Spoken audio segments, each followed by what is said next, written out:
casino where the whiskey's running dry. I met a woman named Jack with a fire in her eye. She had cards in her hand and a look of pure control. They said she's got the devil's luck, taking hearts and souls. You gotta know when to bet 'em, know when to fold 'em, know when to stay away when you feel the burn. She'll take all your money, leave you broken, lonely. There ain't no second chances, girl, when it's her turn. Now Riverboat Jack, she's a legend on the rise. With every hand she dealt, another fool met their demise. She smiled that wicked smile, and you'd think she was your friend. But once the chips were down, your luck would need its end. You gotta know when to bet 'em, know when to fold 'em, know when to stay away when you feel the burn. She'll take all your money, leave you broken, lonely. There ain't no second chances, girl, when it's her turn. They say she's got no mercy, she don't play by the rules, but still you'll chase her shadow like all the other fools. Her heart is cold as steel, but she's got you in her grip.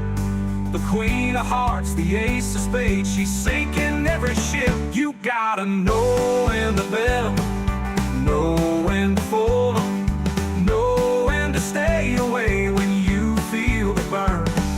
She'll take all your money, leave you broken, lonely. There ain't no second chances, girl, when it's her turn. So if you see Riverboat Jack and the lights are shining bright, best keep your wits about you or you're losing every fight. She's a heartbreaker, a gambler, and she's never looking back. When the river calls your name, you'll be chasing Riverboat Jack.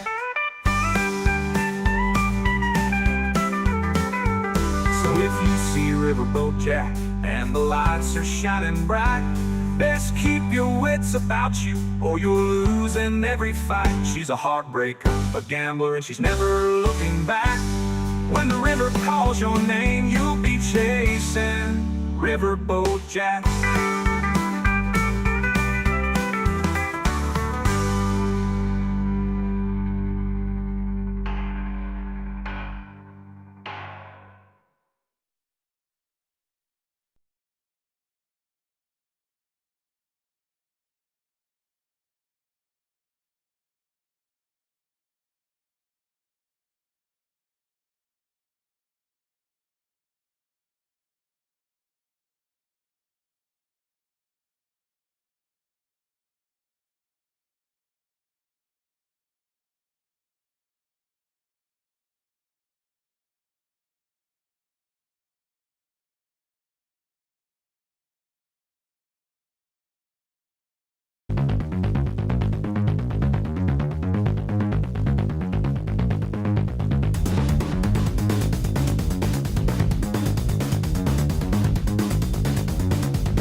They're eating the dog.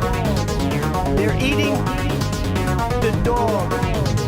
They're eating the cats. They're eating the pets of the people that live there. And this is what's happening in our country, and it's a shame. As far as rallies are concerned, as far as the reason they go is they like what I say. They want to bring our country back. Thank you, President Xi. Thank you, President Xi. Thank you, President Xi. Thank you, exclamation point, for what he did during COVID. Look at his tweet. Thank you, President Xi, exclamation point. When we know that she was responsible for lacking and not giving us transparency about the origins of COVID. President Donald Trump was fired by 81 million people. And you know what? I'll give you a little secret. He hates her. He can't stand her.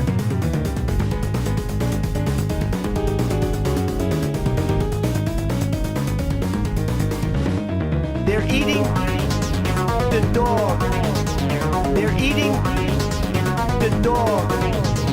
They're eating the cats. They're eating the pets. They're eating President Xi. They're eating President Xi. They're eating President Xi. They're eating Exclamation point.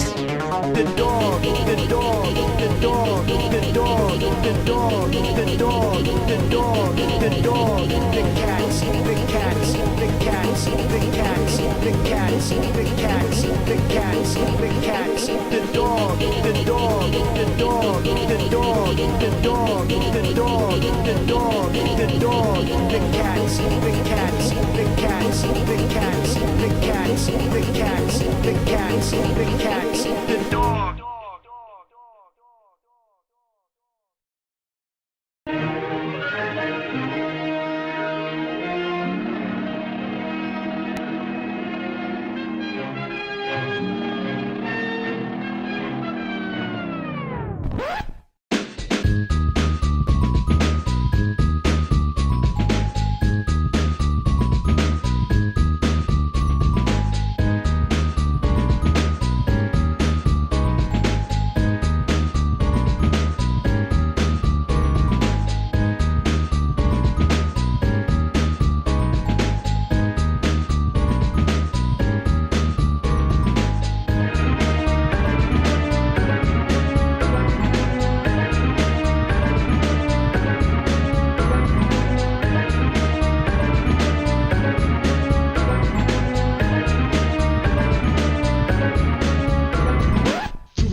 Where she streams, all that content is bursting the seams. Politics, gaming, plenty more. Her sense of fashion, you'll adore. So grab your stuff and hop aboard. We're going straight to Jack's Discord.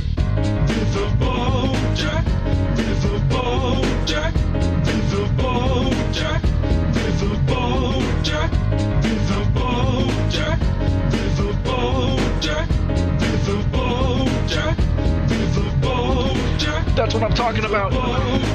First time singing the songs from Riverboat Jack. Shout out. I don't know what I'm doing really, but I got passion. And that's what it's about. It's all about passion.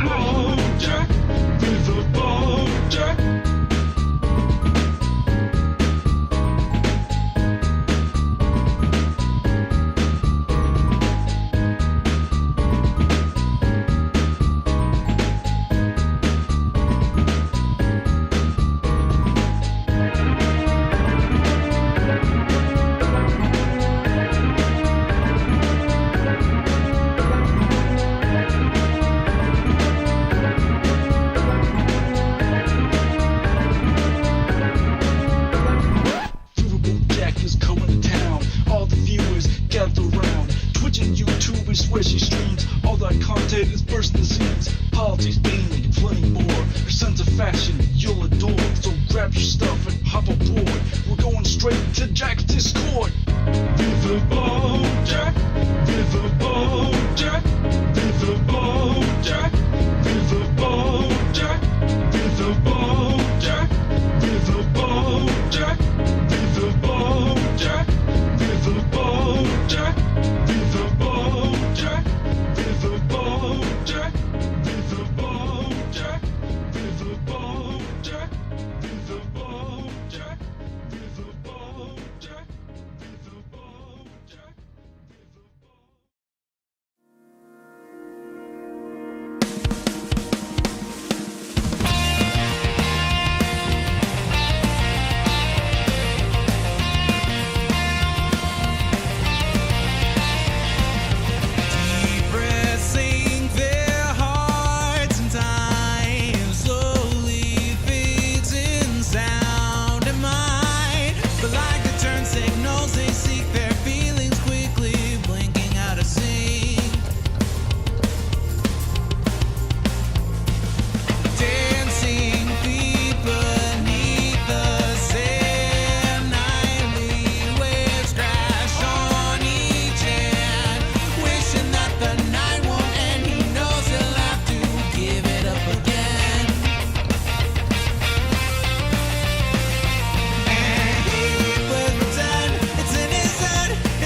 It's in his head, it's in his head. He wishes he could fix what's in his head, what's in his head. He breaks his heart in every dream where they both kiss underneath the sheets.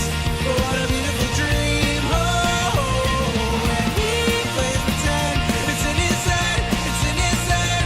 He wishes he could fix what's in his head, what's in his head. He breaks his heart in every dream where they both kiss underneath the sheets. What a beautiful dream.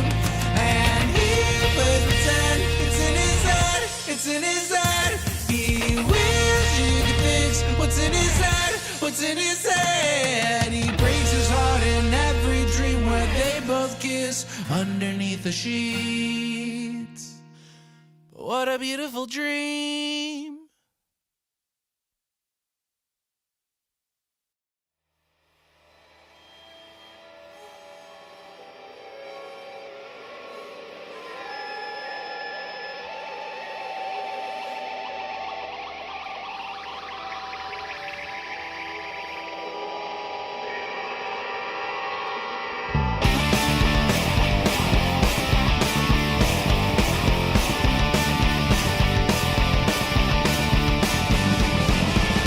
What did the fascists say when the lies are sold in space? They say they need our civil rights while we work hard and die.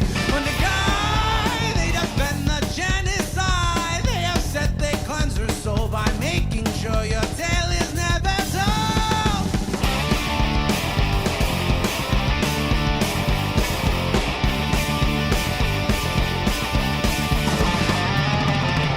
No matter how hard they try, through guns or laws or religious rhymes, they can take your arms, they can take your eyes, but when we sing your name, you can never die. You are true, they can't deny. To live is sweet revenge, you strike great fear into the hearts of men.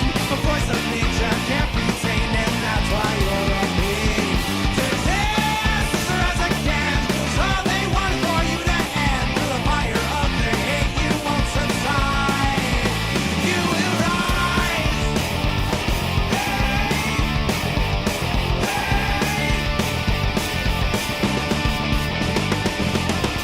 They thought they could make you hide, disappear right before their eyes, and no man says to me, here come the 40 thieves, riding into battle, wrath and power, this is stopping me.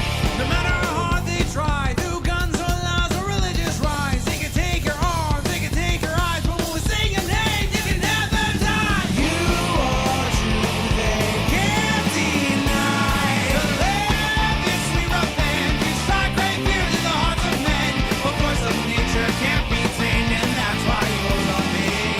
Resist as hard as I can, 'cause all they want is for you to end. Through the fire of their hate, you won't subside. You are true, they wish they can't deny.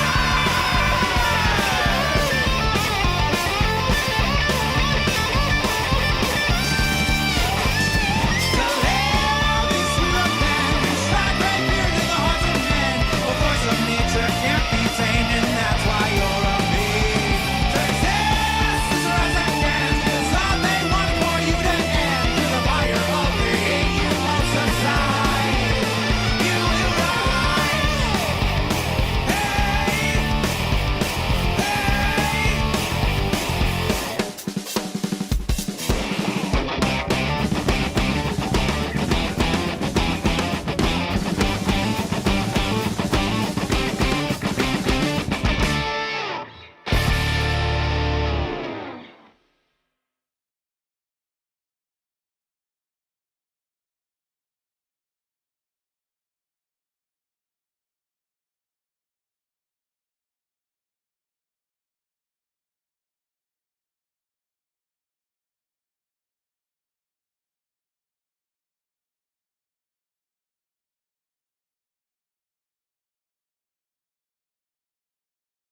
In 1948, the natives were expelled from the land of their ancestors, their homes and cities shelled.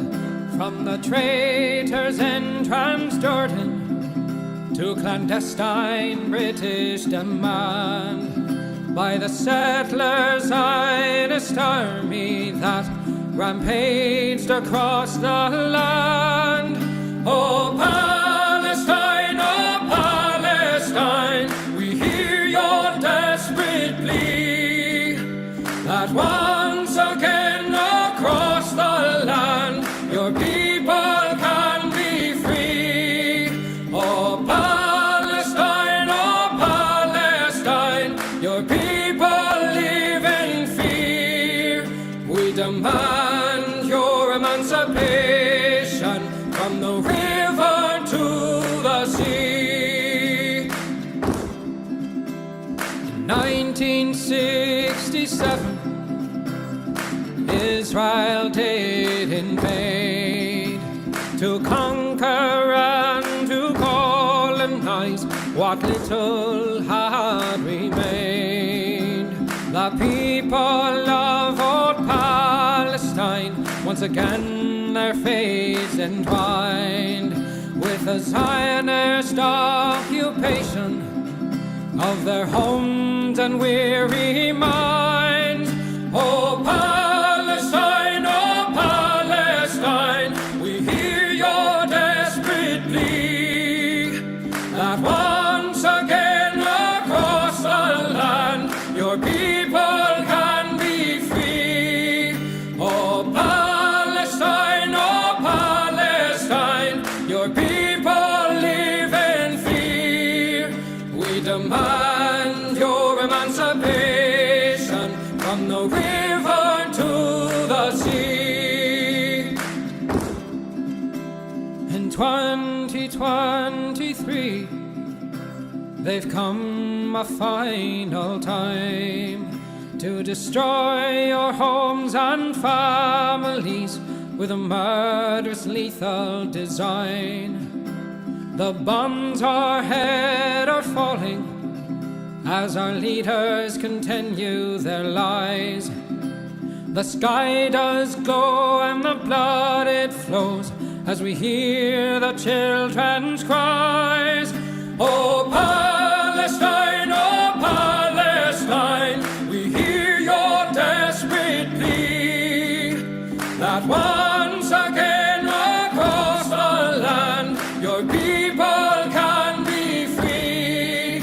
Oh Palestine, your people live in fear. We demand your emancipation from the river to the sea. We stand with your emancipation. Your people will be free.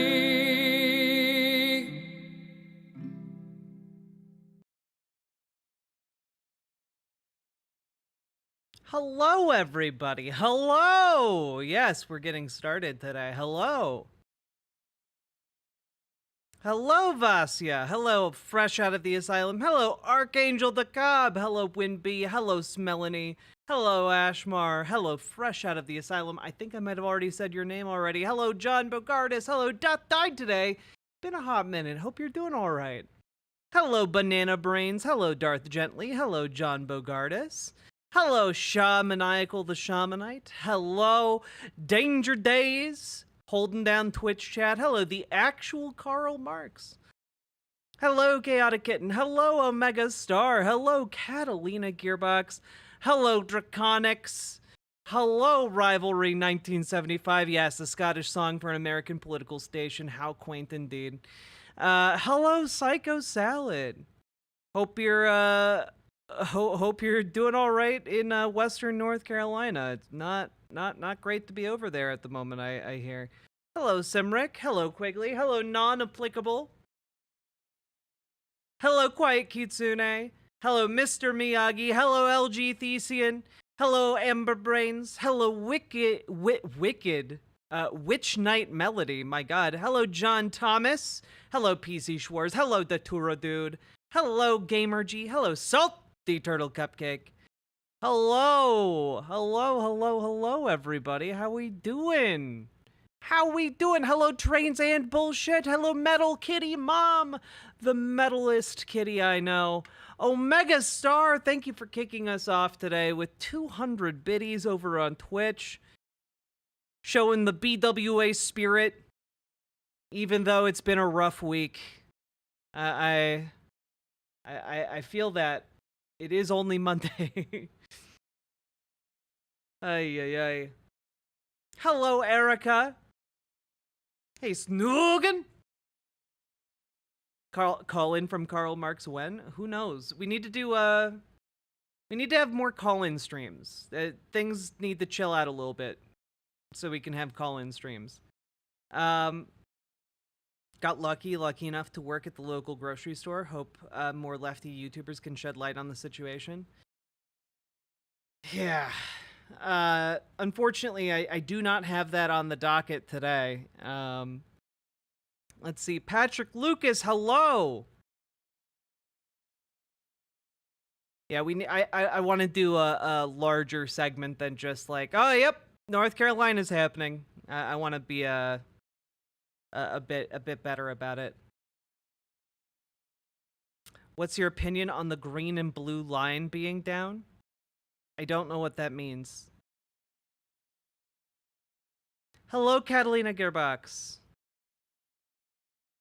I'm editing tentacle pornography in PlayStation? I don't know what PS is. Photoshop. There we go. Job is a job. No unions in this sector. You know what? You unionize your workplace.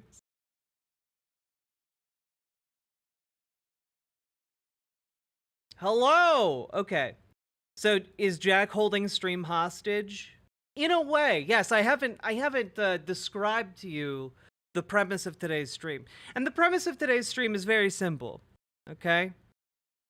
As a lefty, I have no idea what green and blue means. It's true. I never learned my colors. I only know them by vague description.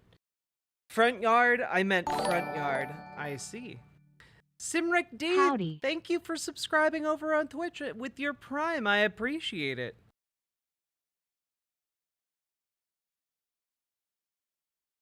Pretty news lady. Well, that's part of it. Guys, we're gonna have thresholds for content today. That's right. I'm holding stream hostage. It's the last day of the month and I have to pay rent tomorrow. So I'm holding you all hostage. Will Jimmy Carter die before he turns 100? Probably not. Hello. That's true, Gamer G. It's true. This is a holdup. None of you move. The content. the content is hostage, including my outfit to cover the content. Then, so, but don't worry. It's not too far out of reach. All right.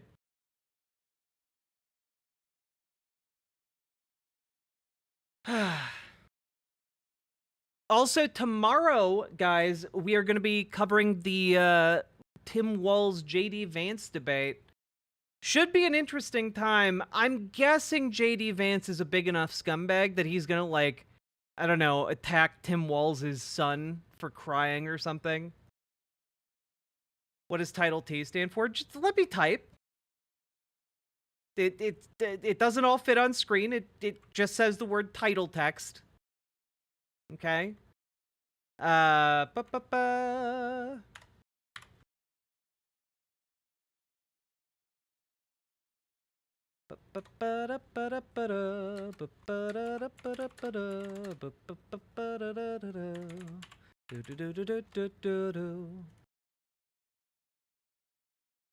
Okay.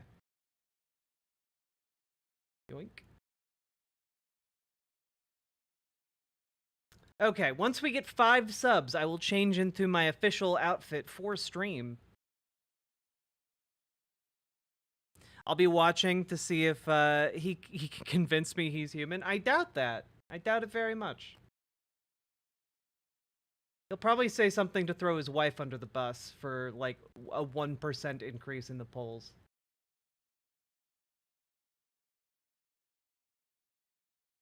Let's see.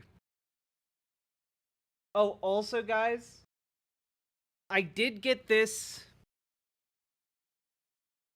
for stream tomorrow. I will be torturing myself with this for subs and donos. No mods today, but art was made and I watched a cool video on Francis Bacon. Well, that's really cool. Your Ascended Kitten, thank you for the $5 dono. And getting us one step closer to our goal. Omega Star, thank you for the gifted sub to Rivalry over on Twitch. While Trains and Bullshit just putting us right over the line with a $25 dono. Am I doing it right? Boo boo booey ghost juice all over my face. I mean, I don't, from that dono comment, I don't know what you're doing. So what you're doing may or may not be good, depending on what you're doing. The only thing that pops into my head right now,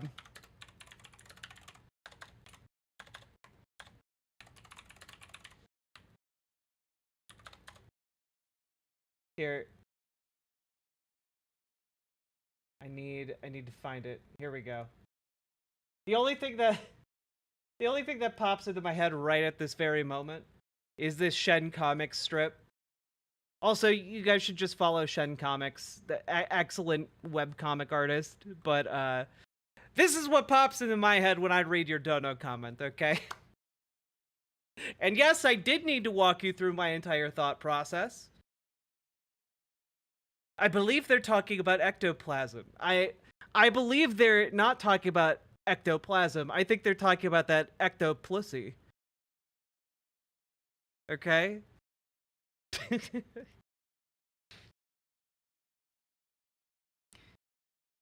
Just one couch joke during the debate, and I'll die a happy man. Oh God, you know Tim Walz is gonna do it. Tentacle bag, octopus, release the hostages. Vasia, thank you for the $10 Canadian. I really appreciate that. Okay, I need to actually pay attention here.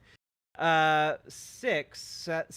So we're at there we go. But Simric also subscribed, so 8.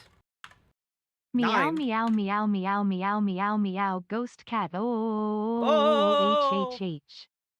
Irascended Kitten, thank you for the $5 dono, and I guess I'll go and change into my outfit, and I'll just update the sub goal for the first piece of actual content. There we go. For content. There we go. I will be right back because I actually have an outfit all ready to go. You guys don't even know, okay?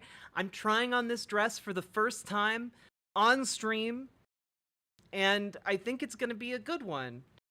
I'm trying it on to see if I could wear it on a date with my partner, so you know it's going to be a good. I'll be right back.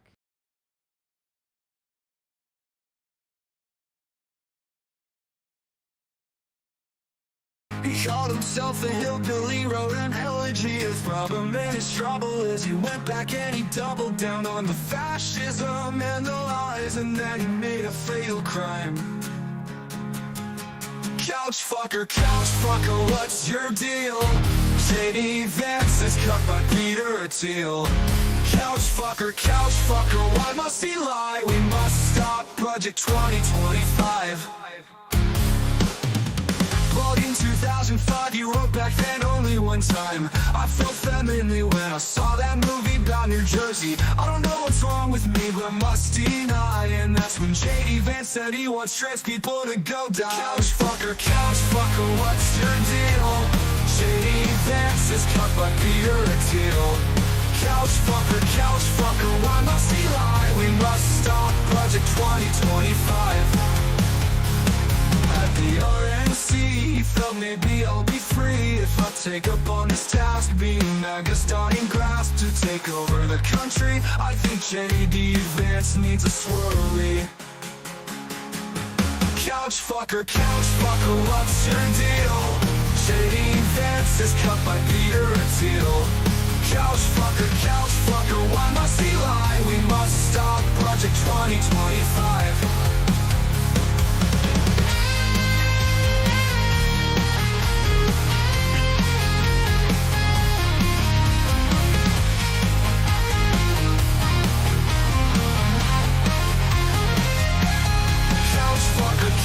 fucker, what's your deal? J.D. Vance is cut by Peter Thiel. Couch fucker, why must he lie? We must stop Project 2025.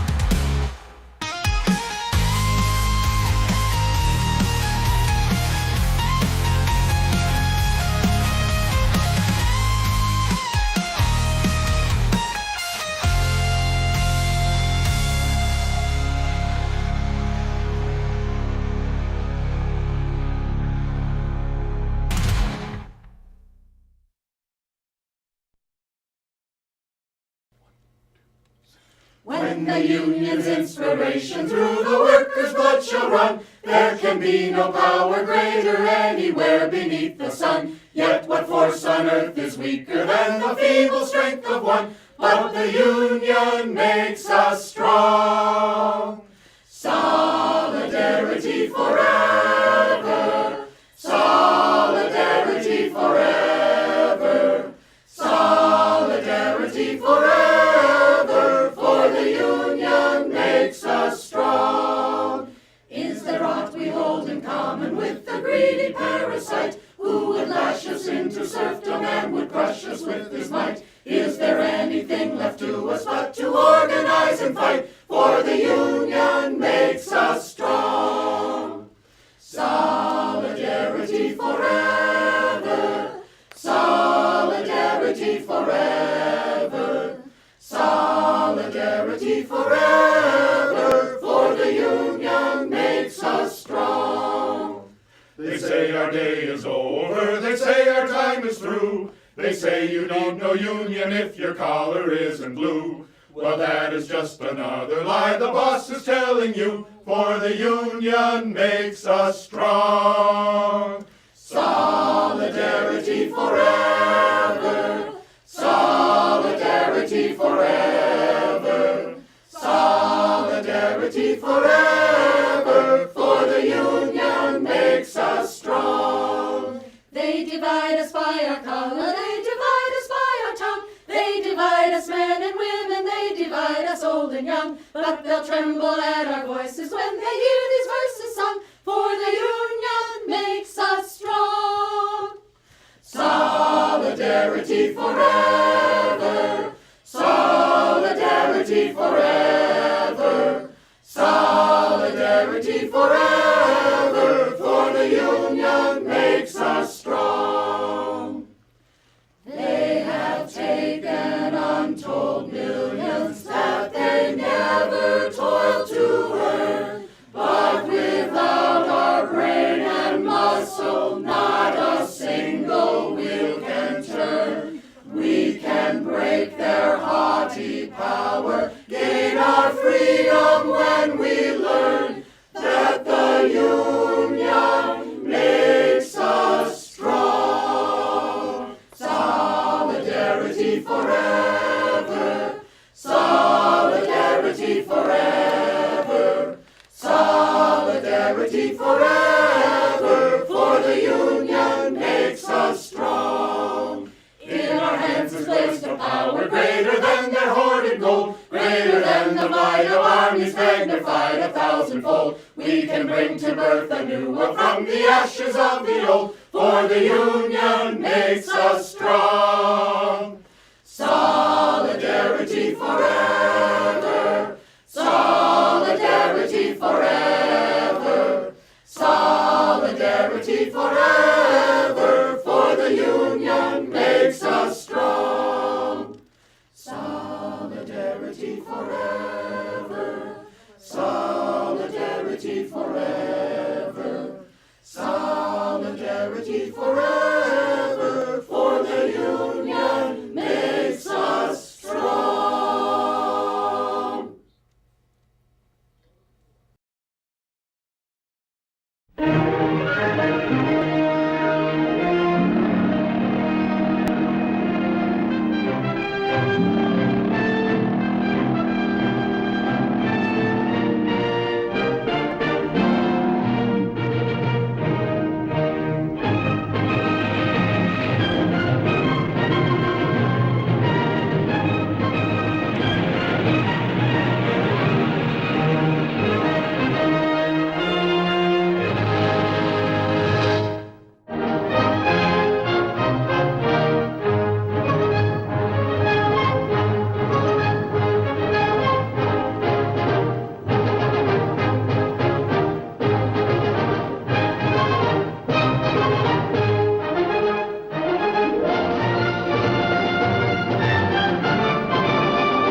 Hello, everybody. Hello.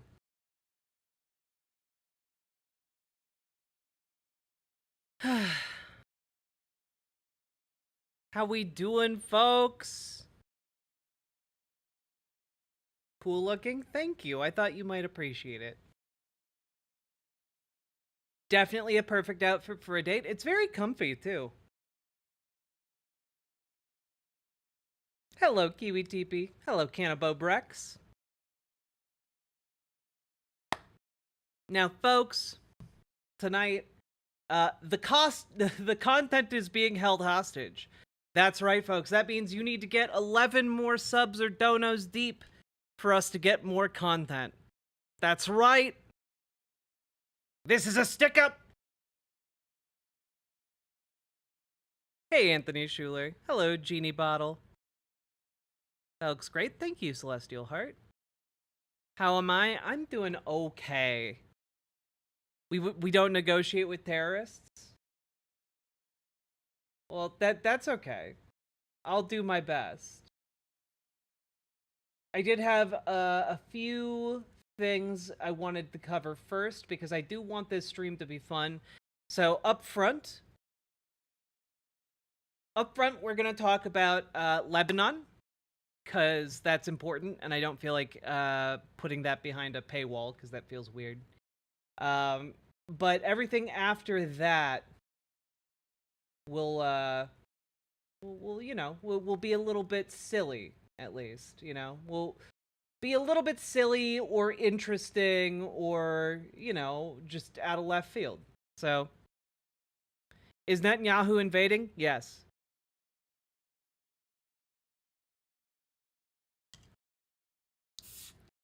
They've taken the content and they've hid it in they've hidden it in the tunnels underneath the residential complex.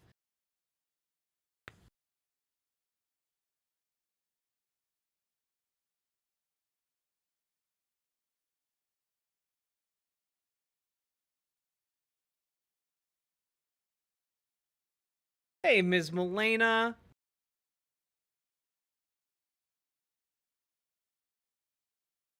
Thank you. Oof. All right.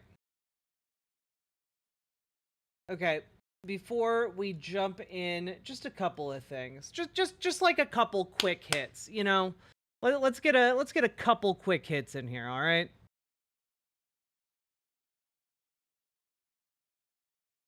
So, folks, let's start off here just by saying, hey, I know a lot of people are, you know, making light of Donald Trump's remarks from Pennsylvania, like, yesterday.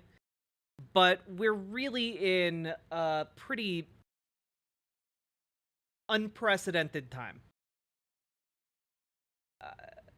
I don't really have any words for this. I mean, I can make the ha ha ha, like, oh, Donald Trump he watched The Purge and now he wants that as official policy of the state. But I mean, just give this a watch. Do it because the liberal left won't let them do it. The liberal left wants to destroy him, and they want to destroy our country. You know, if you had one day, like one real rough, nasty day with the drugstores as an example, but they have to be taught. Now, if you had one really violent day, like a guy like Mike Kelly, put him in charge, Congressman Kelly, put him in charge for one day. Mike, would you say, he's right here, it's a chain of events. It's so bad. One rough hour. Like, you can tell, like, this is edited, but that's because he keeps going back to this point. He keeps going back to this point. And I mean real rough. The word will get out, and it will end immediately. End immediately. You know, it'll end immediately. Crooked Joe Biden, do it. I mean, like, let's be honest about what this is, because I made a joke on Twitter about this being like, oh, it's Donald Trump, like, unironically embracing the plot of the Purge movies. But let's be realistic about what he's advocating for here. He's essentially saying we need a crystal knocked. Like that. Full stop. Full stop. We need a violent day to purge the undesirables from our communities. He is advocating for a Kristallnacht. The infamous day during which the Nazi Party organized mass unrest against Jewish people. Yeah, the other thing that comes to mind, QETP, is Day of the Rope Nazi shit, which I guess, is very similar. Which, and for those who don't know, Day of the Rope in Nazi circles is like the day that they get to hang all of their political enemies in the United States.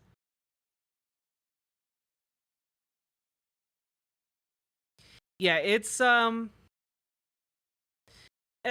mean, like, we do like to laugh and guffaw about how Donald Trump is a buffoon, is silly, is stupid, etc., but, like, when we're looking down the barrel of this particular election cycle, we need to be aware of what we're up against. And frankly, yeah, he's getting worse. And I do want to say, while I think that Kamala Harris will win this election, it's going to be very uncomfortably close. The kind of coin flip you don't want to take with democracy. Like, again, we've been covering the Project 2025. He has a plan in place to get yes men at various levels of government that are not going to curtail his power in this regard. We need people to vote. And, like, if you're one of those people who's on the fence, like, we need you to go out and vote and volunteer. I know it fucking sucks because a lot of people are disillusioned with Joe Biden and Kamala Harris, especially when it comes to the issue of Gaza and now Lebanon. But this is what we're staring down. We're staring down a guy who wants to undo democracy, who has a plan in place to put people in power that would aid him in doing that, and who is now openly advocating for a recreation of Kristallnacht. I don't know how much more, how much clearer it can be what the stakes are. The DNC should have invited that Palestinian speaker. I 100% agree with you, Melanie. That a lot of goofs have been goofed, both by accident and deliberately by the DNC. But unfortunately, the cards have landed where they've landed, and we need to deal with the hand we've been dealt. And it sucks. It sucks that Democrats are so woefully incompetent.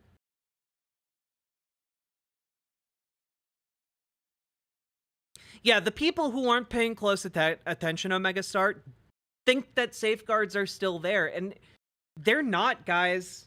The only reason Joe Biden isn't, like, going full-on dictator right now is because, frankly, he's spineless.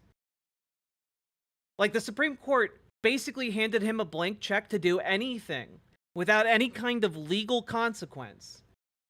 And he hasn't been able to do a damn thing with that power. You think Donald Trump, a literal moron, wouldn't take advantage of every drop of power that has now been invested in the presidency?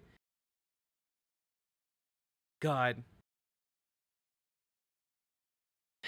So, it's incumbent upon us to shoulder the load that the Democratic Party is too inept to pull over the finish line.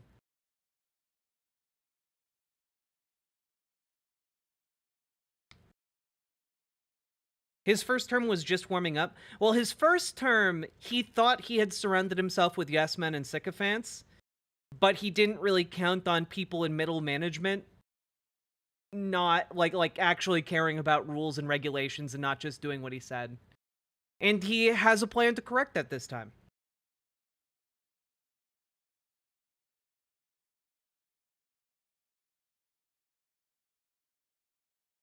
So, I don't know. All I'm saying is, this is alarming rhetoric.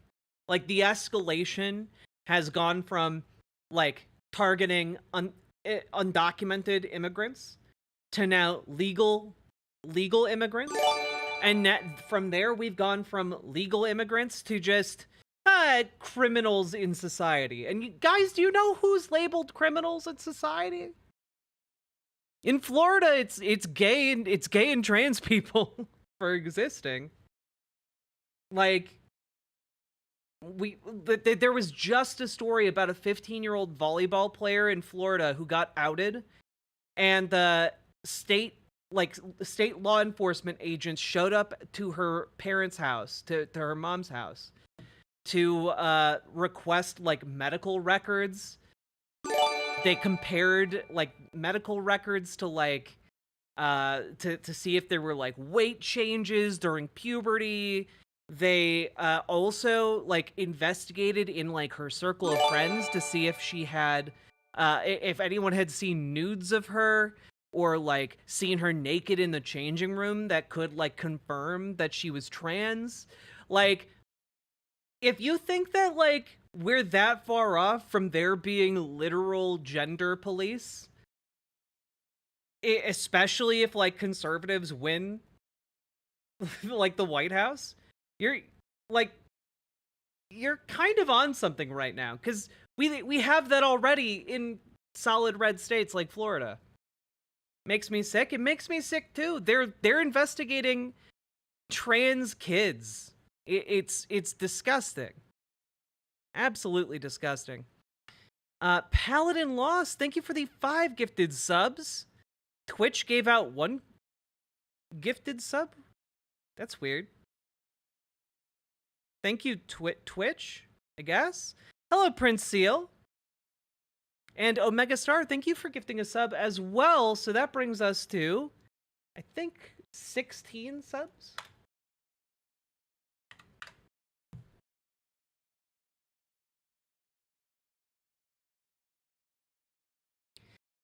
I mean, I don't know if we're in for a fascist dictatorship, but it basically guarantees the death of democracy if Donald Trump wins.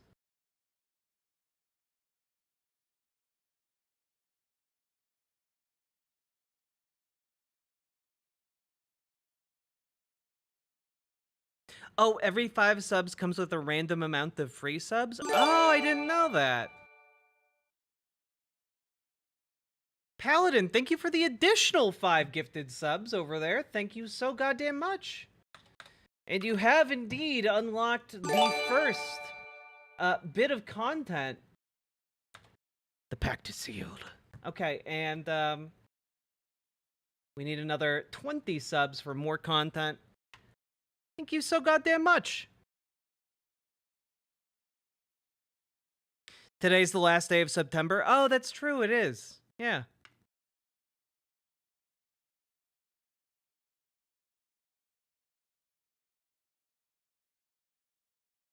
If you're trans and you live in Florida, you should probably move out for your own safety. Well, yeah.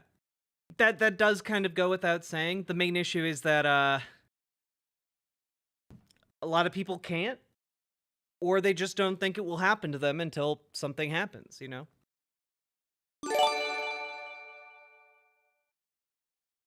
Oh my god. What the hell? I was just hoping for some more free bonus subs. I donated 5 to Doodle earlier this week, and it added 15. Stone Corbel, thank you for the 5 gifted subs, and Twitch gifted 25 subs? What the hell? All right. I mean, I'm not gonna complain about that. Holy shit. Okay. Now, chat, here's my question. Do I count the Twitch gifted subs towards the sub goal?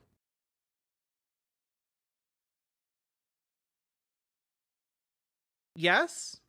Yes?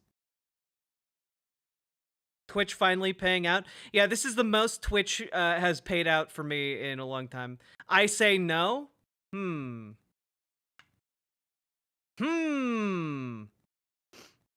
Why wouldn't you? Because it basically removes the incentive for anyone else to donate.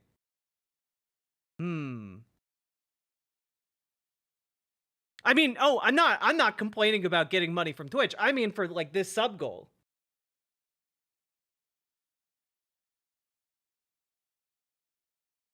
Three-fourths compromise.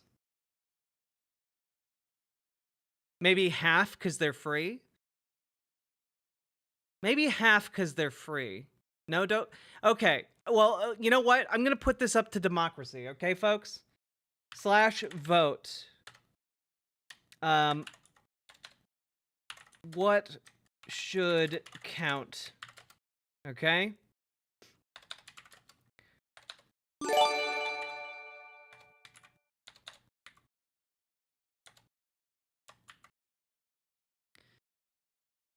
Sam, wait. I'm so confused. I'm getting so many different notifications. Salmon Moose, thank you for the 5 gifted subs, and Twitch gave 1 sub. Okay, cool. This is is this limited to just this day of... I brought up a lot of these points to a media person from the campaign, plus how the policies she has don't help working class renters, and got back some wonky stuff about building more rental apartments and going after corporate landlords. That sounds so cool, your Ascended Kitten. Ducky, thank you for subscribing. I'm gonna catch up on this number after we have this vote. What? Oh my god. Is my keyboard breaking? This sucks. Okay. What should count? All Twitch gift... Oh, wait. All Twitch subs? Or half Twitch subs? Or no Twitch subs? Now, keep in mind, I will count any subs that come through on Prime or that people send through Twitch. Just the subs Twitch randomly gives themselves. Okay? That's what this poll is about. Okay. Only Twitch subs should count? All right, here we go. 1, 2, or 3. All Twitch subs, half Twitch subs, no Twitch subs.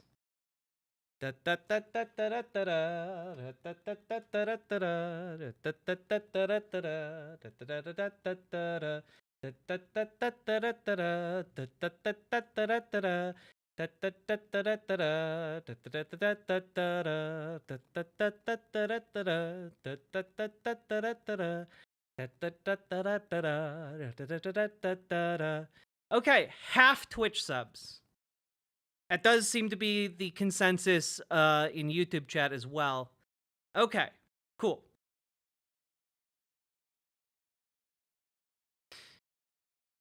All right. So, again, all Twitch subs that are gifted directly count full. All subs gifted by Twitch themselves count half. There we go.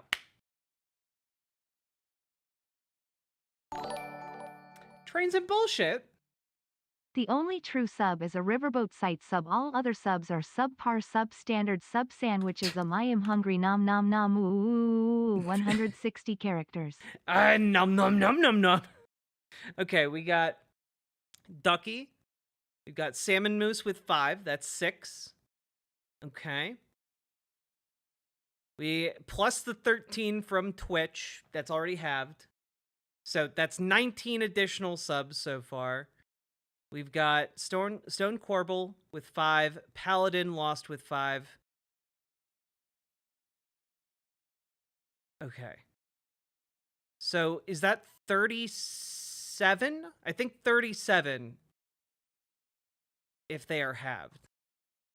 Yeah, I counted 5 of yours already, Paladin. So I think in total it's 37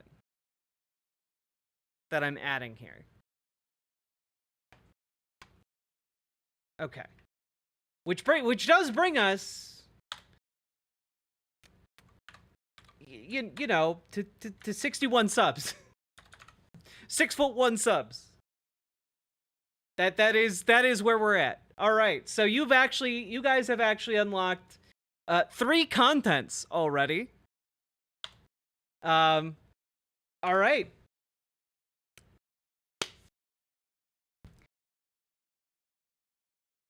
Okay. Okay. All right. I'm looking for a man in finance with a trust fund. 6'1", blue eyes. I'm looking for a man, I'm looking for a man, I'm looking for a man, I'm looking for a man, I'm looking for a man in finance. Ugh. You know, my hair did not dry well, so it's just kind of like a little bit frizzier than I would like. Axe Daddy, thank you for the prime. Take my sub, Mommy Dom. Mommy Dom? Is that what this stream is now? Is that what this stream is? Is that all I am to you, a Mommy Dom?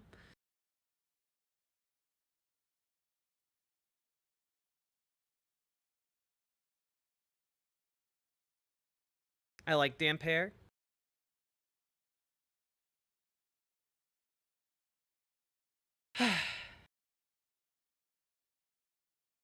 No, because you're not a Dom. I feel called out. Oh, Mommy.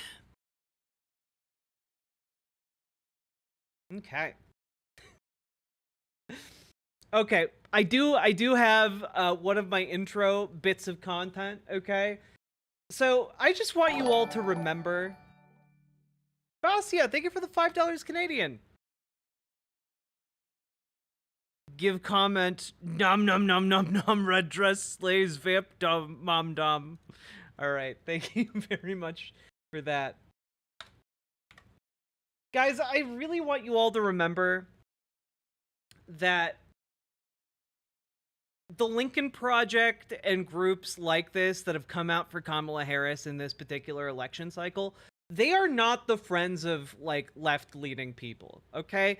I cannot stress that enough. They are backed by an awful lot of money, and that means they have the resources to do this, and I hate it. I hate it a lot.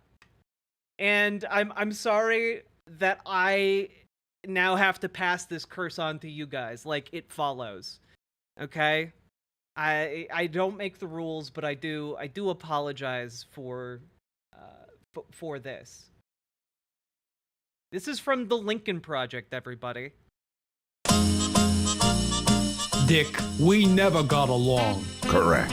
You were a warmonger. And Like, I feel more direct assistance for the poor and working class would be better than all this indirect stuff that might help eventually, possibly, etc. Maybe. Ear-Ascended Kitten, thank you for the $5 dono. you were a commie. Surprising to be on the same side as you. Surprising to me, too. I'm still on the left. I'm still on the right. But if we can agree on Trump... It means something big. Bigger than policy. Bigger than ideology. We are both voting for Kamala Harris. Because this election is a choice between America... or Trump. I'm sorry. Policy. Bigger than ideology. We are both voting for Kamala Harris. Because this election is a choice. Is Bernie Sanders shocked that Dick Cheney went hunting, or is he suddenly realizing the danger he's in? For those who don't remember, because some of you might be very young, Dick Cheney famously shot a guy while hunting.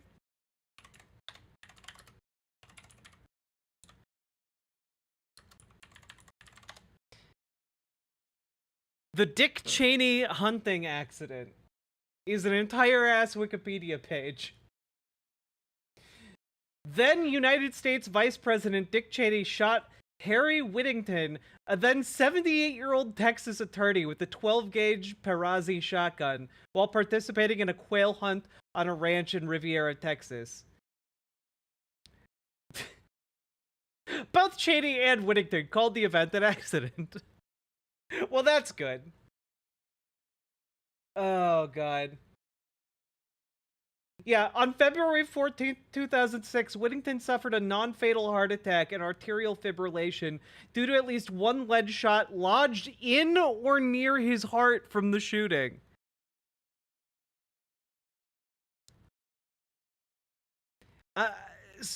Like, what a weird thing to throw into your animation about two guys at different ends of the political spectrum. Why would you bring this up? The guy he shot apologized to Dick? Yeah, it's weird. It's weird. Choice between America or Trump. Not clean that bird first, you asshole. Yeah, I don't know. I don't know, guys. I don't know much about animation, but that seems bad. Also, let's not rehabilitate Dick Cheney. Dick Cheney is evil. He's like one of the most evil political figures of our lifetimes. We don't need to rehabilitate him. Lincoln Project has released a lot of bangers. This wasn't one of them. Yeah, and that's the thing. I just want to remind you all, like, when this election cycle's over, they're not our friends. They're not our allies here.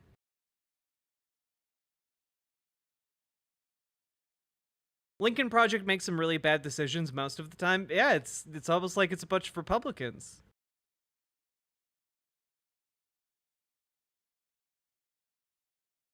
He united all people who are not fascists against fascists. I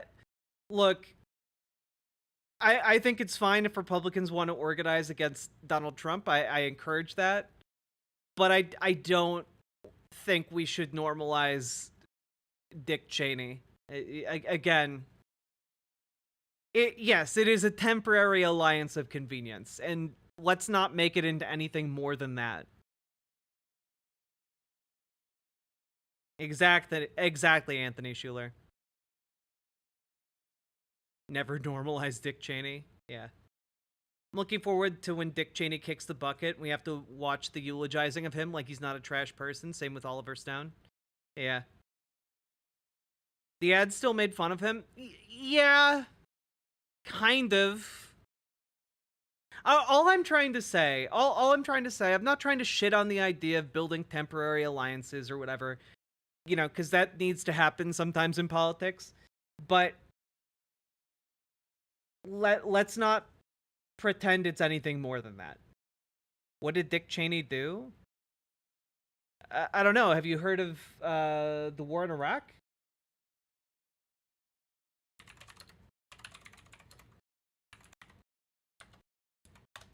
Like,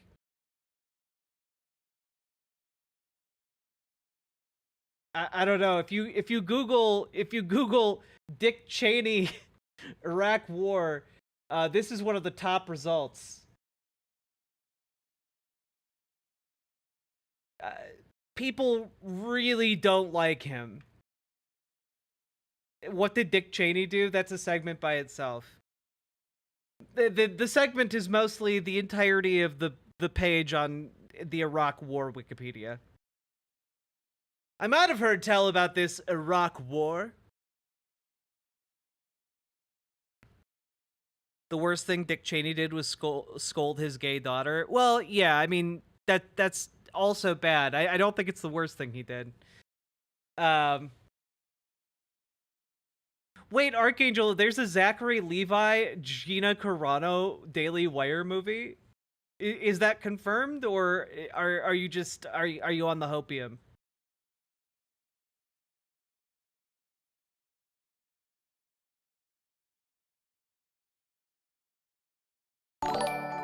Saddam Hussein did not bring stability to the Middle East. Shut the fuck up. That's a bad political opinion, and you should be ashamed of having it.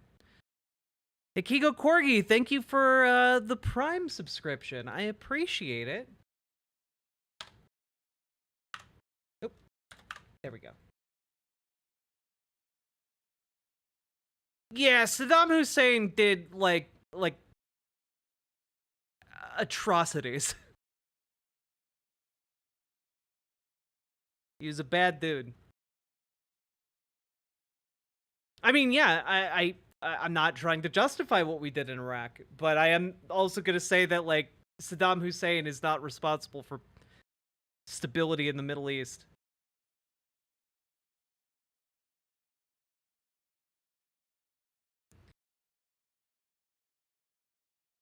Let's see here.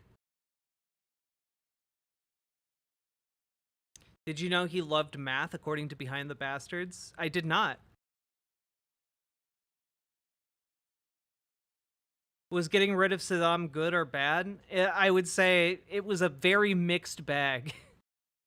I don't think it would... I think getting rid of Saddam in isolation is a good thing. I think occupying and invading and occupying Iraq was bad overall. Hey, Thistles for Eyes. Like, what was it worth the deaths of hundreds of thousands of Iraqis? No.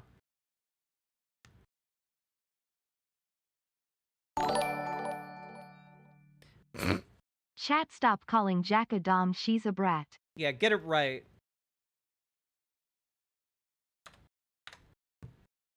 Okay.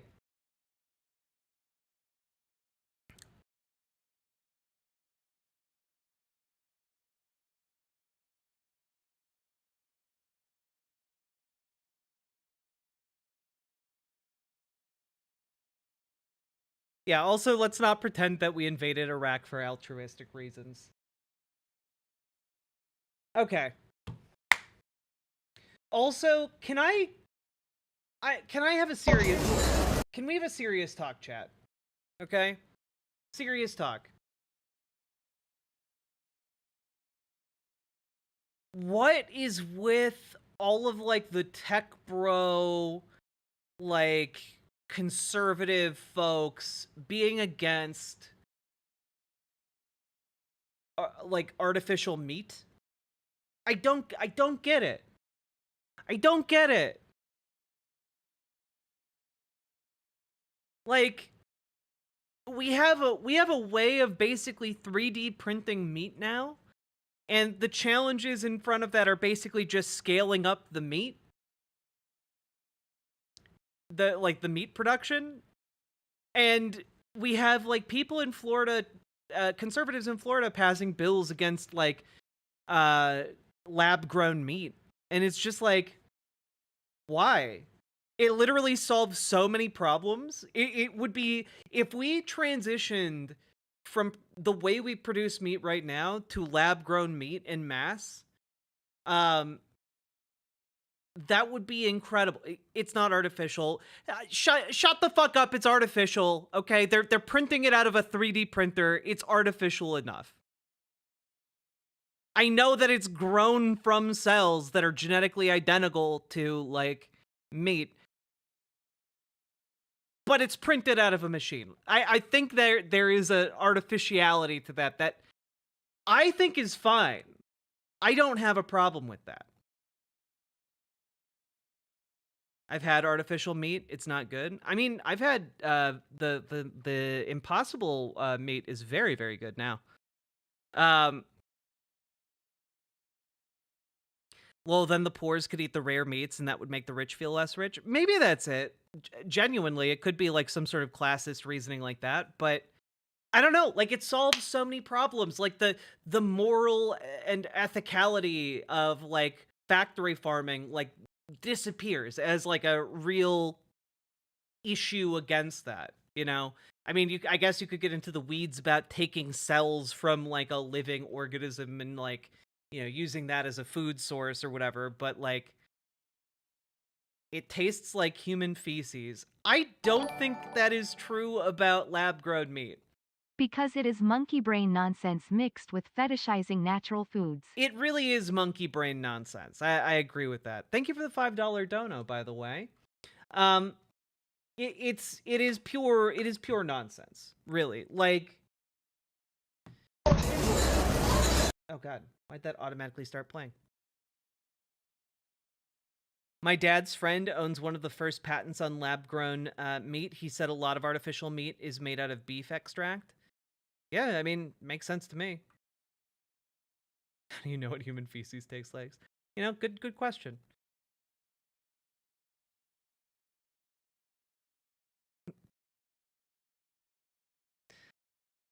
There's a lot of propaganda made in order to keep meat as being the massive industry it is. I mean, I'm sure that's part of it, but I do think the economics of like lab grown meat will eventually win out.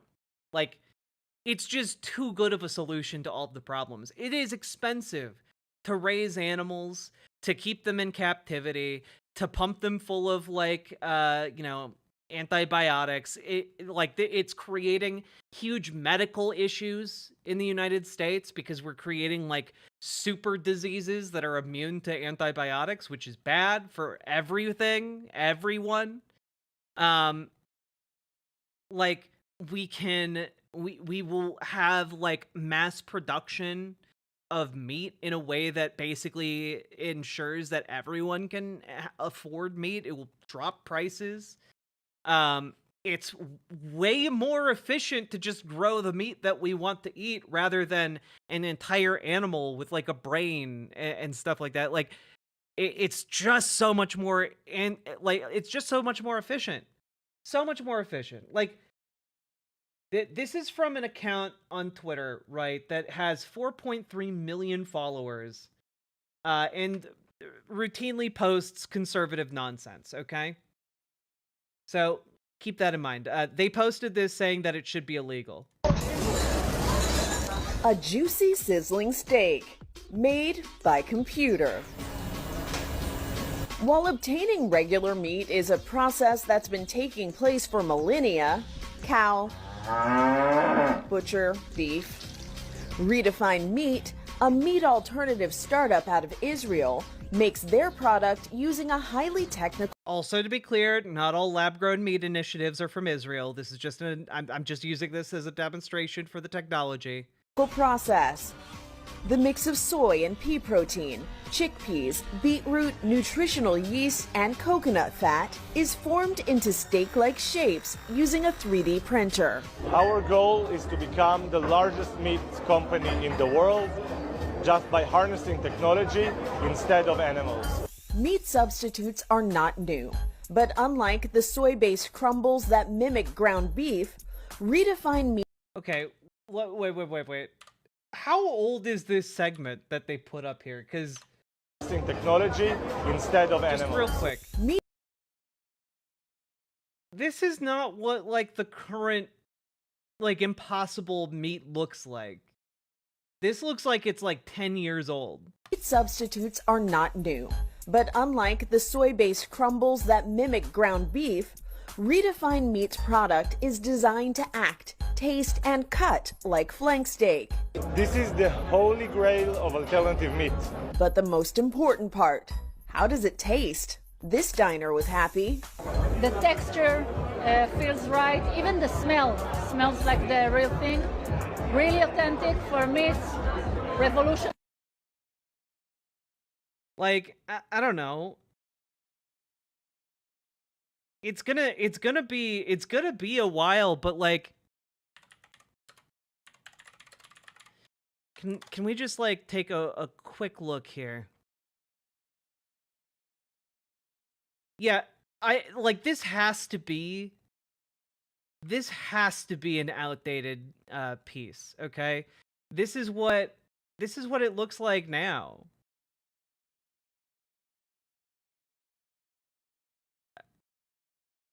Let's see here.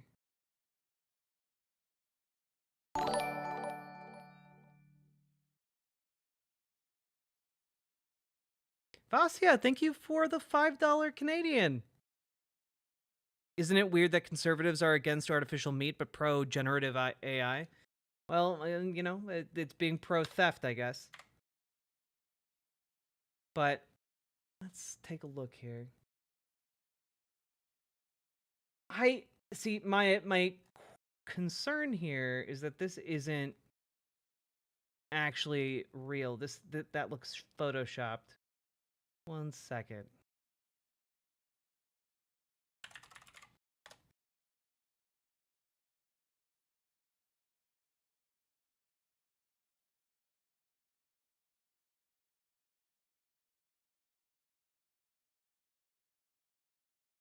Yeah, here we go.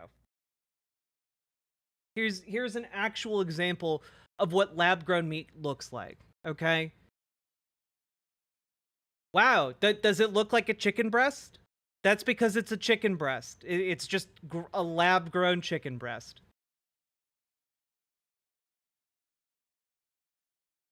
Wowee, it just looks like a chicken breast.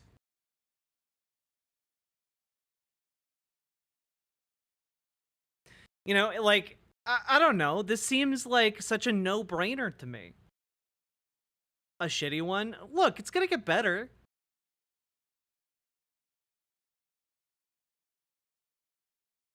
Looks like a pan-seared chicken tendy. Yeah.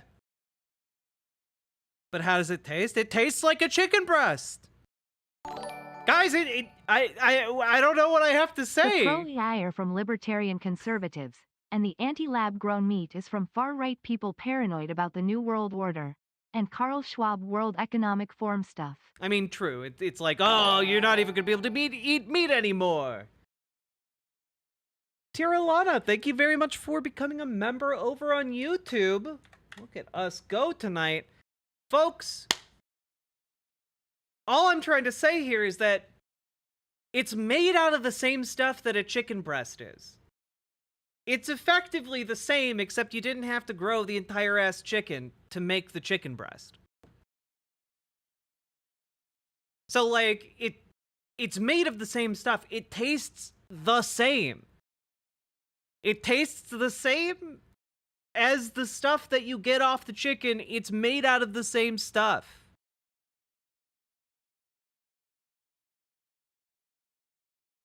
Thanks, Tiralana. I appreciate that. We're all eating chicken nuggets and shit already, so growing it in a lab is the natural next step. Well, yeah, but also, like, I don't know, we wouldn't have to literally torture animals in order to make food that's tasty, you know? I think that that's a good, we should do that. We should move towards a future where we don't have to torture our food first. They need the internal organs for nutrients, but that's the cool other part. That's the cool other part. We all eat food of some consistency. It's the great equalizer. True. Thistles for Eyes, thank you for your membership over the past 8 months. But that's the thing, right? Like, we're getting better at growing the meat. And as we invest more money into the technology of lab-grown meat, you know what else we could maybe grow in a lab more and more effectively and efficiently? Internal organs. Internal organs for, like, you know, cat food, dog food, whatever, you know, for the nutrients that you're talking about. But also, you know, for humans, so that we can have, like, organ transplants that are very effective. You know, like this, the potentials of this technology, the intersection between all of these different ideas, it's more economically feasible, it's better for the environment, it's far more ethical, and also, like, it has the potential to unlock, you know, further down the tech tree, growing human organs. Imagine getting a heart transplant and they put one in you, but also give you one to eat. We can eat human organs. Nope. Not crossing a line, chat. I want chicken tenders made from plant products. We used to sell those where I work. It was delicious. Yeah, Metal Kitty Mom. Again, the Impossible meats are really, really good. Buy one, get one free. But, like, imagine being able to go to the doctor because you have an organ failure happening, and then they can just, like, make you an organ that matches your exact DNA, that there's no risk of rejection for. Like, that's what we're talking about. That would be incredible.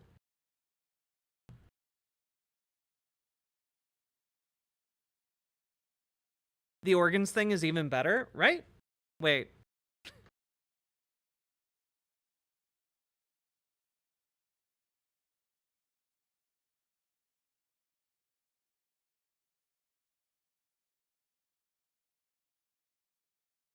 Some people do eat people meat. Those umbilical cord eaters? Do I really want to ask what the fuck that means? Potential to grow genitalia for bottom surgery. That'd be really cool, though I'm guessing that's further up the tech tree.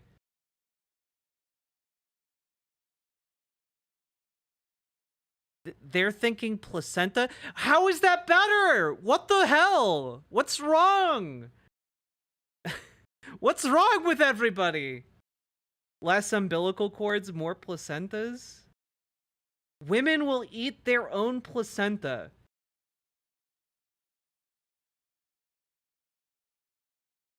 Is this something that, like, predominantly, like, I forget what the term is, but those Christian moms that, like, exist to, like, breed as part of, like, their religious beliefs?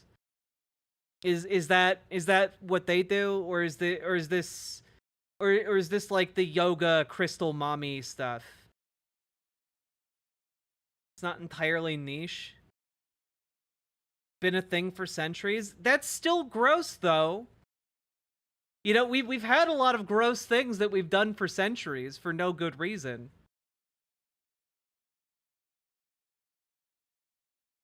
You can also fry it in a pan if you have a home birth. No kidding. Oh, that's so fucking gross. That's so gross.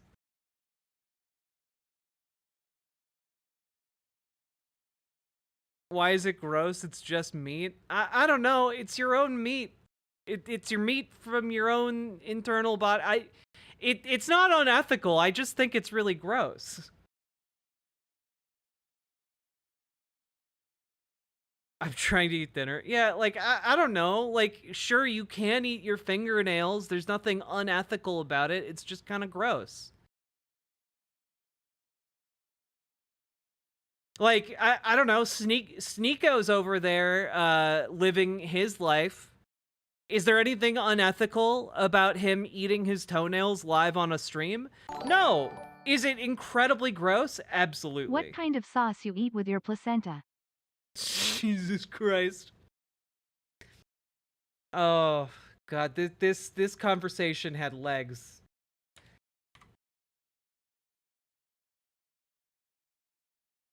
You mean Aiden Ross? Oh, I'm sorry. I did confuse Aiden Ross and Sneako. To be fair, they are both similarly intelligent. You know, I do get them confused because they're basically the same person. Animals literally eat their placenta in the wild.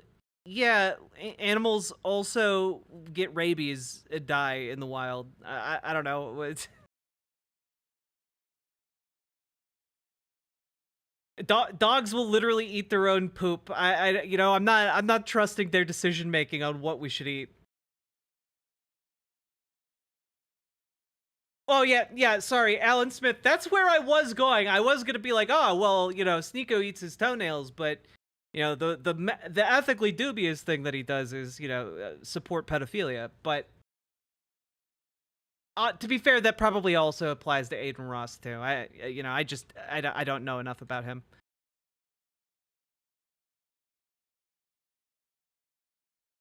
I've seen dogs eat poop, throw it up, then eat it again. Hey, that's good nutrition right there.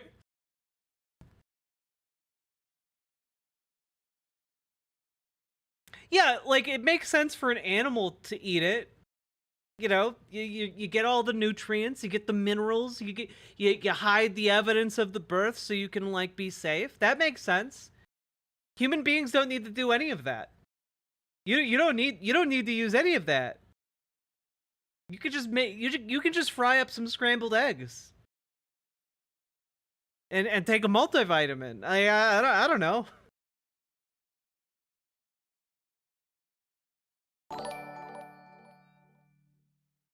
I personally like HP sauce with my placenta. The Harry Potter sauce. I don't know what that is.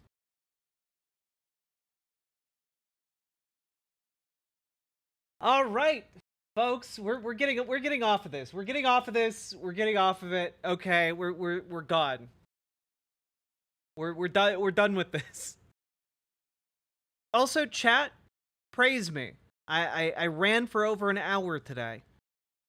I'm keeping up on this exercise arc. I'm glad to be in such a thriving anti-hippie woo space. Yeah, like I don't mind hippie woo stuff if it's like, oh, you like burning candles that smell nice. Yeah, okay, I get that. Oh, you like having like some crystals around because they look nice and you want your space to look nice. Go for it. You know? But when it crosses the line into you need to like shove a jade egg up your hoo-ha so that you can cleanse your sexual chakra. Nah, I'm good. When it comes to like going to a chiropractor, nah, I'm good. I'll just go to an actual doctor, please. You know, and if you're going to like an acupuncturist, like I don't think that it will actively harm you. It might even feel nice. So like, more power to you. I'm not going to judge you for that, but like, I don't know. I think I'm not generally convinced by hippie woo arguments. I like giving offerings to my gods. Cool. Thank you for the $5 dono. What about activating the clown chakra? That is the only chakra I believe in. I open my clown chakra every day. God, I forgot about that. That's such old stream lore. Ugh, GamerG, thank you.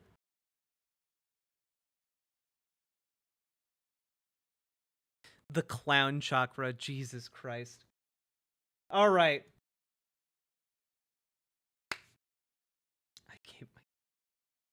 You guys. You guys. Stop.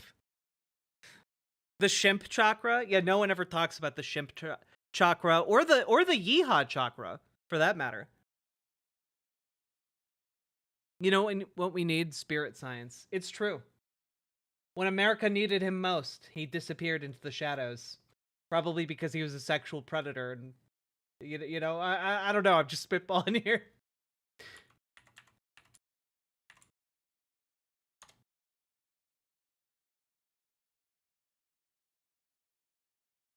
Straight up. I'm just, what has he been up to?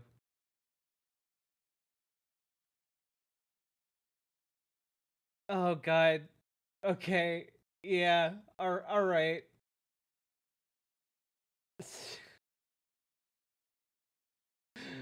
Oh, God.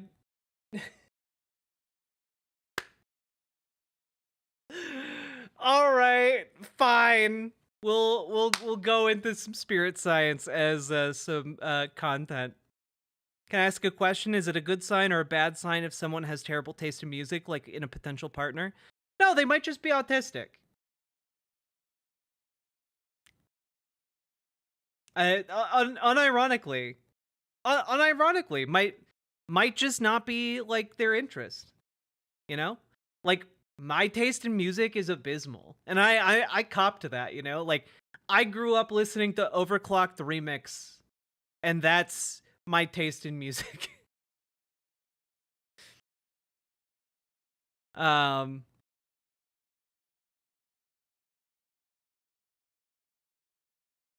Spirit science sounds like some sort of heretical new age chaos magic. Well, two of those words apply. New age. What if you hate their music? Depends on how much you hate the music.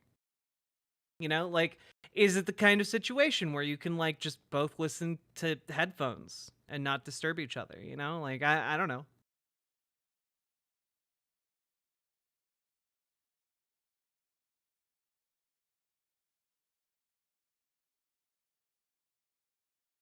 HP is Hewlett Packard sauce, basically just printer ink. Okay. Just because I just.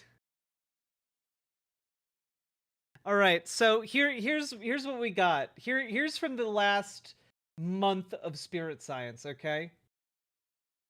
We have the evolution of consciousness, an hour-long workshop from spirit science. We also have the 7 symbols of Atlantis. Crazy ancient technology. Or we have what is a man? Everything explained. Or we could learn about the frequency device that's a game changer. Which one do we want? Which one do we want? What is a man sounds fantastic. Oh, God.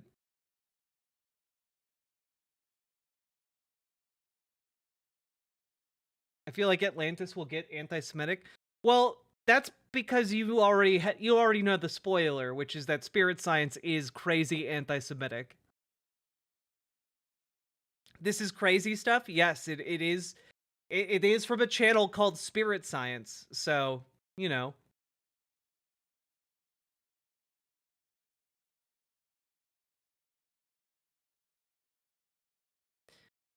Trans people are inherently more connected to the spiritual. They're not.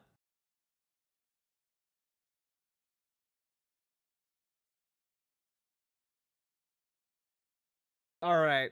I am leaning towards the divine masculine just because what is a man would be a nice counterpoint to all the what is a woman stuff. Plus, this video has 15,000 views.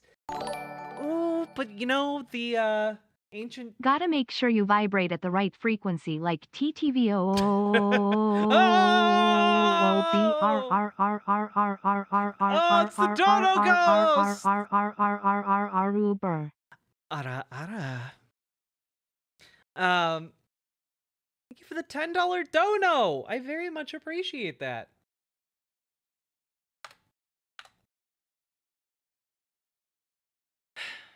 Okay.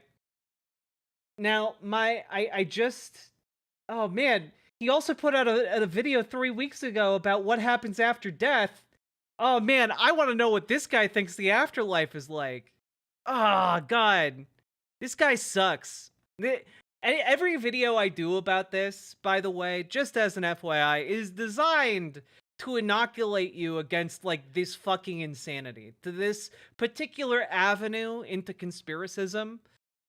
Because once you start going down this path, you begin being stuck in the conspiracy It would be singularity. funny this fucking dude came out being a trans man ally. I mean, he might be.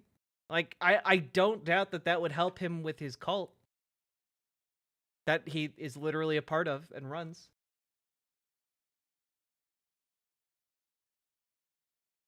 All right. Okay.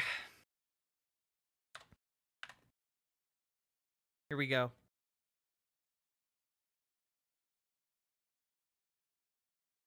He is probably schizo enough. I mean, I don't think he's schizo. I think he's just a scam artist. Like, that is my general presumption is that he doesn't believe this because he financially benefits from all of this, you know? You've brought us another loon to make fun of. This is an old well that I very much I enjoy returning to it, you know.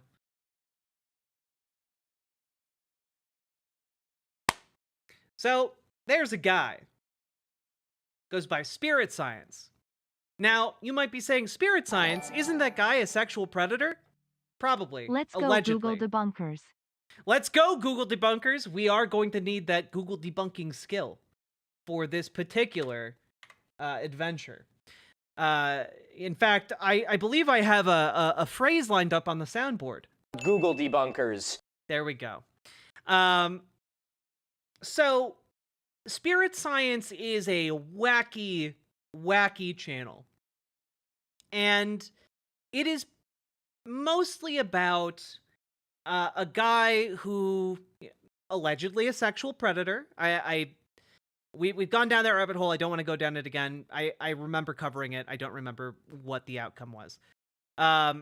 However, he also runs a cult, specifically about around Thoth and like Egyptian deities, but recontextualized through a hippie woo transcendentalist nonsense lens.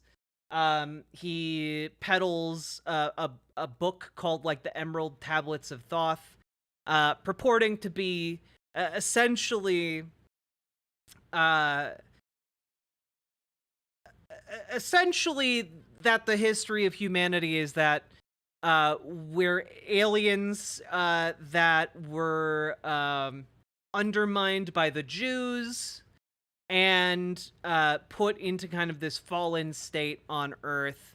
Also, there is a spaceship under the pyramids of Giza where Thoth is working to free himself, and also, yeah, you can control reality with your mind. You get superpowers, etc., etc., etc. It sounds like schizo shit. I mean, yeah, kind of, except I would expect it to be a bit more coherent if it was.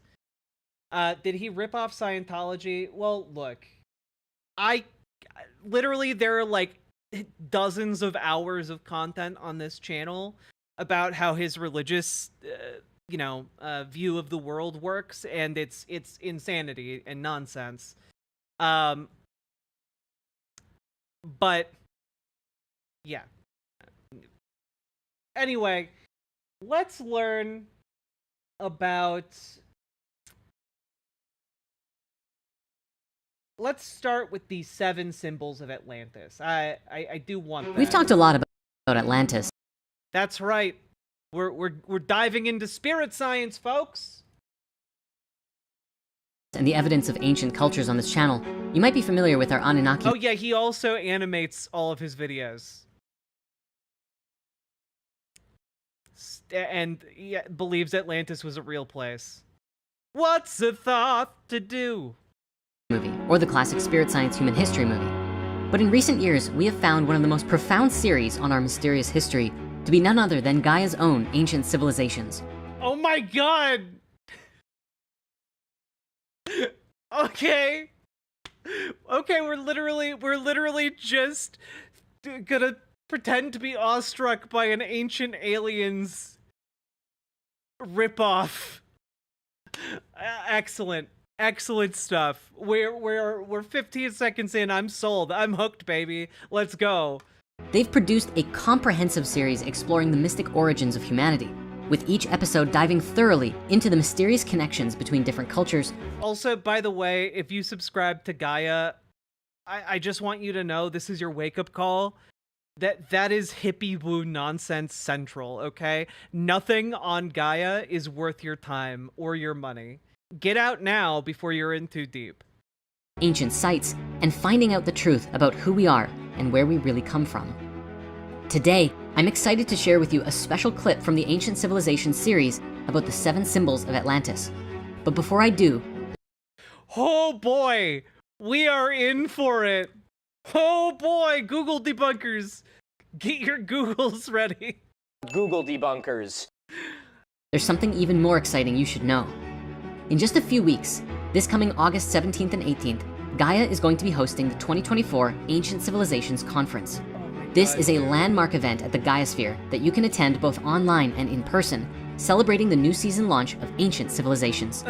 The event will see some really amazing speakers taking the stage, such as Greg Braden, Matthias De Stefano, and Dr. Robert Schoch, among many others, to explore the latest evidence of a sophisticated human civilization that spanned the globe in the pre-Diluvian era. Okay, just to unpack what he just said, okay? You should go and live stream. Oh, that would be so fun. You know, maybe in not an election year, I will do that. You know, I can't promise anything, obviously, but if, like, the channel keeps growing and I hit a certain size, I would love to get, like, a mobile streaming rig and go to, like, a place like this. That would be so funny. So, to unpack what he just said there, he just alleged the existence of a globe-spanning empire of humanity in the pre-flood times. The pre-flood, the alleged flood that, like, wiped clean the earth and separated all the civilizations. is what they think, you know, sunk Atlantis, which they consider to be the heart of this globe-spanning empire. It is truly, what we're talking about here is actually insane. There's no evidence for this whatsoever. The only thing that is happening here is like, oh man, these guys over here discovered how to build pyramids, but these people over here also discovered how to build pyramids. And it's like, yeah, pyramids are a basic shape. You know, usually different civilizations over enough time are going to figure out the concepts of different shapes. It's a conspiracy! Beano the Amoeba, thank you very much for the tier 1 sub. I appreciate that. Also, Nebula, welcome. I saw your collab with Surus. Glad he introduced me to you. As another trans girl, I love seeing more visibility of people like us. I'm doing my best. I'm doing it. I'm out there. I'm trying real hard. We're gonna be bigger than Hassan, baby. We're still very small, though. Shapes are a conspiracy. Unironically, some conspiracy theorists do believe that, yes. Like, it's truly next level. When you're in so deep that you're literally going to conferences about your fringe conspiracy theory, yeah, that you're in the territory of like, maybe shapes are a conspiracy. I am happy to share that I will also be attending this event, though not speaking on stage. And I'd like to invite you to come as well. If you do come in person, please don't be afraid to say hi. I'd love to meet you. But if you're unable to attend physically, you can also attend digitally. You'll find links in the description. But can you attend spiritually? What if you're at a high enough spiritual plane to be able to attend the event, you know, remotely, without the use of technology? I don't know. I'm just spitball. I'm just asking the hard questions. What's the price of admission if you try and attend spiritually? Is it still $5? Or do you have to fork over like soul coins?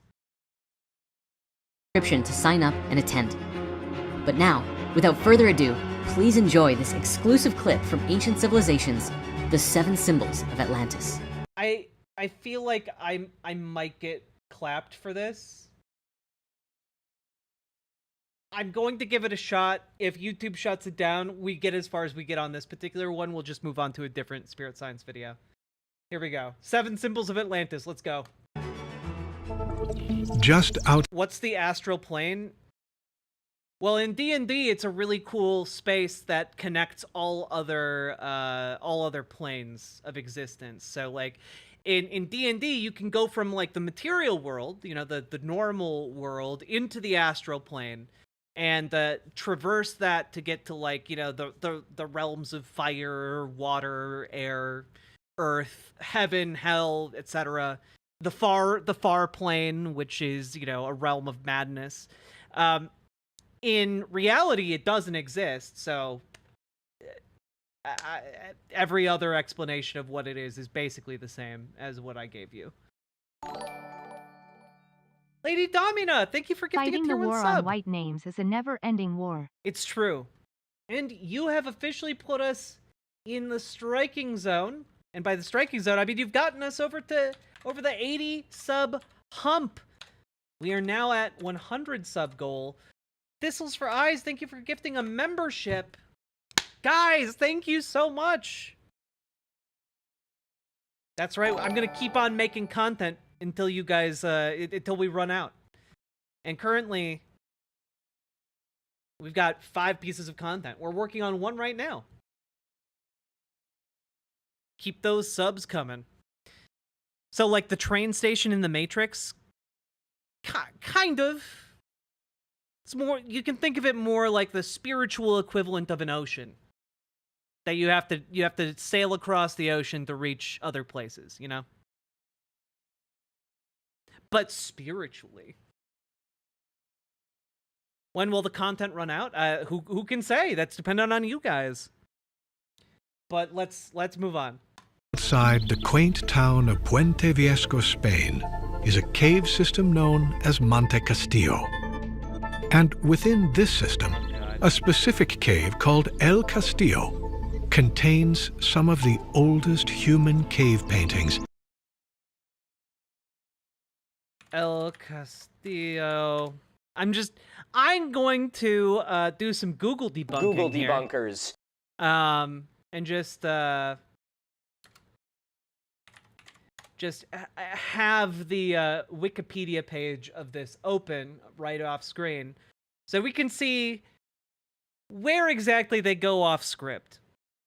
Dating back to 41,000 years ago.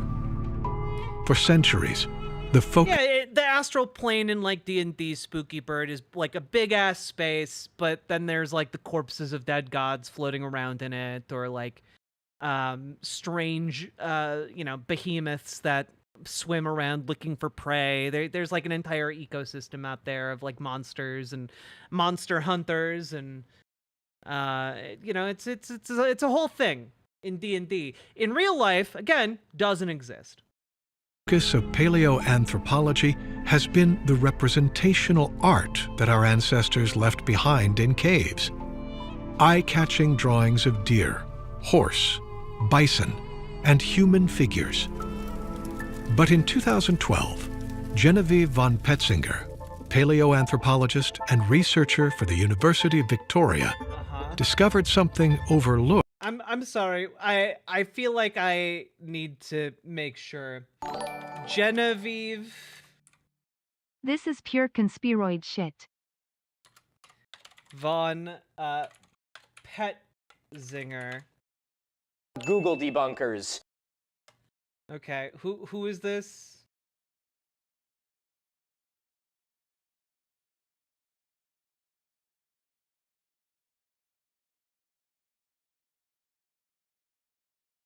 I just want to know who this is.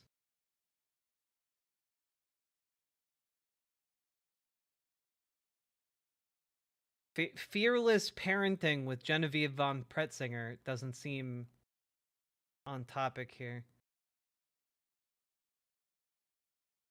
She did write a book about how to interpret ancient symbolism. Here's an article from 2022 about like similarities between like the symbology in this cave and other caves in Europe. Maybe that's what's gonna be here. Oh wait, nope. That's what they're gonna do. They're gonna be like, ah yes, you see, she saw that different symbols, or the same symbols, kept appearing in caves all across Europe. And she, like, from there, they're gonna be like, see, this is evidence of a globe-spanning civilization. But in reality, it's just that human populations move and disseminate knowledge, and like it's not really that surprising, actually. Like kind of like how like most of Europe uses like a Latin alphabet and like Latin roots for words. You know, it's kind of like that. That doesn't mean that Europe today is a unified empire. And researcher for the University of Victoria discovered something overlooked by many experts. She analyzed ancient art from over 370 ancient caves all over the world and discovered that since antiquity... Oh, not all over... Okay, not just Europe, all over the world, okay. Humans have been using the same 32 symbols, geometric signs that form some kind of alphabet. Okay. But, like, let's take a look at some of these, okay? Because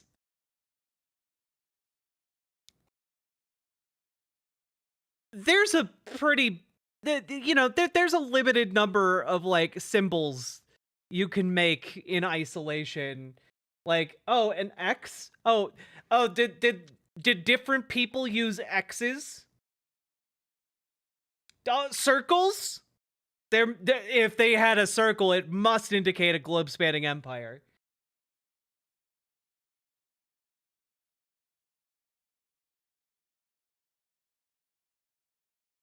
Also, something tells me that the Spanish tectiform is probably unique to Spain. I just want to throw that one out there. Just gonna from the name. Also, oh, they came up with hands. Gee, I wonder where they got the hand idea. Oh, negative hand and positive hand. My God.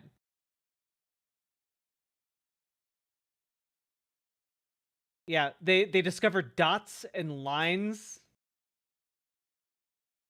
Interesting stuff. I let me just put it this way. I think if you're using basic basic symbolism, I think you can very easily come up with like how a civilization would come up with all of these same markings. Von Petzinger suggests that the 32 signs do seem to have communicative properties, and we... Gee whiz.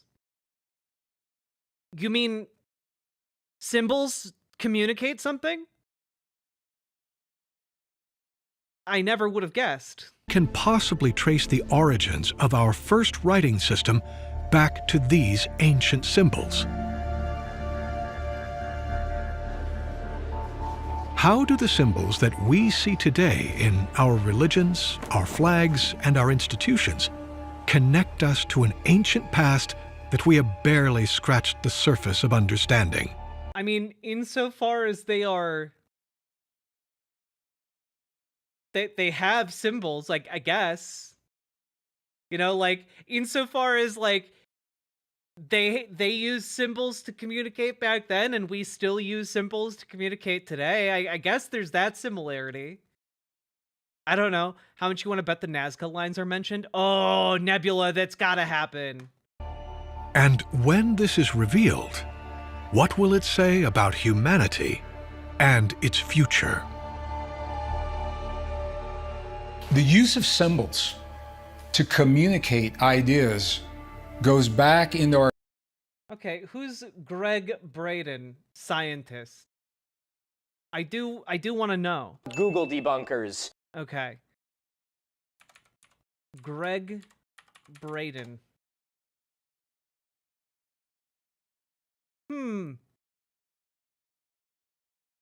Well, his website says he is Greg Braden, bridging science, spirituality, and the real world. The new human story. Oh, he has a little welcome video on his website. Hello, and welcome It's 7 minutes long. Okay, I'll give you 1 minute. to the portal that is bringing you and me together right now. This is the one and only official Greg Braden website. It is the one and only official website for Wisdom Traditions. I am Greg Braden. I'm not gonna lie, this is kind of cute. This is kind of cute. It's quack shit, but it's kind of cute. This is my company and this is my website. And I want to thank you right now just for taking a moment to click on the link that's bringing us together in the way that we are, so I can share with you a little bit about why I've... Yeah, having like a little welcome video on your website.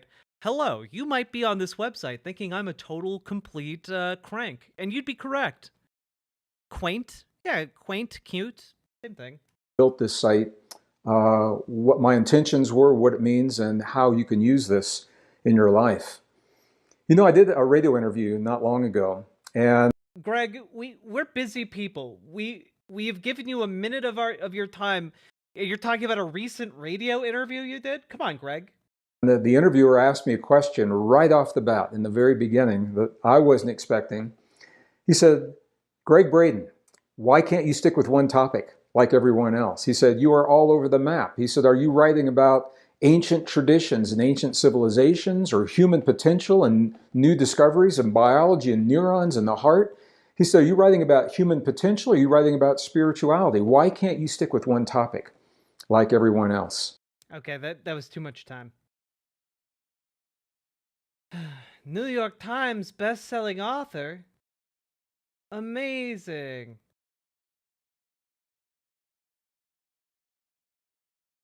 Are we following an ancient script? What if cyber attack and global grid breakdown? Climate hysteria. Cool. Love a guy promoting climate change denial. Amazing stuff. Well, what is his YouTube like? Or X account, I guess. There we go. Hello, everybody. This is James. Oh God, nope. You are ancient, timeless, and all-knowing. Okay. Heavenly Parents, a guided meditation.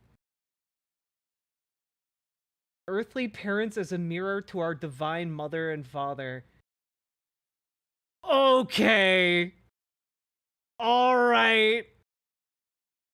Crank. Our history long before language was even created.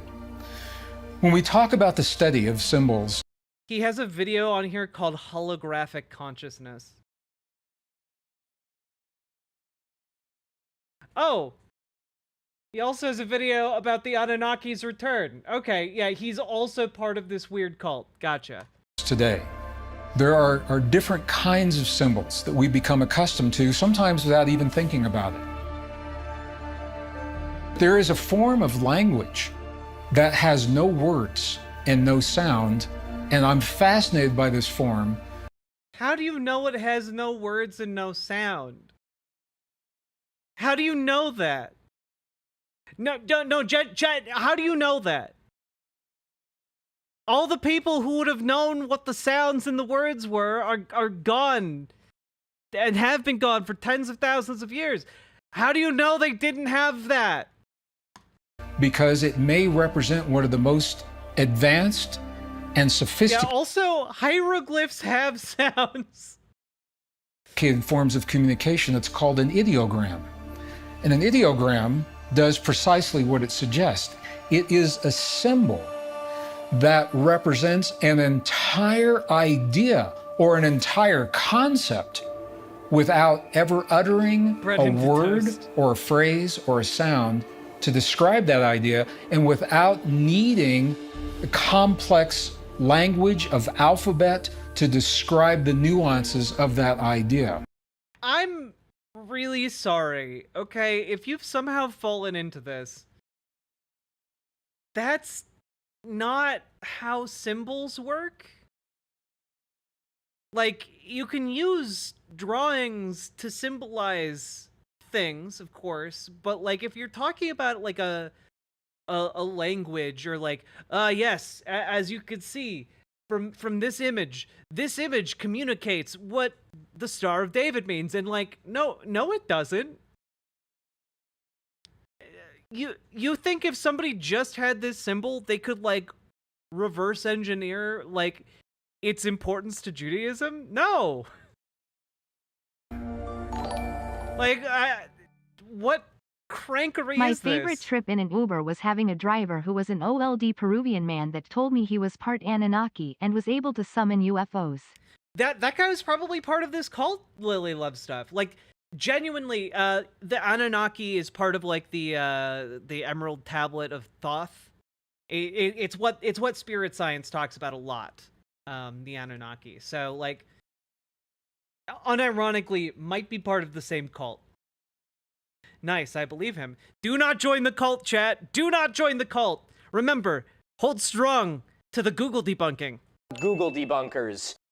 If these symbols are more complex than our current written language, does the infamous number 32 have any correlation to the ancient past? Oh God, are we really peddling in numerology? Are we really that desperate? The infamous number 32. Hey, guess what? A lot of numbers can be correlated with bad things. Doesn't mean there's a relationship there. Oh no, one bad thing happened. The infamous number 1. Like, it doesn't matter. It doesn't make any sense. How the fuck is 32 special? Numerology is honestly astrology for dipshits. And I already don't like astrology.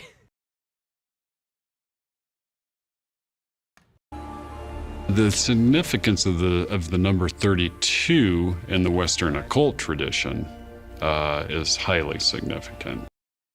Is it? Jack Carey. Who is this?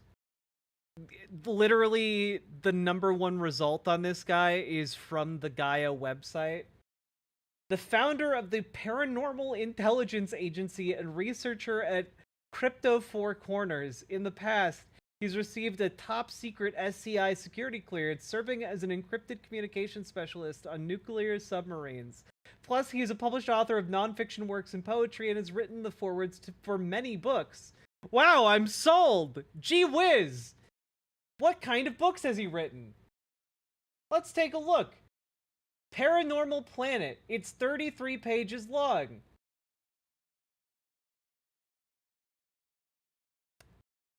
And $60. Oh wait, it's 152 pages. Why did you lie to me, Google? The Google debunking.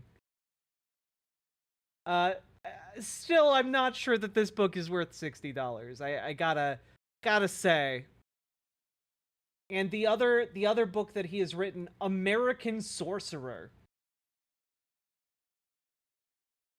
Cool stuff. The book presents here for the first time a potent new system for the practical application of magic techniques. This is the first book to synthesize the US military's remote viewing techniques with modern chaos magic theory and practice creating a powerful new paradigm of magical application. This new system seeks to correctly harness human psychic functioning using scientific controls and protocols. Developed by America's top secret Stargate program. Oh my god, dude! Oh my god! Guys, he's one of the proponents. He's one of the proponents of the Iraqi Stargate theory. Yeah, no. Guys.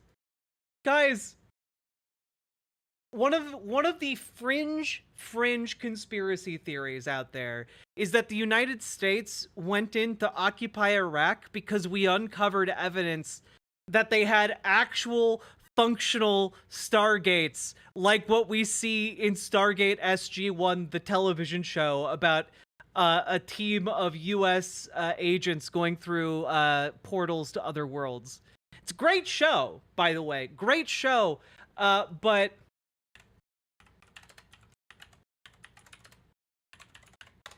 just need to take a look here. Just need to take a look.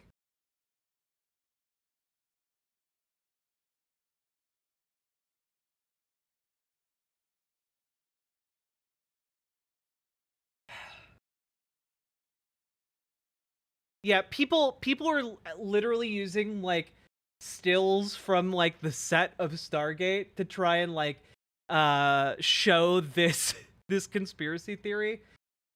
They just use like promotional stills from the show and like behind the scenes footage. It's actually pretty funny and also very sad. Oh wow, American Sorcerer costs $600 new. $300 used. My god. All right, this guy's rolling in the dough. And it has to do with the so-called Tree of Life on the Kabbalah. So on the Tree of Life on the Kabbalah, there are 10 what are called sephira, or spheres. Each one of these spheres is supposed to God, I wish we had BB here. Depict a different aspect of being. They also seem to depict other dimensions. You know, I feel like the word seem is doing so much work. Doing so much work here. Why are we talking about Jewish mysticism? Because this is what the conspiracy singularity does to you. You know? It hooks you in on like one of the conspiracy theories. And like it just like, you know, gish gallops, throws a lot out there to see what sticks, pulls you in, and then suddenly it is like a mishmash combination of all different faiths and beliefs.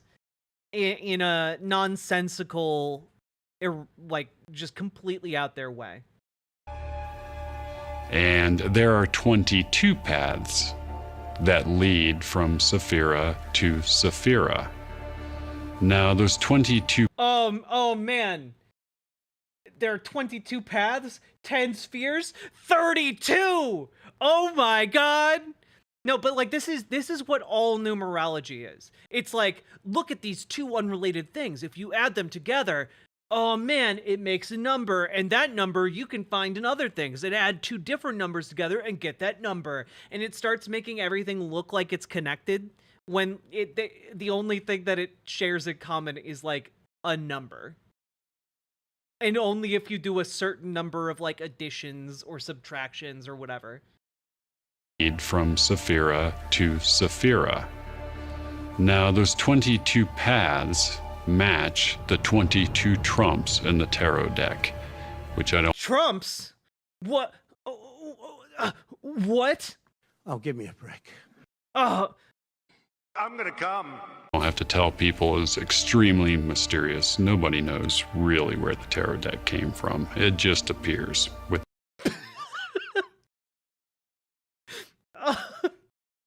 No one really knows where the tarot deck came from. It just appears. What's a girl to do? all of this knowledge. Now, each one of the 22 trumps in the tarot is equated to one of the 22 letters of the Hebrew alphabet. Whoa, 22 letters? Is there another 10 that goes with that 22? Because that's how we get 32, baby. You take that home. You put some you put some veggies in there. You got a stew going, baby. And since the Hebrew alphabet letters are equated to a numerical value, you have a perfect system of basically what you're seeing. So these 22 paths, represented by numbers, are the frequencies that separate these different dimensions one from the other. Okay, I want you to explain to me exactly what you think a dimension is. I want this guy to sit down and explain to me why any of this was relevant to what they were talking about with cave paintings. And you're looking at a map, an ancient map, left to humanity about that knowledge. Oh, left to humanity. By whom? Really makes you think. Could this ancient map of 32 correlate The number thing is not real. Numerology is just nonsense. It's astrology for the dumbest type of people. with the 32 ancient symbols used around the world almost 40,000 years ago? Where could this map be leading us? Oh man. Could it be leading us to the sand planet from Stargate? I forget what it's called. Is it Arrakis? No. That's Dune. Tatooine is Star Wars. Damn it. I can't remember. One thing is for sure, that some of these ancient symbols seem to be burned into our subconscious. Abydos. Thank you, Lady Raincloud. Thank you. I knew I could rely on you. So we have to ask, how is it possible that these symbols stay around for thousands upon thousands of years? Why does culture after culture adopt these symbols? There must Probably because they're really simple. Probably simple symbolism percolates through culture, as we see today, where like within the span of a generation, like within the span of like 15 years, a new generation like develops an entirely new set of symbolism that is relevant to themselves, but they still understand like other types of symbolism. You know, the kids these days are talking about Skibbity Riz Ohio. Okay, like you think we can't like have like a basic set of like symbols while also developing like distinct culture? Like I don't know. be an inherent meaning. One explanation is the study of phosphenes. When NASA astronauts first went into outer space, they would look towards the center of the galaxy and cosmic rays would ping off the retina of their eye, and they started seeing various symbols, crosses, hash marks. You're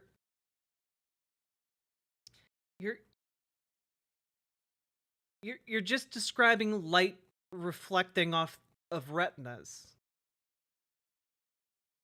That is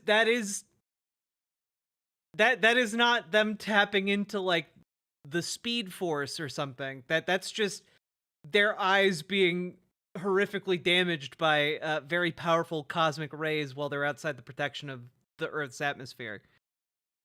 That's not... Guys, guess what? I have astigmatism in one of my eyes pretty badly. And, you know, when I squint my eye, I see a lot of crosses all of a sudden from all of the light sources in the room. Crazy! Am I tapping into another layer of reality? Or maybe I just have something mildly wrong with one of my eyes. Who can say? Cataracts is ancient aliens, yeah. Spirals, and it led to NASA having to redesign the astronauts' helmets so that it would deflect the cosmic rays. And this led to a theory that perhaps some of these symbols are hardwired into our DNA. That's really stupid, though. That theory is really stupid. Like, the symbols aren't hardwired into our DNA. You're just describing how light works. Like, even if you were like, well, it's a result, like, these symbols are more universal because these are problems that humans deal with regularly, you know, like, maybe you could make the argument that, like, oh, people had enough astigmatism in the past, had enough retinal damage in the past that, like, you know, they saw a lot of crosses, and that's one of the ways that it became like a symbol widely used across different like social groups in the ancient world. Like, you could maybe make that argument, like, but that's something that the environment dictates, not it's not something that's hardwired into your DNA. Like, the symbol isn't in there in the nucleic acids, you know, like, it's not that's not how that works. Whether this be the cross on a Christian church or the crest. Oh shit! Oh guys, I should have seen this coming. I should have seen it coming. Dude. That's right. If you tap into the universe force by getting bombarded with cosmic rays outside the protection of Earth's atmosphere, you will come to realize that the cross of Christianity is a universal symbol communicated to us by God and the Anunnaki themselves, the space aliens, via destroying our retinas repeatedly. Upon an Islamic mosque, all of these symbols are there to instill a certain emotional reaction, one that will trigger deep within us a connection with the sacred, with the divine, with the otherworldly. And these symbols have been used for tens of thousands of years, and of course, we still... All right, who's this? Oh, Gobekli Tepe, Genesis of Gods. Andrew Collins. What's your deal?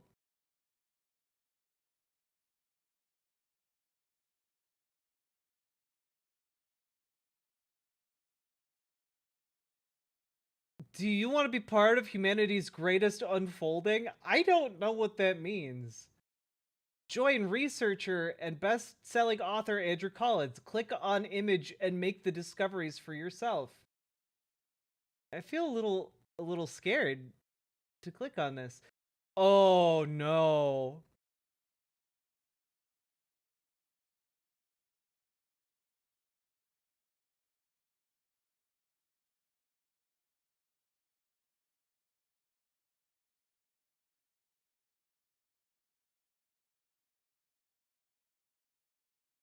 Now, far be it from me to judge a book by its cover, but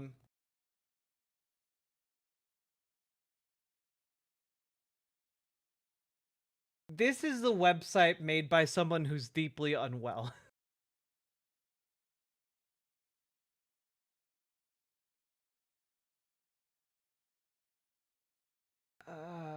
Okay. All right, we're just gonna move on here. I'm not even gonna tackle these ideas. Yeah, I have just returned from Contact in the Desert, one of the USA's largest UFO conventions. Okay, we know exactly what kind of crank you are. Have been used for tens of thousands of years, and of course, we still see them as important today. If we take these ancient 32 symbols and we look through antiquity, we can see how they have been formed into much more concrete images. But these concrete images began to hold a certain Wow, multiple civilizations learned how to make wheels? That's crazy. frequency and meaning throughout time, meanings we still hold today. Experts suggest there are 7 main ones: the Vesica Piscis, the Star of David, the Ankh, the Cross, the Chicana, the Swastika, and the Crescent Moon. If we go Well, I'm glad you included that one in there. back into antiquity, how has the meaning of these symbols changed? And most importantly, how do all of these symbols bring us back to an ancient civilization known as Atlantis? That's right, baby. We haven't even gotten to how all of this is related to Atlantis yet. We haven't even made it that far. We first start with the star and crescent. It is an iconographic symbol used in... Gee whiz, where could they have gotten the idea? Where could all of the human civilizations on Earth have gotten the idea for a crescent moon? What might account for this similarity across all the planets? What could it mean? Where could they have gotten this idea?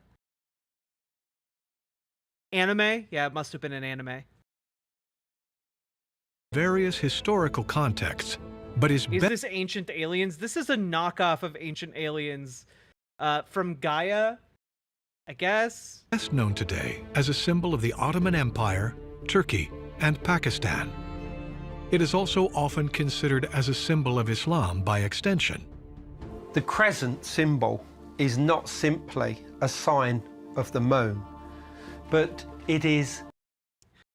I mean, it's not anymore, but when we're talking about where we might have gotten that symbol from, the moon's pretty good starting place. The sky, where all the aliens are? Yeah. The symbol of the cycle of life itself that was defined from very earliest times by the periodicity of the moon, the different phases that it would take, and its effect. But is the moon hard-coded into our DNA? Only upon the tides and water, but also upon the human bodily cycle. Oh, right, we have to explain why women are hysterical. I forgot. Particularly that within the female cycle. As we all know, men are anti-moon. In Latin, the Vesica Piscis simply means bladder of the fish. You can find this symbol in paintings of Christ and the Buddha, and it can also be found in sacred geometry and Roman depictions. If you take it at its basic level... Whoa! You mean to tell me that Rome would have depicted this?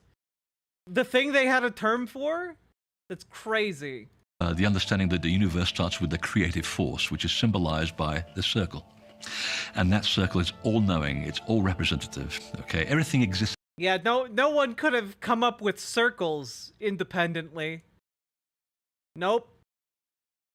You know, no one could come up with circles independently. Certainly not if they were paying attention to the moon. You only got you got the crescent symbol. Why on earth are you going back for the circle symbol? You know. In that circle, and paradoxically, it doesn't exist outside I'm it. having such a good time. Well, how does the energy in that circle know what's outside it? Well, it begins to separate. And once it separates, it goes from its divine nature into its divine opposites.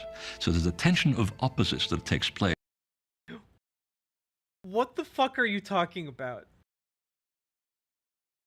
There's not a concept of divine opposites. You haven't done any of the legwork to bring us there about your particular, like, spiritual view of the universe. You're just suddenly introducing that concept as if we all know what you're talking about. Because both circumferences are placed on the center of each circle. The Star of David, a hexagram shape, is mostly associated with the Jewish community and to the first King David. The Star of David has much older origins. Wait, did they just mess up the editing of the audio? A hexagram shape is mostly associated with the Jewish community and to the first King David. The Star of David. Oh my god, they just messed up the audio. The audio transition, you heard it right? Like, the narrator keeps talking and then, like, they just, like, messed up the fade out. That's crazy. No one at Gaia on the production team really gave a shit, did they? David has much older origins, dating back to the beginning of this phase of humanity in Egypt, 10,000 BC. It was created. Okay, what? Oh, Sonia Grace, author of Spirit Traveler. Okay, Sonia, you can't just say this phase of humanity and then be like, yeah, it started 10,000 years ago. What do you mean by this phase of humanity? Do you mean humanity was different before 10,000 BC? In what way was it different? What is the phase that you're talking about? Again, these people just introduce concepts and talk about it like it's already a thing that they've established. But, and I think that's kind of how they get you hooked, right? On this particular type of rhetoric. They will talk about it with a sense of authority, with, like, the sense or, you know, even, like, the trappings of authority. But, like, it is merely a ploy to get you hooked onto their particular woo. In likeness of the pyramids, but also represents what so much of Egyptian mythology. I'm sorry, what?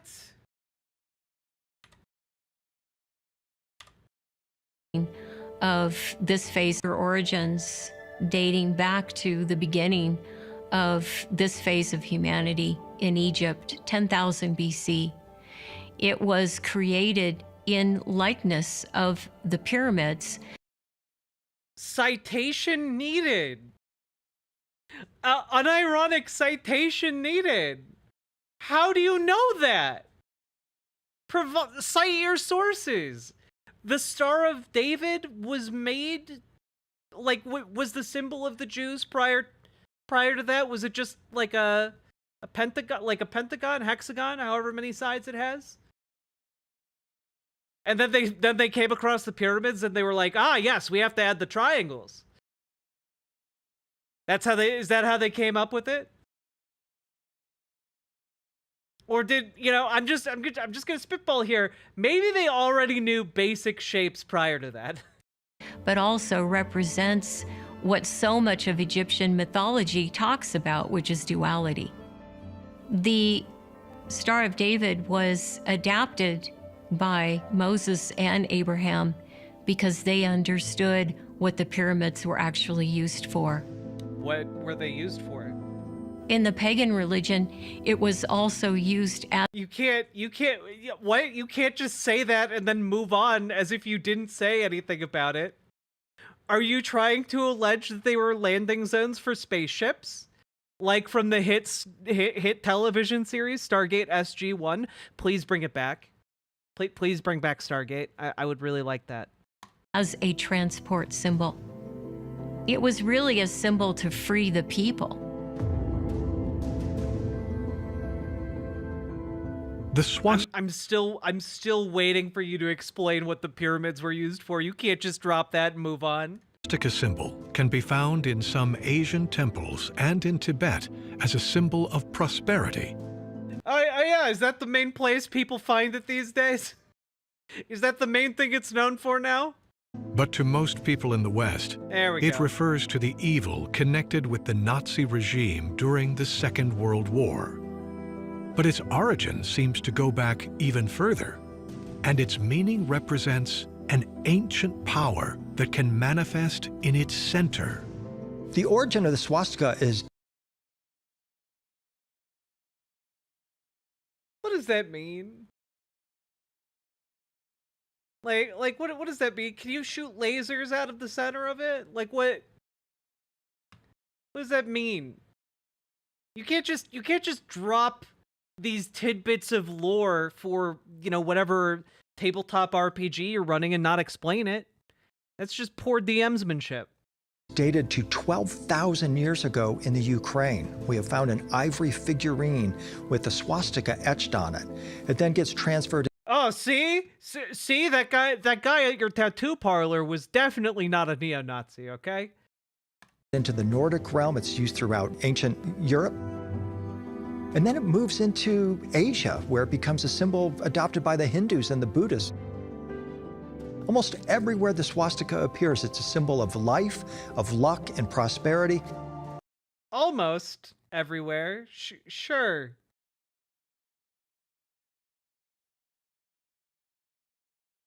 Not in America. I'm sorry. Without the spiral, nothing can grow. A plant can't grow without the spiral motion. Blood can't flow through the veins of the human. What?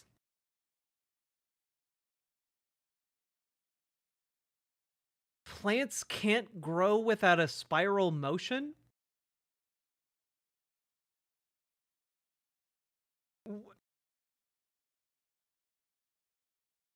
Can you elaborate on that at all?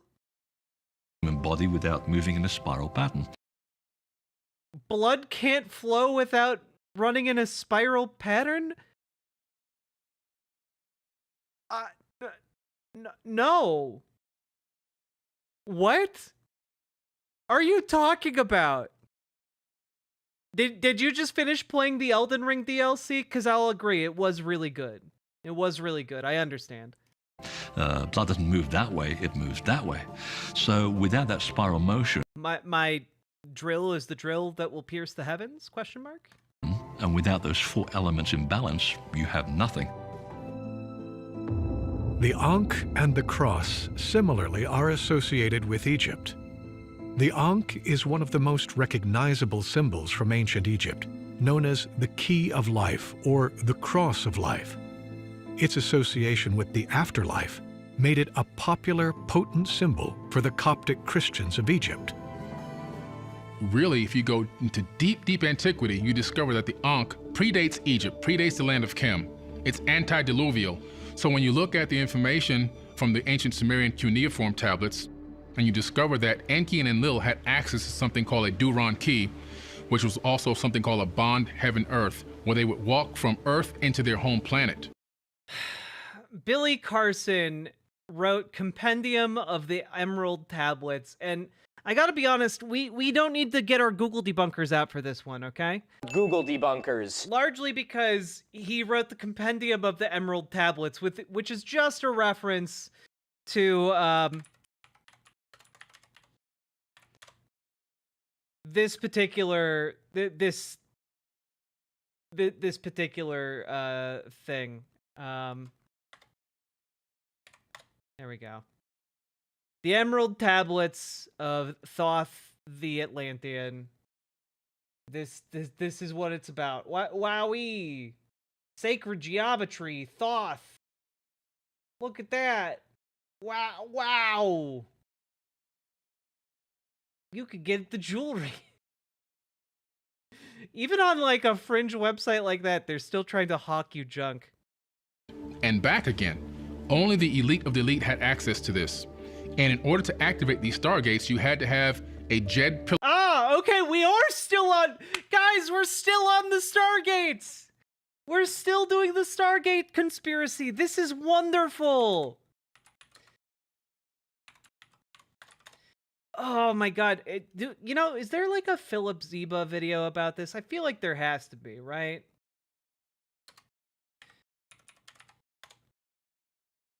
It's got to be he's got to have made at least one, right? Philip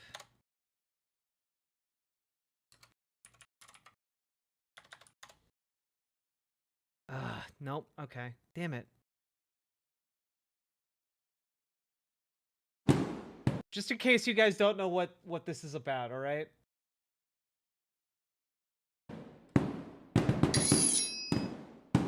Oh boy. In 2003, using the pretext of Saddam Hussein having weapons of mass destruction and his alleged connections to Al-Qaeda, the United States invaded Iraq. My fellow citizens, at this hour, American and coalition forces are in the early stages of military operations. Yeah, you know, under these pretenses, we invaded Iraq, but mostly it was to, you know, hand oil over to Halliburton. Yeah, okay, yeah, all right. It was a pretense. It was a pretense. Disarm Iraq, to free its people, and to defend the world from grave danger. On my orders, coalition forces have begun striking selected targets of military importance to undermine Saddam Hussein's ability to wage war. These are opening stages of what will be a broad and concerted campaign. Okay, yeah. After years of military operations, more than 1 million Iraqis were killed as a result of the invasion and the subsequent occupation of the country. Truly terrible. Iraq descended into sectarian strife after the U.S. occupiers dismantled Hussein's government and its military apparatus. The chaos helped give rise to the Islamic State group through its predecessor Al-Qaeda in Iraq. Many observers believe seizing Iraq's oil reserve and ousting Hussein were the primary reasons for the U.S.-led invasion. Uh-huh. But what if they were wrong? Oh. What if there really was a weapon of mass destruction of unprecedented power? What if Saddam Hussein... He's literally using footage from the movie Stargate. Are you kidding me, dude? ...had a Stargate? That's the real reason for the invasion of Iraq, according to author Michael Salla. Let's find out if any of this is remotely plausible. No, it's not. On its surface, it is not. Like on a surface level, without any kind of research into it, no, it's not. If you had the technology to transport to other planets and go back and forth, it would fundamentally alter the balance of power on this planet. I don't know, I'm sold. Look at all this footage. It looks real. Must be a documentary. Hello, I'm Mike Droberg, a Marine Corps veteran, filmmaker, history enthusiast, and investigator of the supernatural. And we will answer these questions. What if this guy, you know, chat, hear me out, okay? What if this guy actually discovered a Stargate? What if he actually did, though? Today's episode of Forgotten History.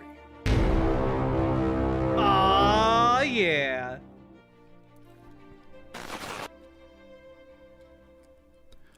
Oh, God. Oh, God. Okay.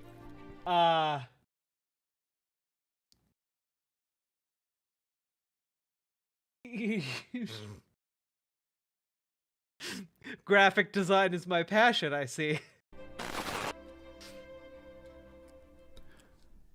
Dr. Salla, an Australian national, obtained his MA in philosophy from the University of Melbourne and then his doctorate in government from the University of Queensland in 19... I can't watch this entire thing. We can't do it.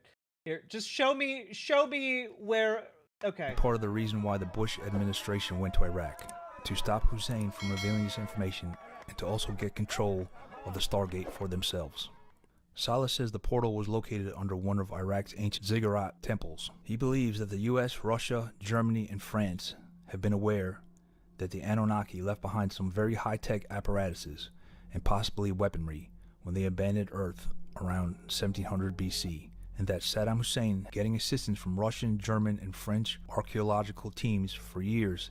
Okay, so just as So you're saying that they left behind a bunch of highly advanced technology that Iraq just has never used?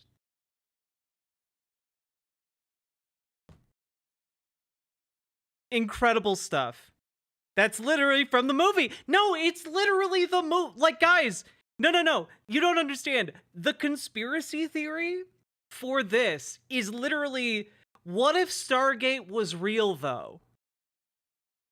What it is quite literally, what if Stargate was real, except that we discovered the Stargate in, the late the early 2000s instead of like the late 90s. An attempt to unravel and perhaps reverse engineer this apparatus, which Saleh claims is probably far in advance of any technology we might have obtained from the Greys from Zeta Reticuli, and which is supposedly warehoused at Area 51 in Nevada.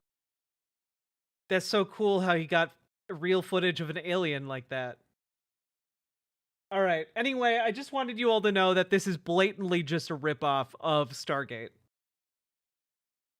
Killer Ankh in your hand. So the Ankh itself would have this jet inside of it. Yeah, no, that all just wasn't true. Yeah, like there's nothing to like Google debunk there. Google debunkers. Because like there's just nothing there. There's no information. Like, yeah, look, if Saddam Hussein, the guy who used chemical weapons on his own people, was sitting on a treasure trove of highly advanced alien weaponry and the ability to travel between like planets in a blink of an eye, yeah, I think he would have lasted a little bit longer when the US invaded, I'm just throw that out there.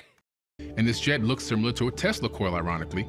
And then you had the Ankh itself. Now, this Ankh was technology along with this jet, and it was oscillator, and it would oscillate at the frequency of the atomic structure of the owner of the Ankh.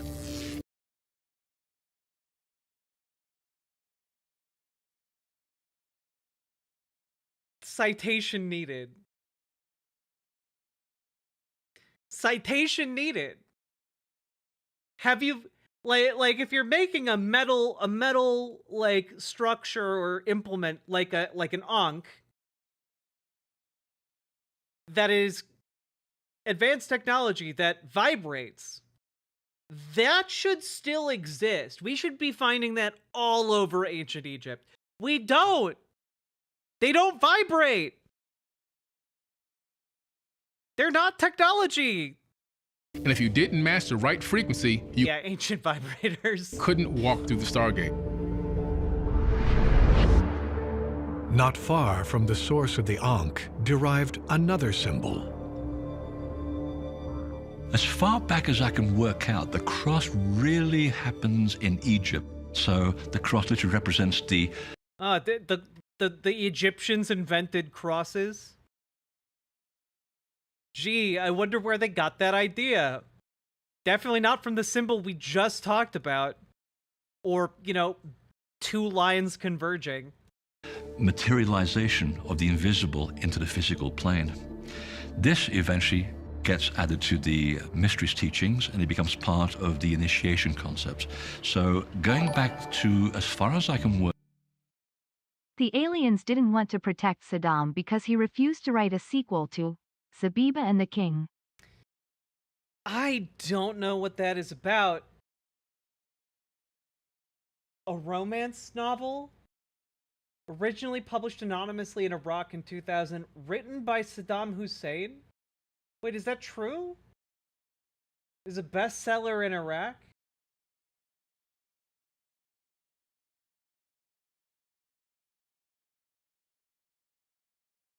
It was written by ghostwriters with the direct influence of Saddam, according to the CIA.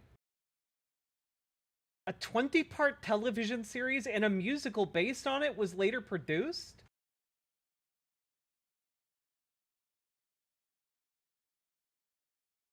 I feel like so much more information about this book should be out there.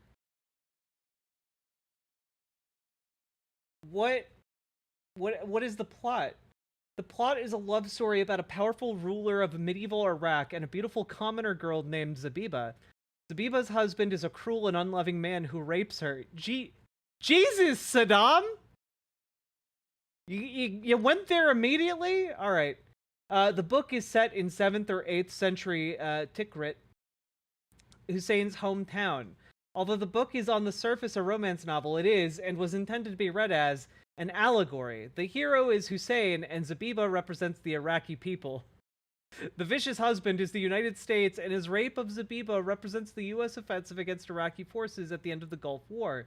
As illustrated by the date of the rape being January 17th, the same day U.S.-led forces commenced the 1991 offensive that drove Iraq out of Kuwait. In the novel, the king dies after capturing the rapists and avenging the honor of Zabiba.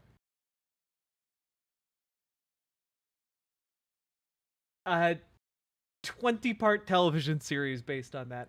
Wow. But is it hot and steamy, though? Like, is it a hot and steamy romance novel? Like, obviously not the rape part, but like after that, like, does Hussein wine and dine the Iraqi people? Also, Lily Love Stuff, thank you so much for the $5 dono and knowledge that Saddam Hussein either directly or indirectly wrote a romance novel.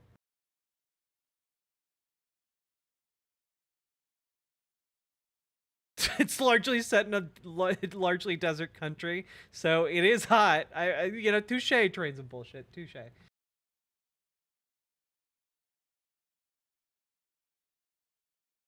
Work out 6000 BC, they come back. I think she needs therapy. She's a character in a romance novel written by a military dictator who did like countless war crimes. You know, I don't think she's gonna get therapy in that book. Risen from the dead, and at that moment they applied the... I'm sorry, wait, what? Okay. So going back to, as far as I can work out, 6000 BC, they come back risen from the dead, what? And at that moment they applied the symbol of the man or the woman who is nailed to a wooden post or a beam or a cross, which means that by the time we get to the Roman era, this is a very profound symbol. There is one more symbol that... What are you talking about, man?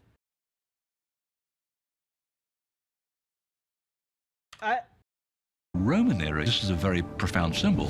It's not, actually. In the Roman era, the cross represented like ultimate shame and humiliation. It was, I don't know if people understand this, okay? In contemporary times to Jesus Christ, the cross was seen as like the most humiliating way to die.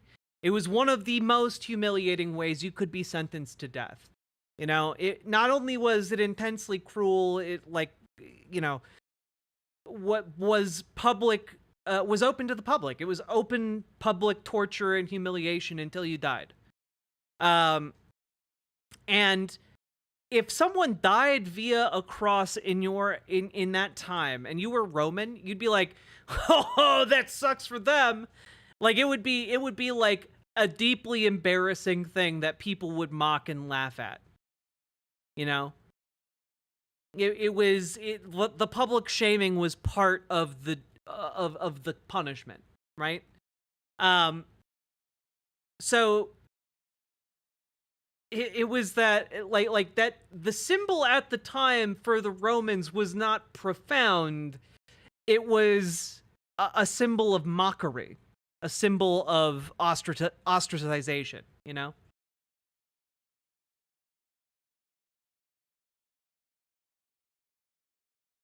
Okay, just because she's not going to get any therapy doesn't mean they don't need it.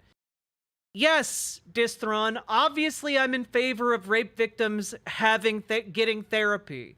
Do I need to specify that when we're talking about a romance novel written by Saddam Hussein?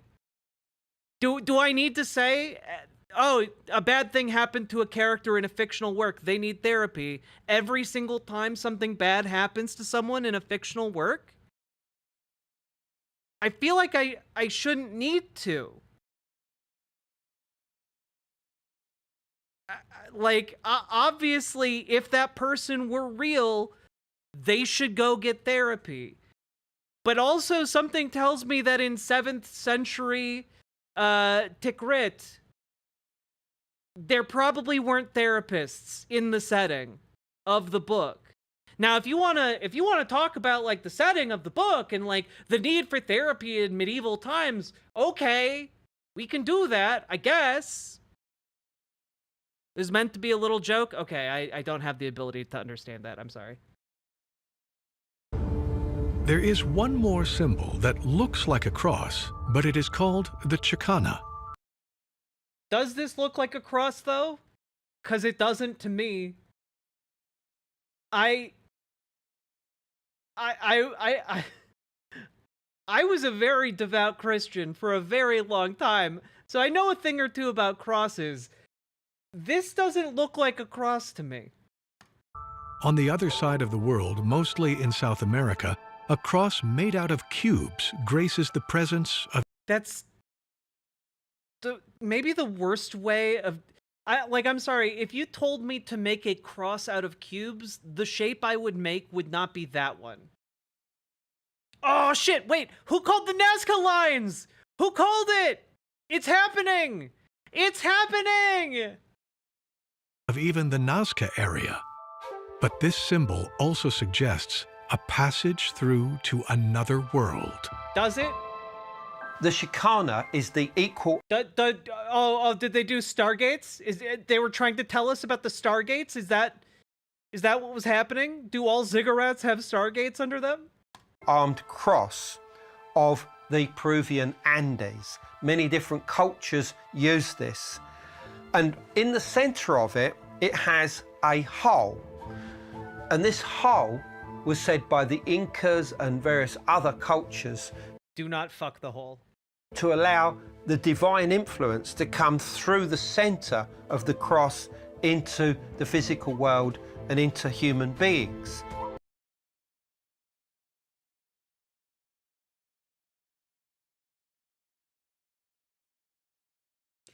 I'm sorry. It sounds to me like you're just describing a glory hole. You're just describing a glory hole, which, by the way, is also the name of a great movie that stars J.K. Simmons. You should go check it out. Well worth your time and watch. It's just called Glory Hole, and J.K. Simmons plays an eldritch god in a public bathroom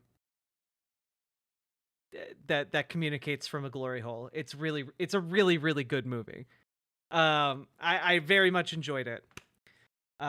In fact, you know what? We're gonna play the trailer for it right now as a way to palate cleanse our minds, okay? From whatever is happening in this video.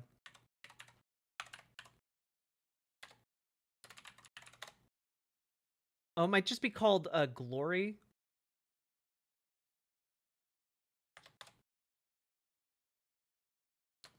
J.K. Simmons. Glorious. It's called Glorious. Okay. Hi, it's Brenda. I'll call you back. Hey, Brenda, it's Wes calling you again. I just needed to hear your voice. I love you very much.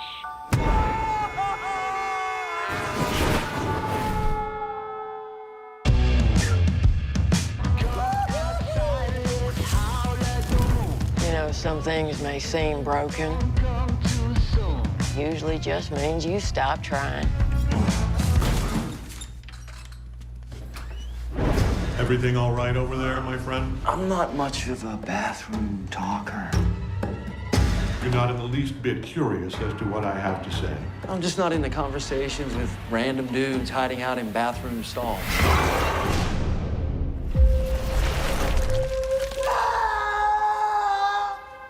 No one is coming to help you, friend. Anybody! So you're a god living in a rest stop bathroom in a stall that's glory hole adjacent. I am he. I am that God. The universe has a favor to ask. You need to satisfy my physical form. There's only one part of you that can do that. I'm not doing it. I don't care how many people it saves. Total annihilation of all life in the universe. Your feelings tear you up inside, pure and raw. That's what I need from you. What did you do, Wes?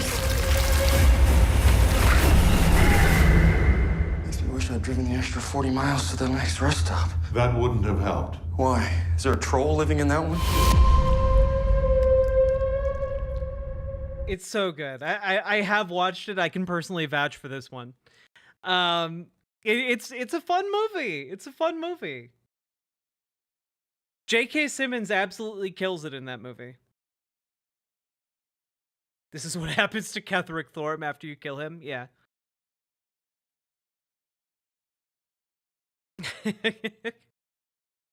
Why won't he fuck the hole? Look, I'm not gonna spoil the movie, all right?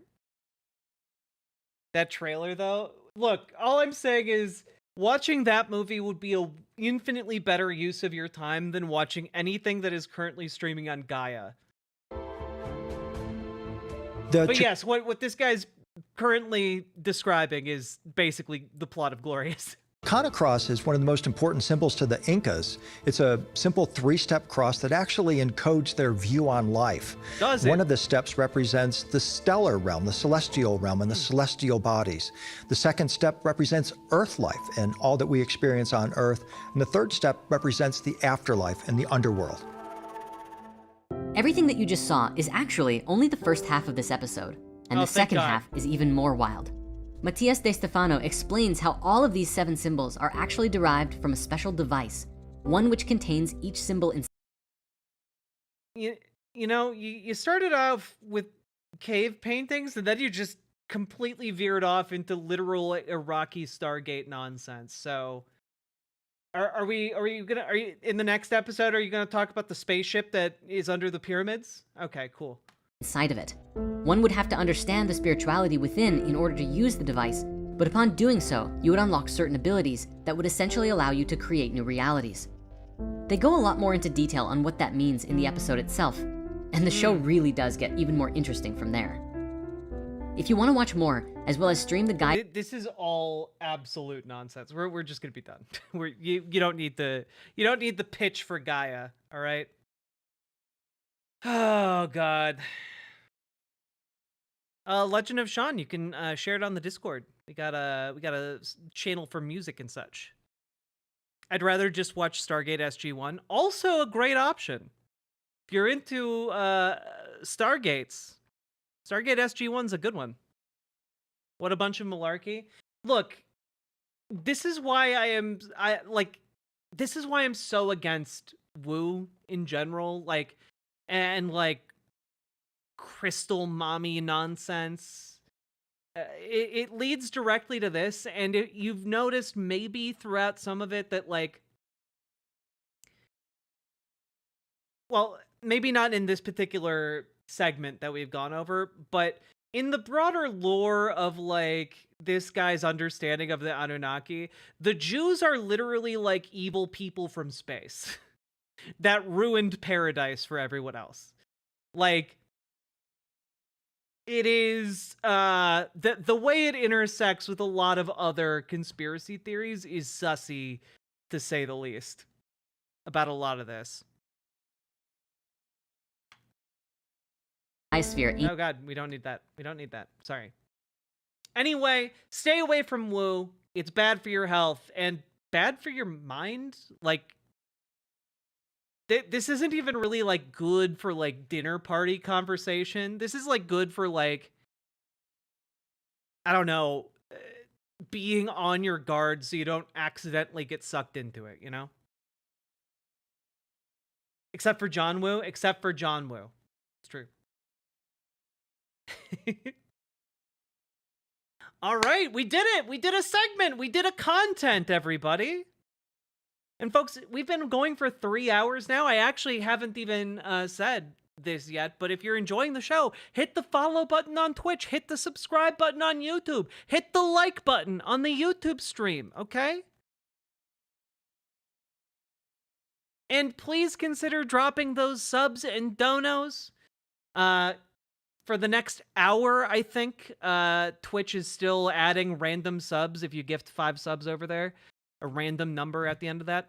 But also consider supporting over on YouTube or riverboat.gg. If we hit 17 more subs, we'll get an additional piece of content. Right now, we are down to 3, I believe. I owe you 3 contents still. Now, of course, folks, see, we've got over 100 likes. I think we can make it to 150, though. I think we can make it to 150 likes. I think we can do it. Okay? There are currently 245 people watching on YouTube. I think you guys can hit 150 likes. Also, hope you're all enjoying the show so far, folks. I'm having a great time. I do, however, need to go use the bathroom. When I come back, we will engage in our next bit of content. All right? Hey, Sweet Myths, how you doing?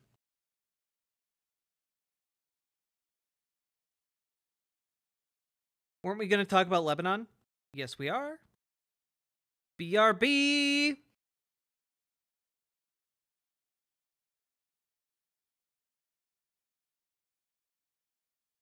In the heart of the stream where the currents flow, there's a red-haired captain with a radiant glow. Riverboat Jack with her eyes so bright navigates the waters, chasing dreams in the night. She talks of games and battles won, and fights for rights until they're won. With her partner by her side, they sail the waves they won't abide. Get in the riverboat, hear her laughter sway. With every yarn and booger, it's a playful day. She'll say daddy or oh mommy in her unique way. Riverboat Jack, lead the way.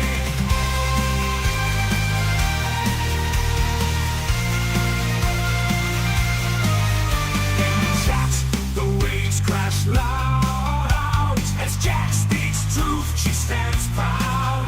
Politics, socialism, her flag unfurled. In her world, all voices are heard. With all curls and glasses on, she blows a kiss, her strength is strong. Her favorite tune, she'll sing along, and in her laughter we all belong. Get in the riverboat, hear her laughter sway. With every yarn and booger, it's a playful day. She'll say daddy or oh mommy in her unique way. Riverboat Jack, lead the way.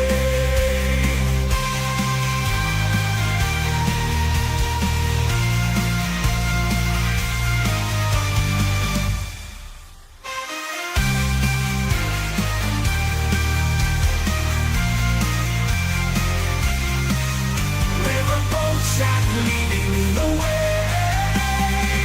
EWA, the sound of joy as she sails through, no one can destroy. With love and courage, she sets sail. Riverboat Jack, never to fail. Get in the riverboat, hear her laughter sway. With every yarn and booger, it's a playful day. She'll say daddy or oh mommy in her unique way. Riverboat Jack, leading the way. So come aboard, let's sail the stream. With Riverboat Jack, it's a vibrant dream. In the world we're all free to play. Get in the riverboat, let's sail away.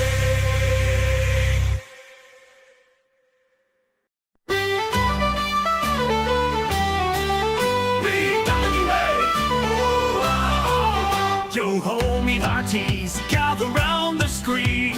But Riverboat Jack sails a pirate queen. With a red mane glowing and a smile so bright, she leads us through the digital night. In the game of Scrabble, a word was denied, but from its ashes a meme did rise. The WA, a battle cry in the chat, it roars echoing laughter through all shores. BWA, boo-ah, let's all shout. Raise your voices, no room for doubt. BWA, boo-ah, loud and clear. With Riverboat Jack, there's nothing to fear.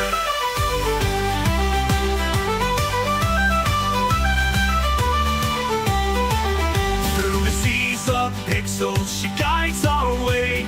With politics and games every single day. Her partner by her side, a bond so tight. Together they shine, a beacon of light. From Scrabble's lost to a meme so grand. BWA, boo-ah, will take a stand. In the chat, it's our rallying cry. With Jack at the helm, we reach for the sky. BWA, boo-ah, let's all shout. Raise your voices, no room for doubt. BWA, boo-ah, loud and clear. With Riverboat Jack, there's nothing to fear. So join the crew, let's sail the stream. With Riverboat Jack, it's a pirate dream. BWA, boo-ah, forever we'll say. In her ship of laughter, we'll always stay.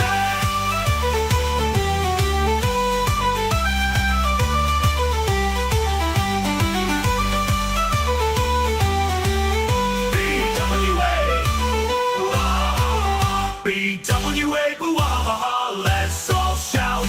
Raise your voices, no room for doubt. BWA, boo-ah, loud and clear. With Riverboat Jack, there's nothing to fear. With Riverboat Jack, there's nothing to fear. BWA, boo-ah, let's all shout.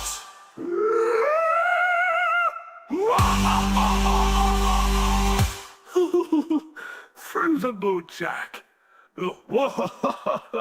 Forever we'll say. In her ship of laughter, we'll always stay.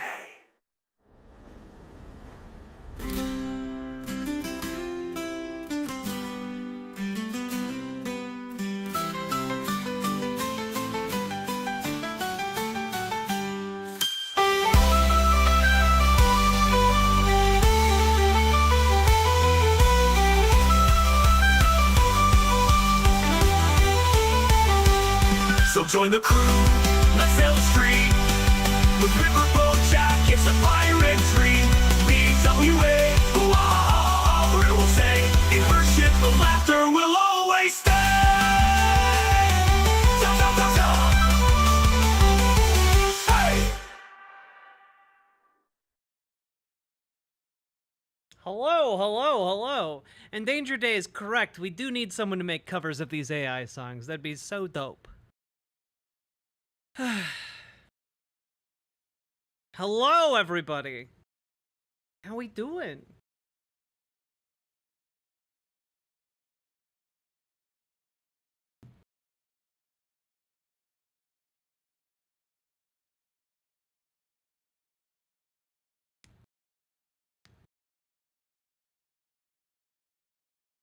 They're AI. A couple of them are. The two you listened to were AI. People in the community like asked if they could make some meme songs. And I said, yeah, whatever. Knock yourselves out.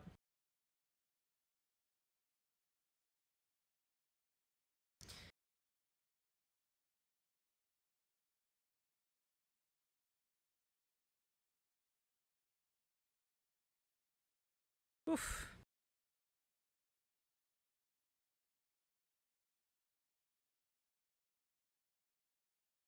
Sweet Myths is already right there. Well, look, I don't want to like point out. I don't want to be like, hey, do that. Like, I don't want to impose on anybody. These are just fun little things. And like, if someone feels moved to do it, absolutely, I'll gladly swap them out. But yeah, doing pretty well. I had a dysphoria day yesterday, but I'm feeling much better today. I'm glad you're feeling better, Periwinkle. Yeah, it is weird, you know. Like I've been on HRT for like 7 years now, 6 years, 7 years, 7 years. and like, you know, you still get dysphoria days, and it sucks. I feel you.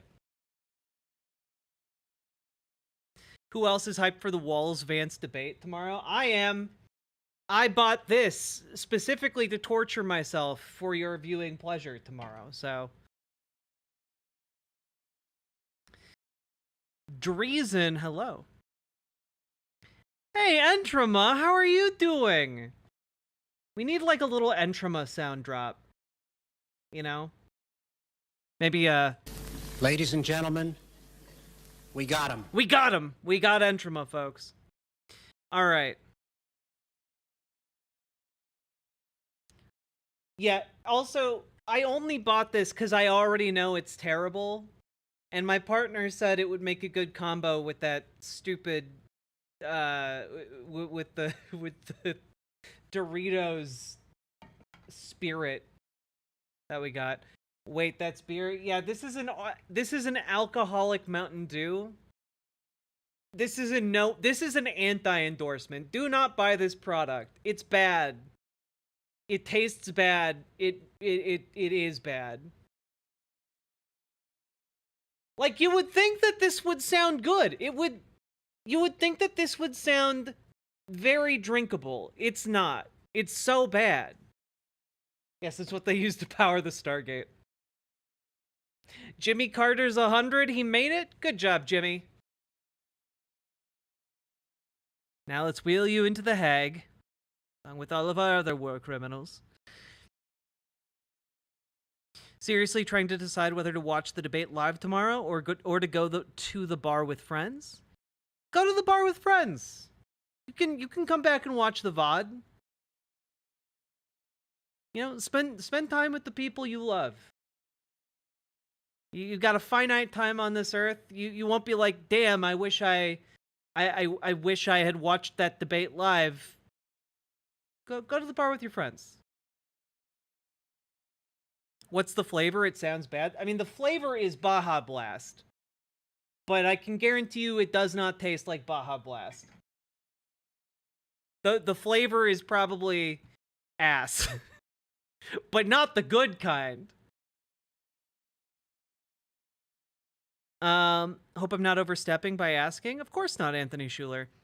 Did you get any gender-related surgeries or just HRT? Just HRT. I haven't had. I've looked into like a few, but I'm still nervous about bottom surgery, so I haven't really pursued that. And I don't know, like my boobs be boobin', so like I'm not super worried about my boobs. The one that I would maybe look more into is like facial feminization surgery, but honestly, mostly about stuff that I'm like not super self-conscious about anyway, so I'm not sure if like that would be worth it for me. The only other thing really is like hair removal. Like maybe I'd do another round of like laser hair removal. I don't know.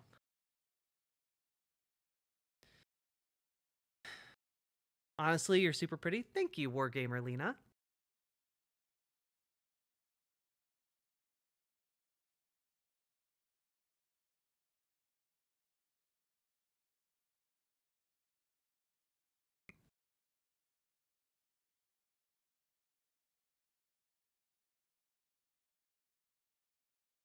As someone who's discovering where they sit on the gender spectrum at 40, I envy your ability to live as you are.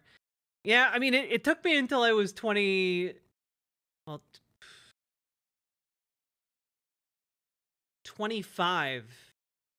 to actually start considering that I might be trans.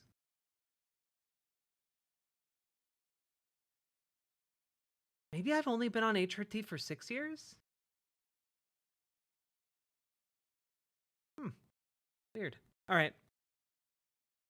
I'm super self-conscious about my facial hair and big boy gut. I hate it. Yeah, I struggle with former big boy gut, because I used to lift a lot of weights and like do a lot of physical activity, but then as like I realized I was trans, I really like cut myself off from the world and stopped exercising as much because I was like, well, you know, if I get too beefy, then I could never be a girl, because I was really hung up on gender stereotypes. And now I realize that was a mistake. I should just exercise. But like, definitely getting on HRT like made me very self-conscious about like my waistline. Yogurt helped me to move my gut to my thighs. Hell yeah. Also, I've been learning to eat a lot healthier lately, so that's been really useful.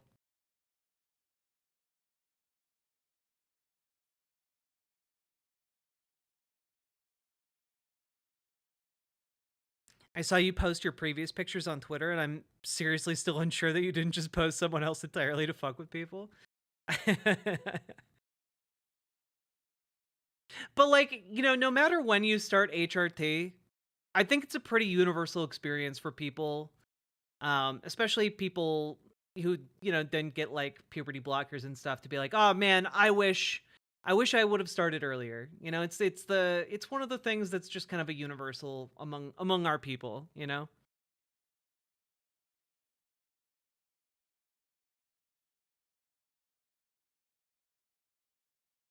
Also, if you guys are struggling with like weight stuff, I've been using this app called Lose It with an exclamation point at the end. It's been really helpful for me, like tracking my calories and just like being more aware of what I eat and like how those can fit into my diet. I haven't really changed what I eat, just like how I plan what I eat. And it's been really effective for me.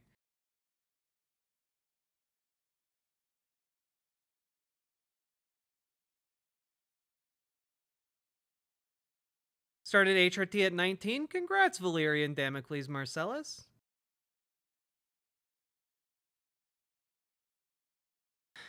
I mean, I do wish I started earlier, but I'm glad I started at all. Exactly, Ms. Milena. I think that is also the second half of that experience, you know?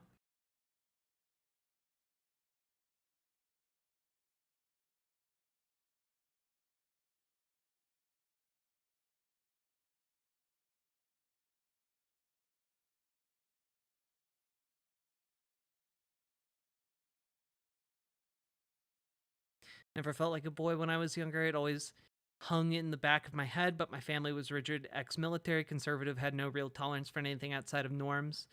Yeah, my dad pulled me aside when I was a teenager and was just like, hey, now just remember, we only tolerate gay people. We never accept them, you know?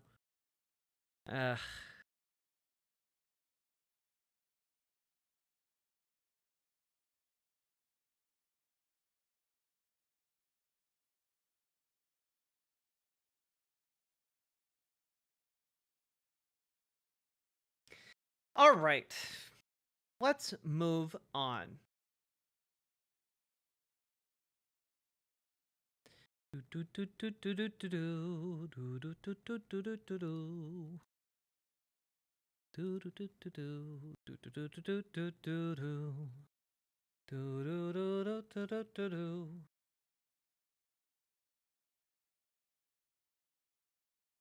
Okay. Q.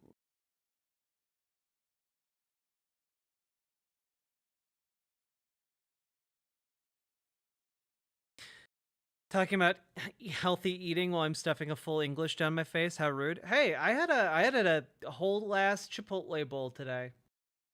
You know what? It was great.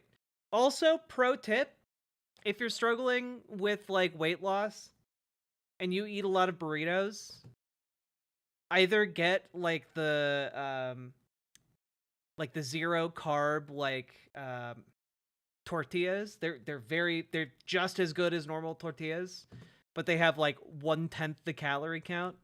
And get a bowl at Chipotle if that's where you go. Okay, like it cuts out like 400, 500 calories. It's crazy.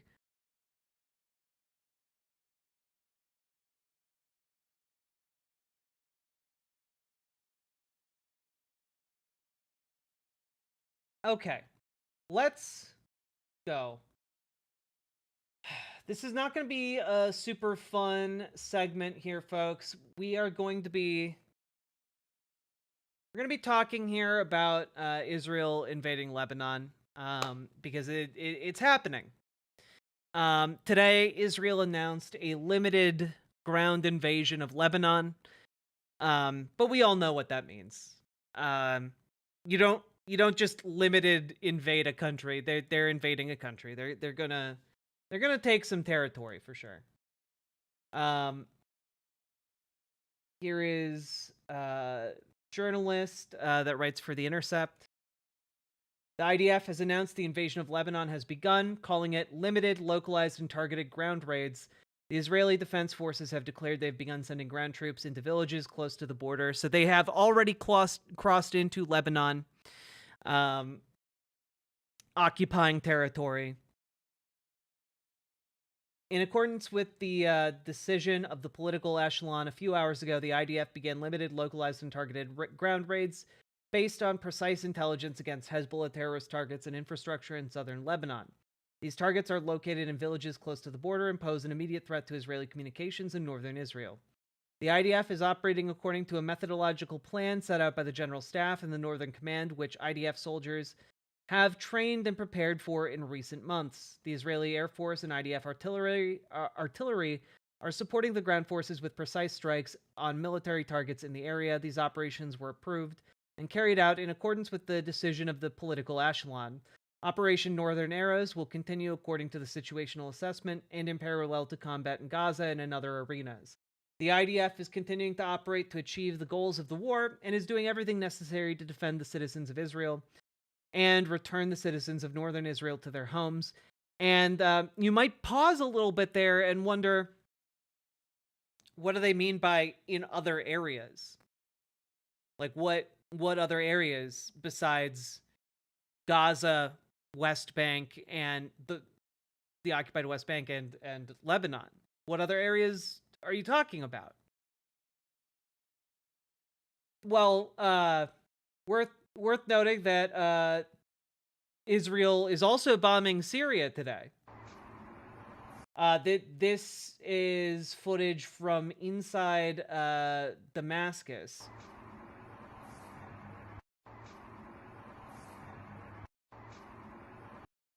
Fires raging. There's another video going around.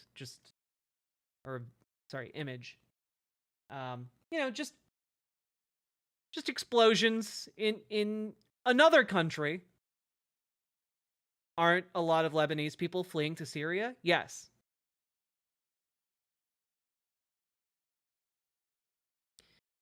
I'm sorry, but the idea that this is going to be limited, targeted, and isn't going to incur massive civilian casualties, and the idea that it's being done, I don't know, a lot of people are talking about, the sovereignty of, Ukraine, right? The sovereignty of Ukraine. Does Lebanon not get a say in whether or not it gets invaded here? Almost completely absent to a lot of the press coverage in mainstream media in the United States is any mention of, the Lebanon's government. How many of you have seen, anything said by Lebanon's prime minister? How many of you have seen anything about that?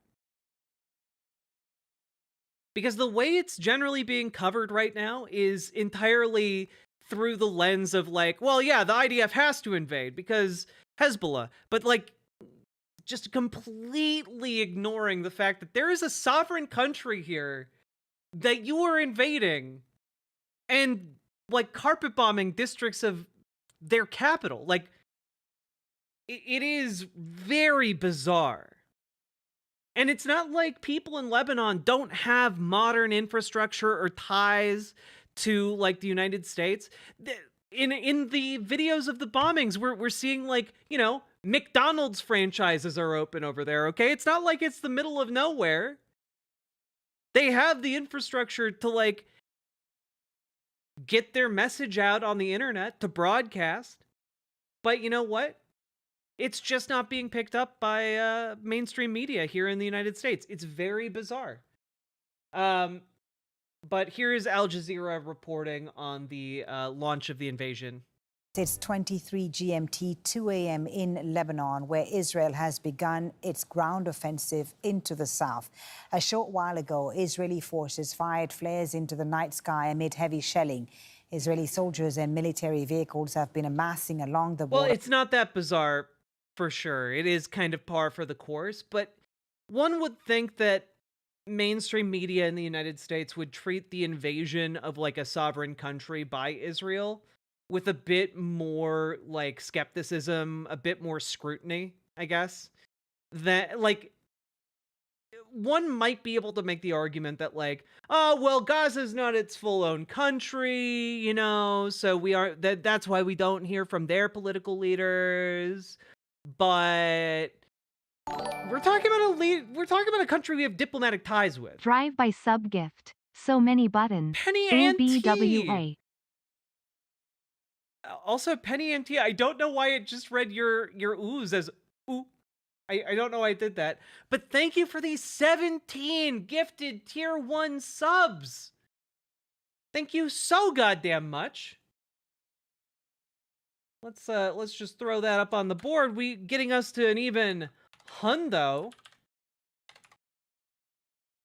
We are getting so much content tonight, folks. Thank you so much, Penny.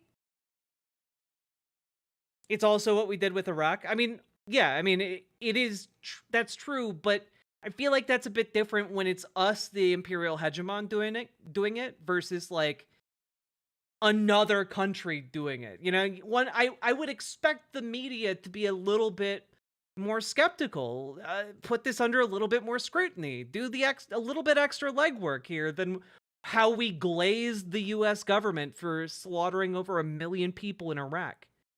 You know? Oh no, Penny, you're white.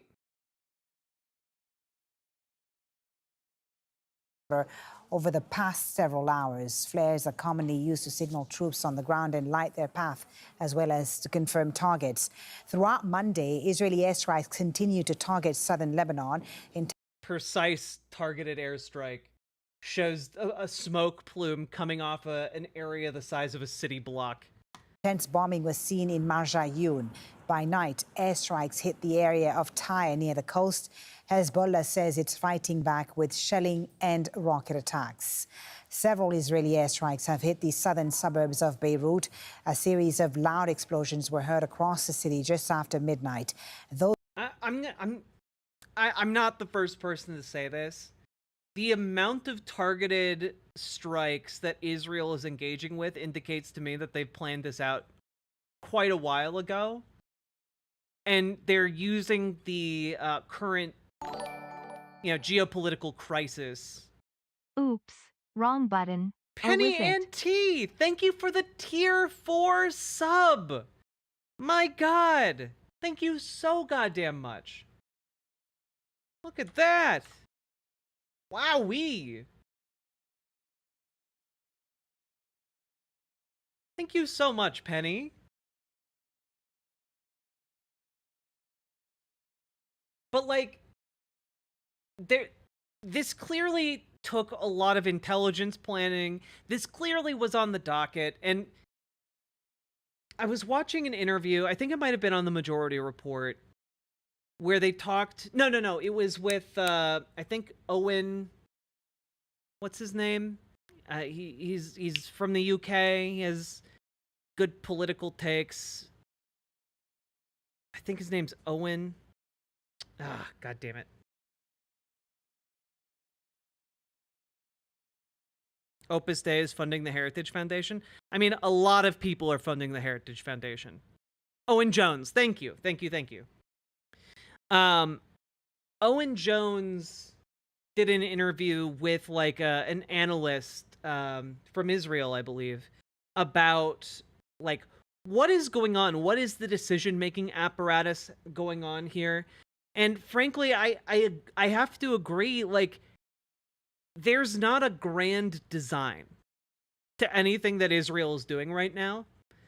I think what we're seeing is like a system in collapse that is just looking around and saying, what can we get away with right now to keep this, to keep all the plates spinning, you know? And it seems to me that this is merely like, well, we can't keep this conflict going in Gaza forever. I disagree. No, I think that the people who are in power right now in Israel do not have a plan. Their main plan is, how do we stay in power longer? How do we continue this entire thing? Because again, you have to remember, the moment the plates stop spinning, Netanyahu is on the hook again for fraud. He was on the verge of going to prison. It's why he tried to overthrow the democratic system the summer before October 7th. Okay? And I think that Benjamin Netanyahu has a laundry list of things, as do other people in the government, that they have been having wet dreams about for the last several decades. But I don't think there is a coherent plan here. I think it is pure self-preservation, and if they can get away with doing one of those plans while they're at it, so much the better. But again, Wargamer Lena, Manifest Destiny isn't a plan. Manifest Destiny is like an ideology. You know, it's not a plan. It's different than having a plan to annex the West Bank is different than a movement that has a desire to build settlements in the West Bank. Does that make sense? It's a distinction there. One is the desire to do something, and another is we have mapped out steps to get from point A to point B here. You know? And I don't think there is anything like that at play right now. Honestly, Anthony Schuler, I think he kind of nailed it on the head. Right now, the government of Israel is in a psychotic fever dream. It's in a death spiral. There is no method of de-escalating what they're doing that would actually work.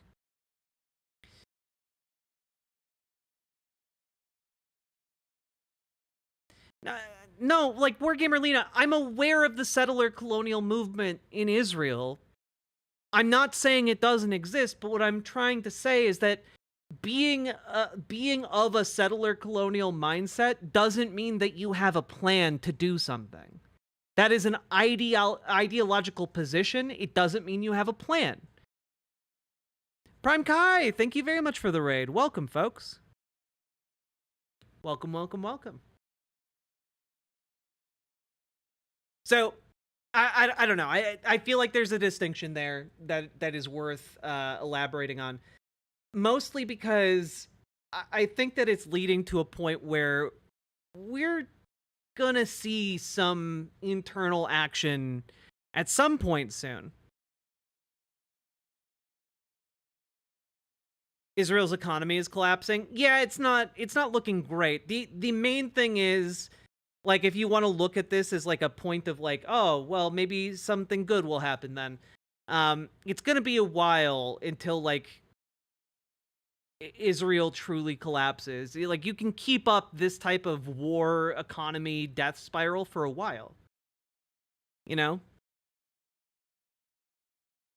They might be trying to prove they aren't the US's puppet by openly sabotaging US diplomatic efforts. Well, that's part of it.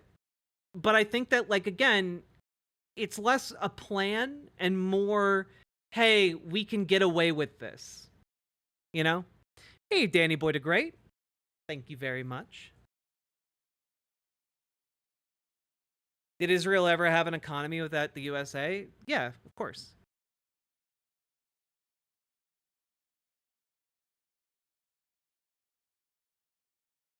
Yeah, it's not a plan for the same reason Jesus Take the Wheel is not part of a plan to prevent a car accident. Yeah. All right. Unironically, the only thing that might stop Netanyahu is the Israeli people kicking down the doors of the government and demanding a resign or else. I don't think that there is enough people. I don't think that there are enough people in Israel that are in that camp yet. I think things would have to get substantially worse for the average citizen in Israel before they got to a point of kicking down Netanyahu's door. A lot of people dislike him, don't get me wrong.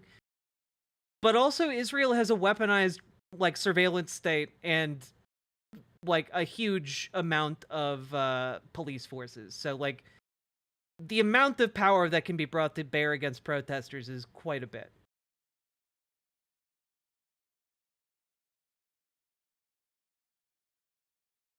Those attacks came shortly after Israeli forces repeated their same tactic of issuing chaotic evacuation orders that we have seen in Gaza. Meanwhile, in northern Israel, the army has declared closed military zones.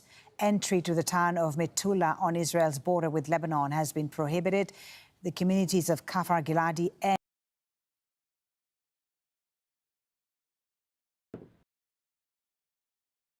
and Misgav Am are also closed.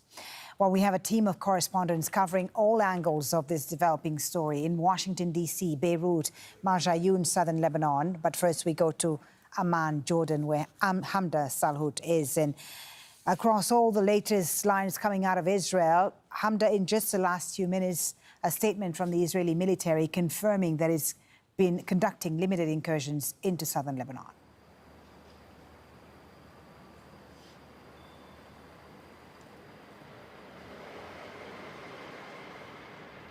Into sovereign Lebanese territory. An army statement said that this actually began a few hours ago after the approval from the political echelon within Israel. These are the meetings that we've been talking about over the last couple of hours that included the Israeli prime minister, his security cabinet, and then other security and defense officials. The army says that first, they launched these what they call targeted and precise raids based on intelligence, and that they are going to launch this offensive on the ground in order to achieve their goals of restoring the balance of power along the border, as well as returning those evacuated Israelis back to those towns and settlements that have been evacuated since the cross-border fire began. The Israeli army has said that they are looking to target Hezbollah posts and other military infrastructure in the border area. It does not say how deep they plan to push into Lebanese territory, but make no mistake, this is now a full Israeli invasion into Lebanon. Yeah, we're about to see some shit go down, unfortunately. I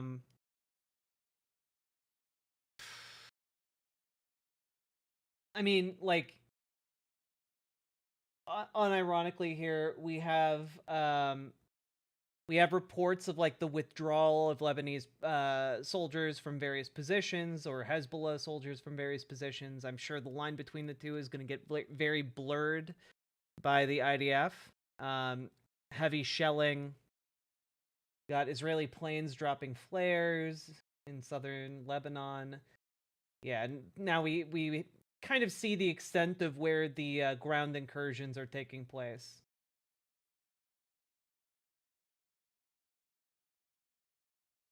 Security sources say the Lebanese army has redeployed from its border posts and has not withdrawn from them. This was 10 hours ago. Okay, they pulled back to 5 kilometers north of the border. This is bad. I mean, I have to be honest with you. This really does seem... My understanding is... that this area in blue, is that the Golan Heights? I believe so, right?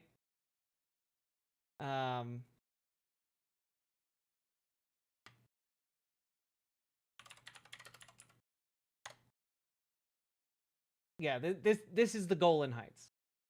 And that was already, that is a legally seized territory that was acknowledged by Donald Trump when he was last in office. It was actually part of Syria, I believe. And you can see that there are some airstrikes taking place in and around Damascus, capital of Syria. Is Damascus the capital of Syria? I think it is, yeah. But this, to me, looks like... I mean, it looks like we could be looking at another annexation under the auspices of having like a buffer zone, kind of like what Russia claimed about Crimea and Ukraine in general. A lot of this seems to be about seizing territory. I'm not going to lie. I think the settler colonial narrative is extraordinarily strong in Benjamin Netanyahu's cabinet of war ministers, and I think that now that Yoav Gallant is kind of estranged from the war cabinet, we're gonna see some increasingly horrible decisions being made. It would not surprise me.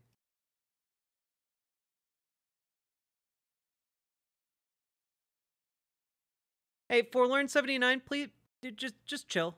Just chill. You don't need to fight everyone in Twitch chat. You can see the long occupied Golan Heights. Yeah. It's yeah. Like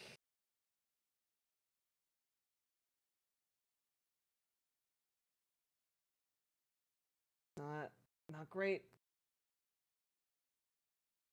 I wish I had like a more in-depth thing to say about this, but it's really not great. Like like what do you say to this?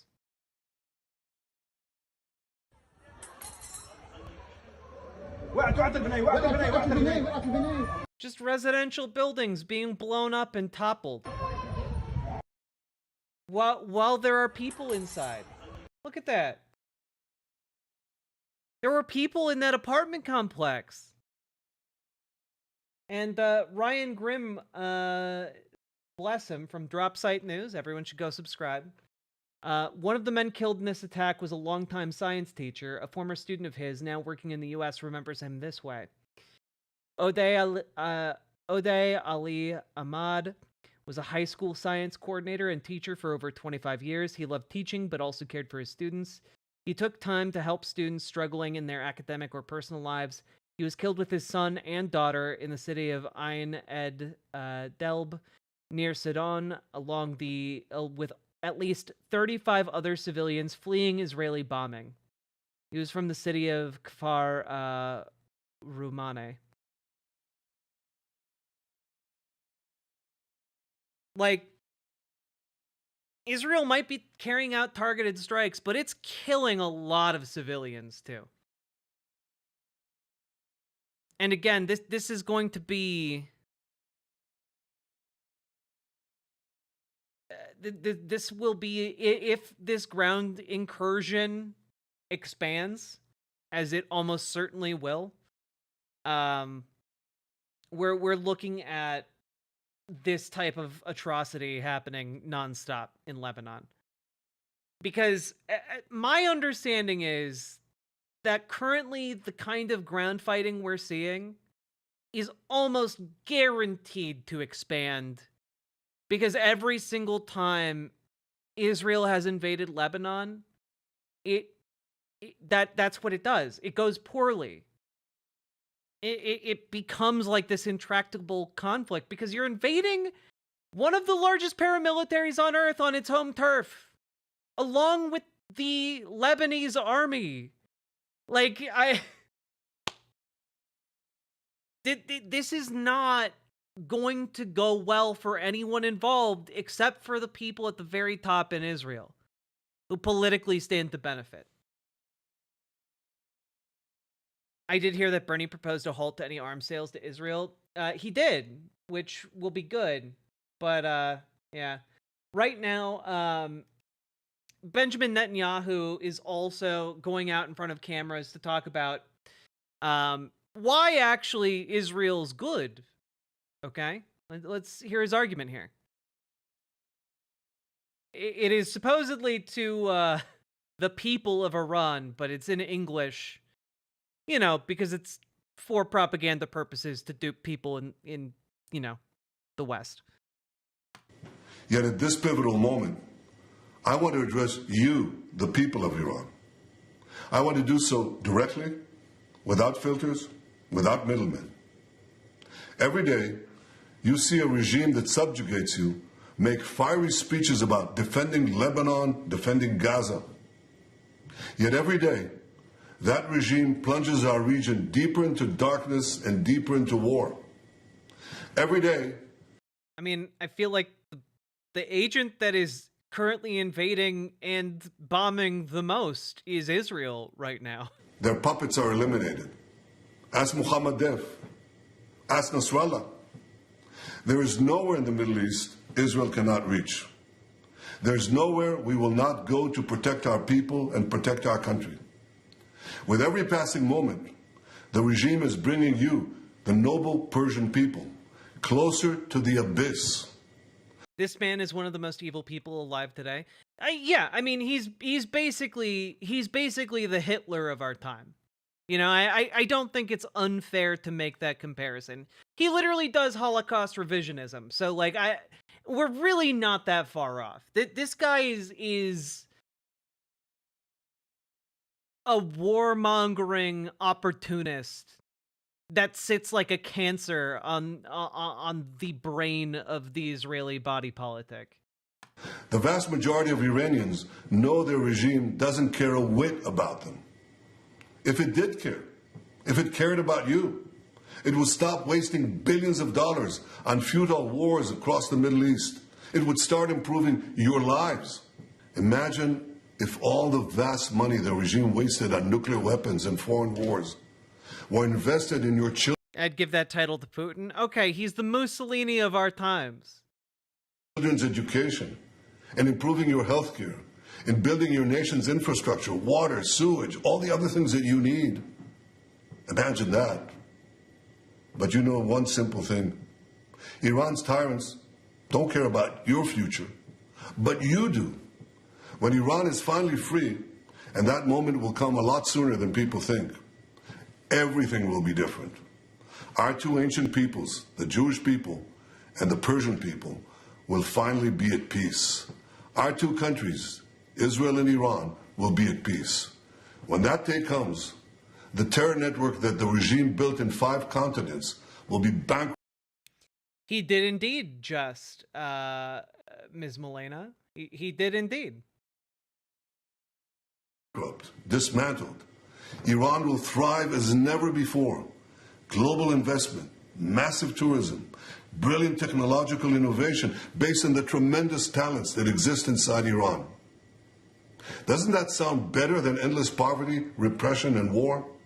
From Qom to Isfahan, from Shiraz to Tabriz, there are tens of millions of good and decent people with thousands of years of history behind them and a brilliant future ahead of them. Don't let a small group of fanatic theocrats crush your hopes and your dreams. You deserve better. Your children deserve better. The entire world deserves better. I know you don't support the rapists and murderers of Hamas and Hezbollah, but your leaders do. You deserve more.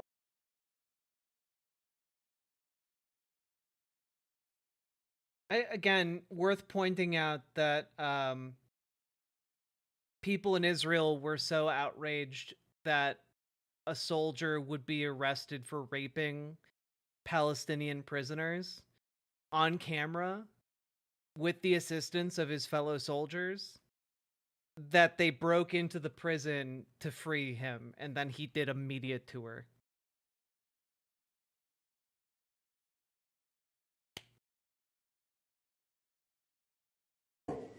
The people of Iran should know Israel stands with you.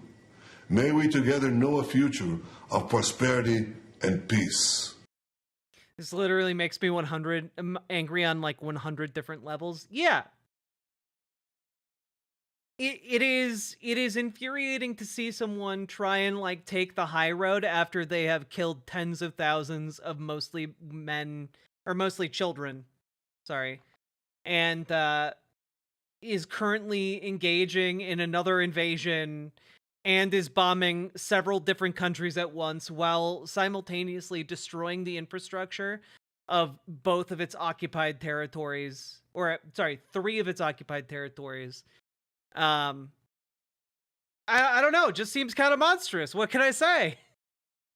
Seems fascist, to say the least. Let's take a look here. That is just into us tonight because Israel's ground invasion into Lebanon that we told you about a few minutes ago on the show, 2 U.S. officials tell NBC News it appears to have officially started in a moment unlike anything we've seen in decades. This is a live look here at Beirut as the whole region is just teetering on the edge. Raf Sanchez is live for us in Haifa. Okay, Raf, so we had known, and you and I talked, an hour and a half ago, that this appeared to be imminent. It now appears from the sourcing here to our team, from these 2 U.S. officials, that the operation has begun. What does that mean? What else do we know? Like, I don't know. Like, I'm pulling up, like, the AP's live updates here, and it's so frustrating to me Israeli ground forces have moved into southern Lebanon early Tuesday, marking a significant escalation of an offensive against Hezbollah militants and opening a new front in a year-long war against its Iranian-backed adversaries. It's like, the framing of this is insane. Like, you get that, right? Like, the framing of this is absolutely insane. Oh yeah, does invading another country mark an escalation? Does it really? Wow. Also, what does the country of Lebanon think about this? You know, like, what does the country of Lebanon think about being invaded? Because Hezbollah isn't the only thing that's in Lebanon. Right? Like, how is this the opening of this entire coverage?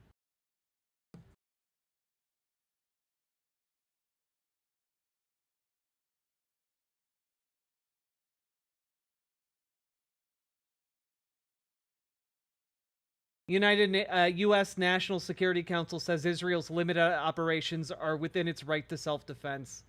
Yeah, of course. Of course.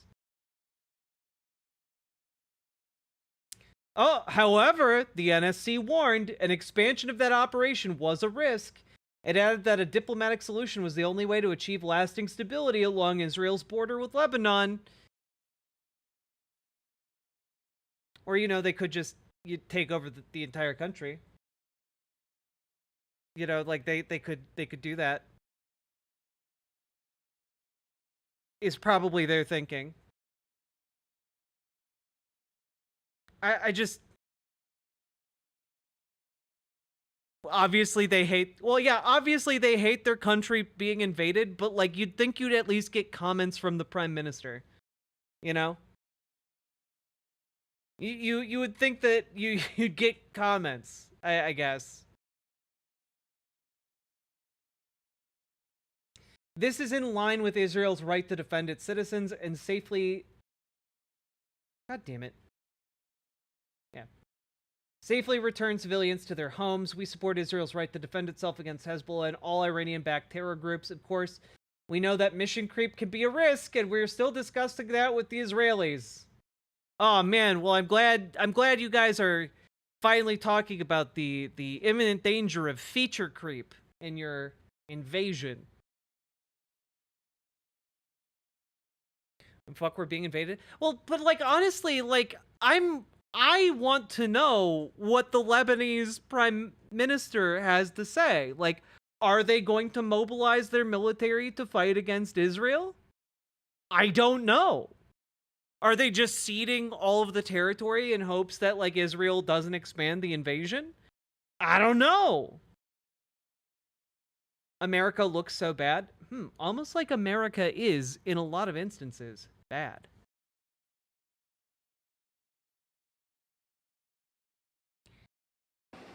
So, Hallie, as far as we can tell, it appears, according to these two U.S. officials, that Israeli ground forces have begun the process of crossing the border into southern Lebanon. We don't know exactly where, but earlier on tonight, the Israeli military declared a closed military zone along the eastern edge of the Israel-Lebanon border. There was intense Israeli artillery fire into villages on the other side of that border where Hezbollah forces, according to the Israeli military, have been positioned. So we believe that is likely to be at least the first location that Israeli forces would cross the border. But it's very possible, Hallie, that Israel, given the number of troops they have massed here in the north, could seek to cross the border in a number of different places. That border just about 15 miles north of where we are now.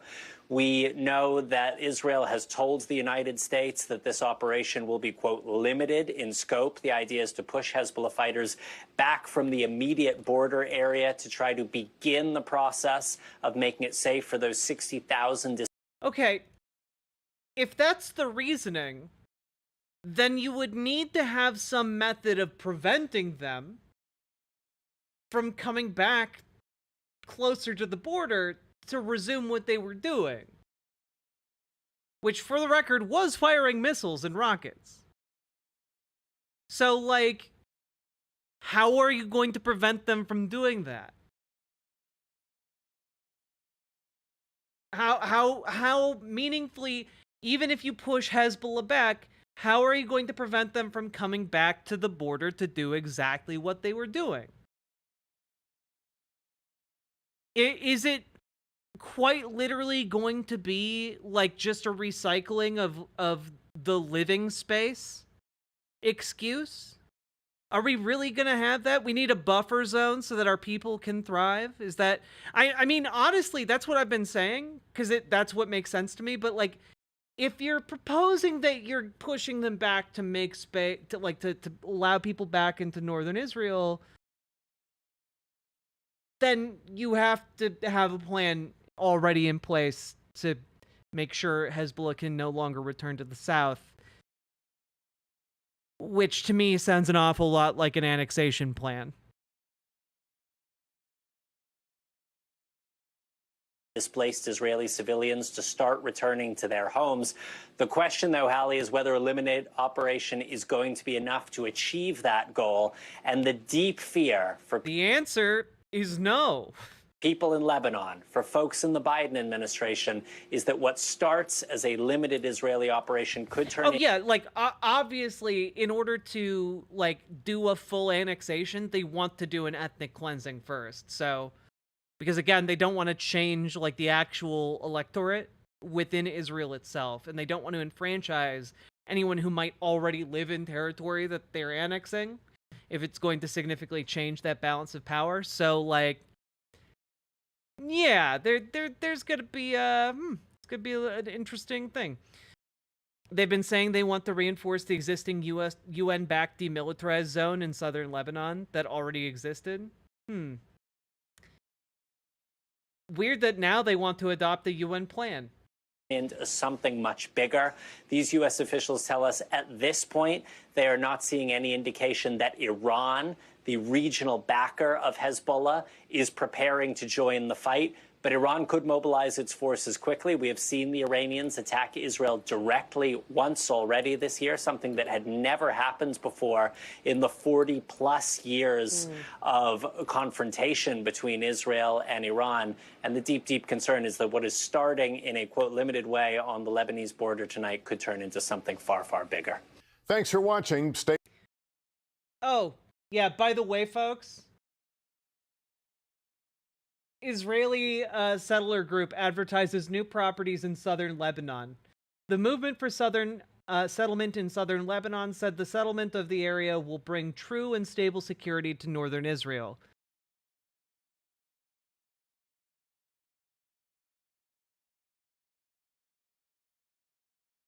Like, I don't know how much more on the nose it can be. An Israeli settler group is promoting new properties for sale in southern Lebanon. Can we just, like, click on it?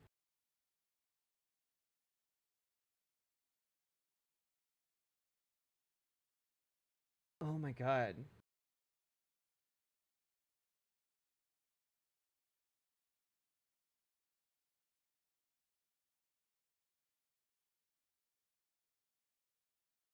After the elimination of the Hezbollah leadership, do you dream of a big house, a view of snowy mountains, and a warm community in the land of our ancestors? The advert reads.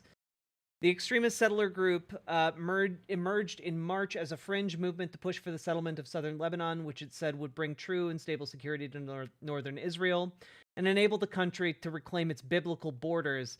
Again, this is why I keep talking about the Greater Israel movement, guys.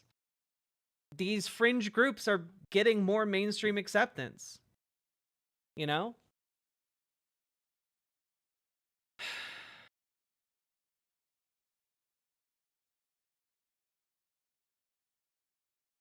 It's honestly shocking how blatant and open all of this is.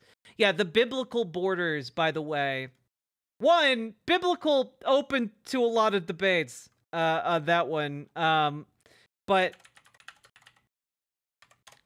just take a look. We need the Greater Israel map.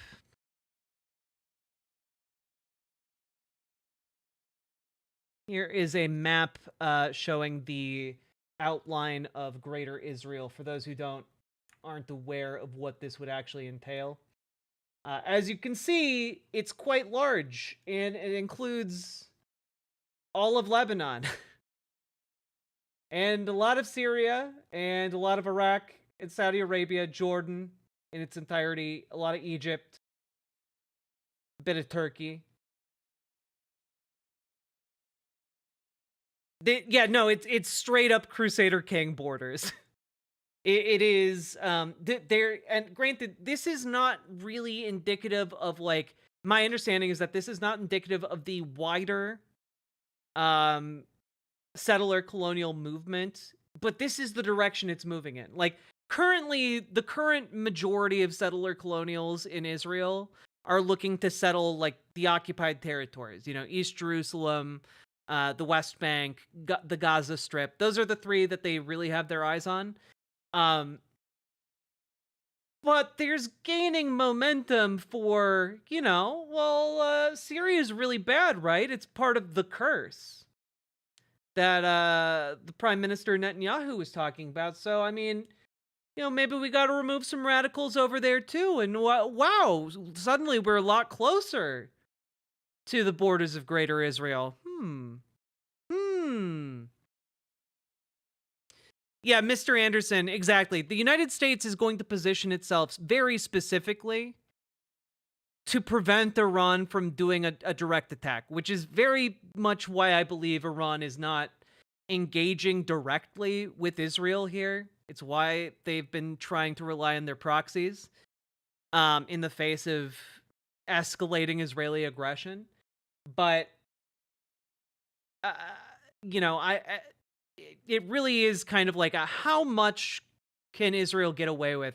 And unfortunately, I think that the United States is probably, at least until Biden's out of office, going to stand by and support Israel doing whatever it wants to in Lebanon. Literally whatever it wants to.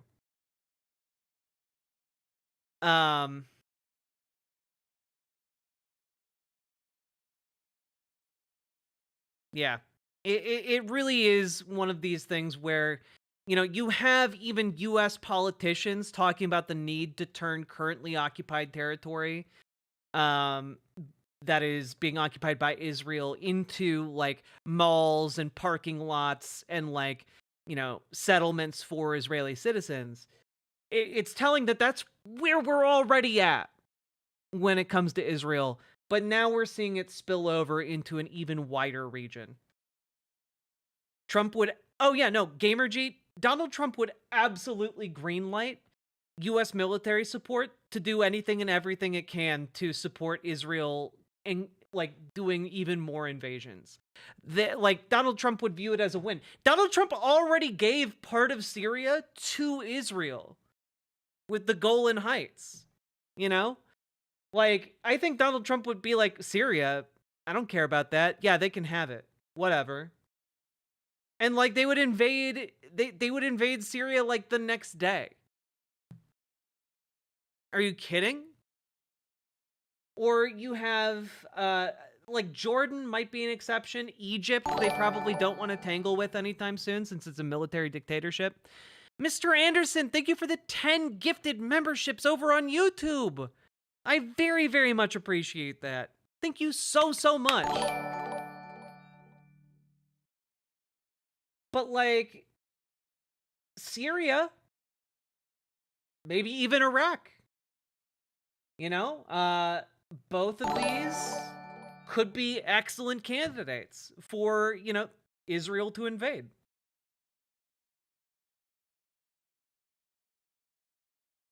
Do you think one of the reasons Biden is going to do fuck all with this because he's spiteful and knows it'll hurt Kamala?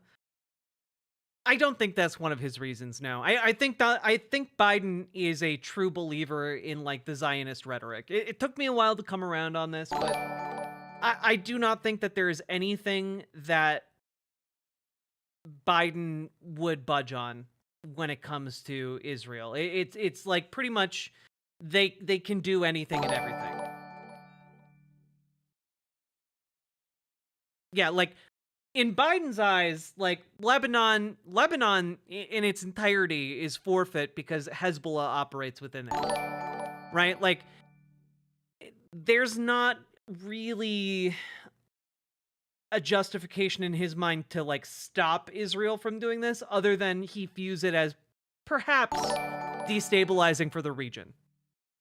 You know, maybe a bit destabilizing, but like, dude, like signed, like autographed merch for like Benjamin Netanyahu. It calls him BB. You know, he's not going to be critically engaging with this. He's not going to be changing his mind on this issue. Also, Mr. Anderson, thank you again for those 10 memberships over on YouTube. Very much appreciate your support for this program. Now, I will say that I do think Kamala Harris might differ from Biden on this. I think that even if Kamala Harris is someone who would naturally gravitate towards like a kind of milquetoast position on Israel and Palestine, which I think I'm pretty accurate in that. I think that she can be moved. She's not like ideologically married to that position in the same way Biden is. And I think out of like understanding that engaging with this topic, or not engaging with this topic, but like positioning the United States on this would, you know, be politically beneficial for her, would be, you know, I think she would probably de-escalate things and use more US leverage and power to de-escalate things. Gifts. Cause we stand with you. Free Palestine. No more holy war on Palestinians. No more weapons to Israel. Thistles for Eyes, thank you for the $10 dono. And also, yes, we need to put a stop to this in this region. And honestly, yeah, again, PC Schwarz is 100% correct. We vote for Kamala, and then you protest. You continue being a thorn in the side of the government until they acquiesce to your demands. You know? What we need to do is get Kamala Harris elected and move her to a better position, because I think she can be moved. And I think even in the worst case scenario, she could be moved. I don't think she's ideologically Zionist. And I also think that we have a lot of buzz from inside sources, you know, people who resigned over the Israel-Palestine conflict in the Biden administration, people who left their jobs and gave up their careers, who say that Kamala Harris had a much better position on this topic, on this issue. And additionally, the people that she's brought on or wants to bring on for her foreign policy are simply better on this issue. And they might not be ideologically like leftists by any means, but they have an understanding that like, yeah, we need to exert US political power to put an end to this.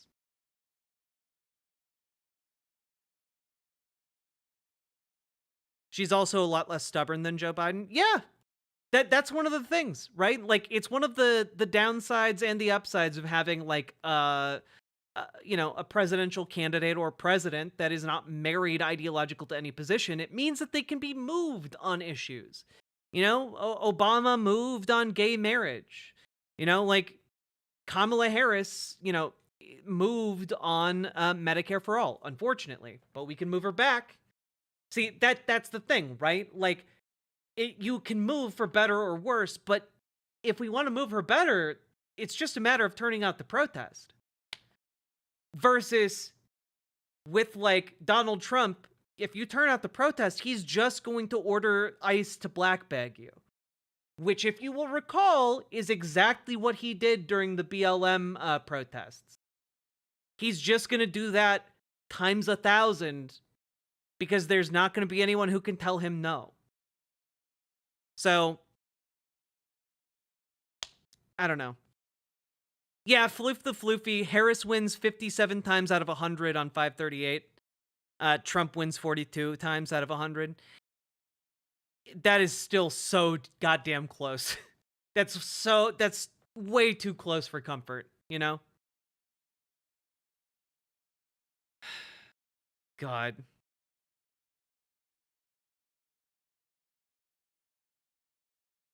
Yeah, in swing states especially, volunteer to get out the vote for Kamala Harris. We need to get people, both Kamala elected, but also the people down ballot elected, you know? Ugh.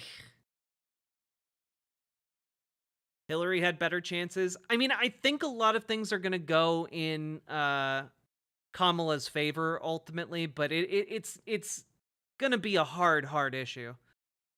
There are 143,000 volunteers in Florida, Dragonfly?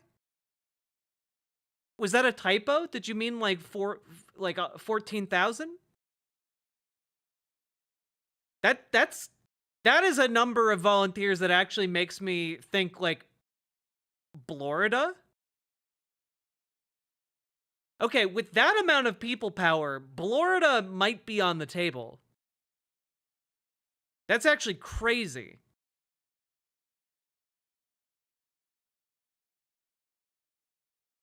Yeah, Dragonfly, I'm not gonna lie, sometimes I lurk and just watch you guys breaking down some of the election numbers, because you guys do such a great job in offline chat. Is it really 143,000? Apparently, people in the know. Dragonfly. I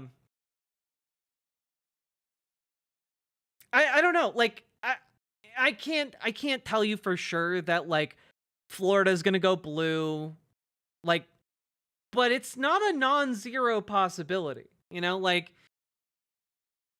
which is kind of crazy. Or I think we might see like a North Carolina. I think that might be on the table now that like the Black Nazi has been outed. I don't think we're gonna get Texas this cycle. Blexis would be great, but I don't think we're gonna get that. If more people turn out to volunteer for Wisconsin, I think we have a decent shot at winning at Wisconsin being on the menu.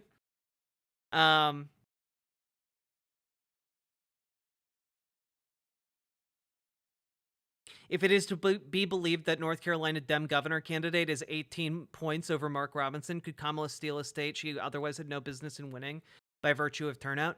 Yes, sidewalk connoisseur. It is entirely possible that people might be dissuaded from voting. If, you know, they might, and granted, it might not be a large number of people, but like even a swing of 1% might swing North Carolina, you know? The crazy thing is Mark Robinson is still polling 36% after the Nazi scandal stuff. Well, that's largely because, you know, that's the floor of the Republican Party. You really would have to like murder a baby on camera to go lower than that in the Republican Party.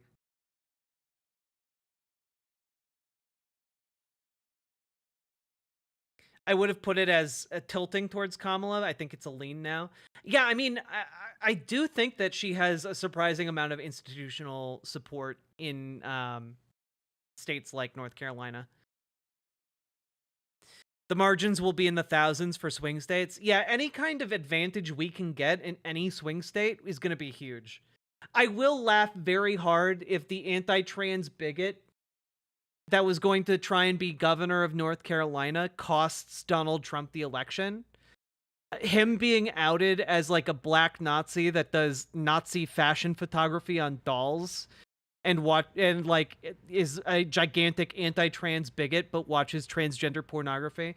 You know, I'm gonna laugh really hard if that's what costs Donald Trump the election. Oh, I did have the number of volunteers in Florida wrong. My bad. It's 154,000.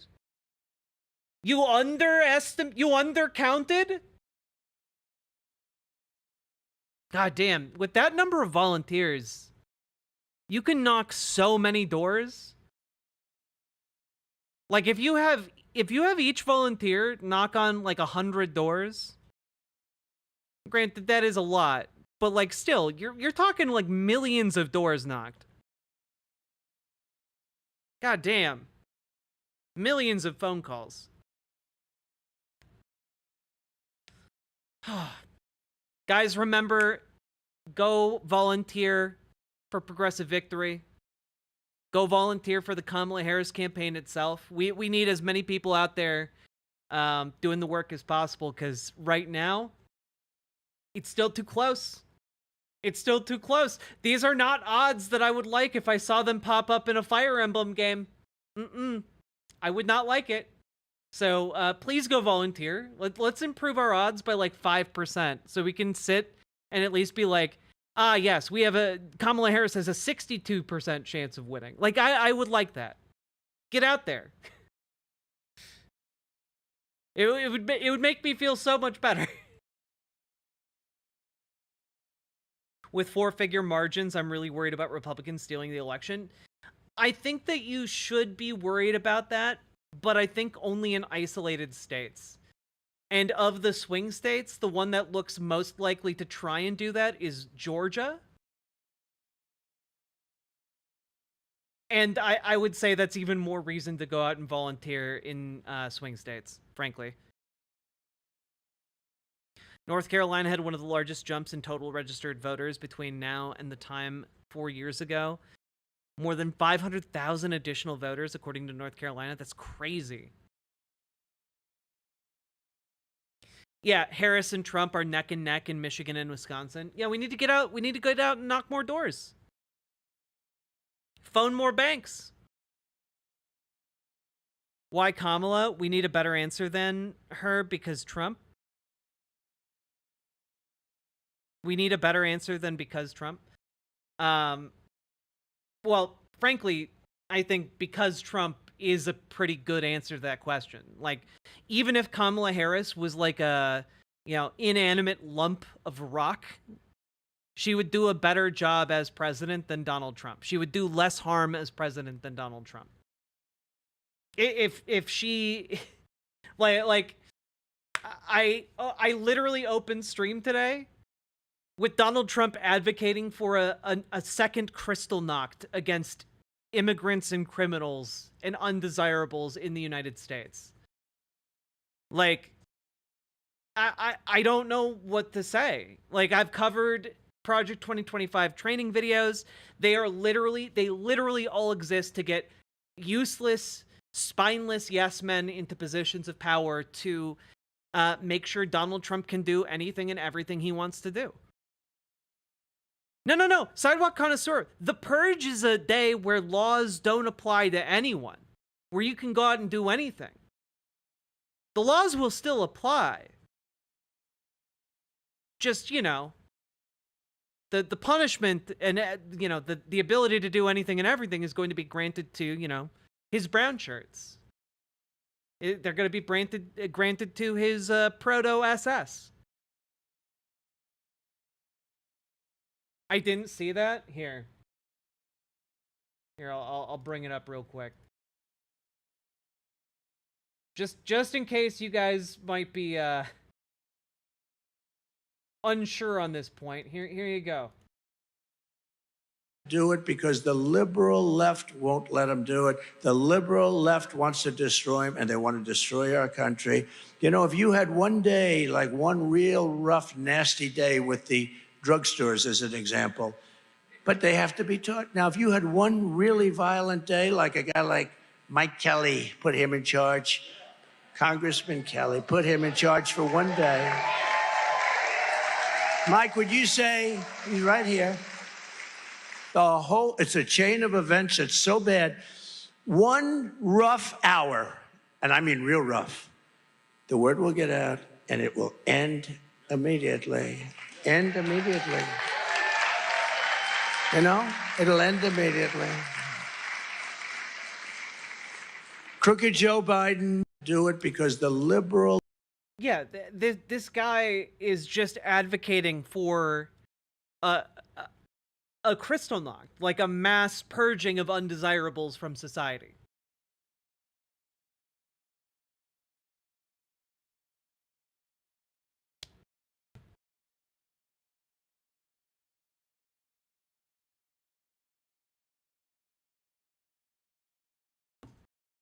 He is advocating for a day during which the authorities, vigilantes, whoever can show up at your doorstep, brutalize you, steal your stuff, and kick you out of town if you are in any way seen as undesirable to the state.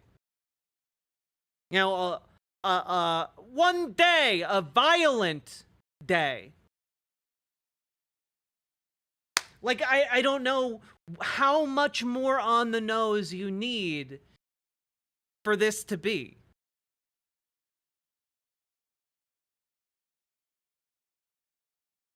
But also, we have other reasons to vote for Kamala Harris. Again, she's going to be better on trans issues, on LGBT issues in general.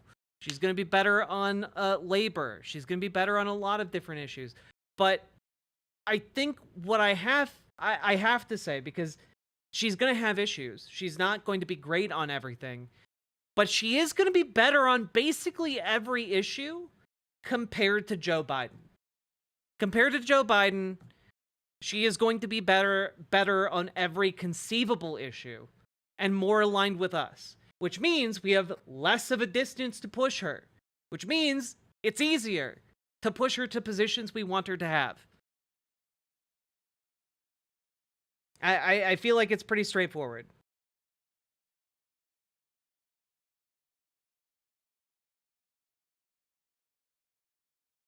Can't even have nice things on my birthday?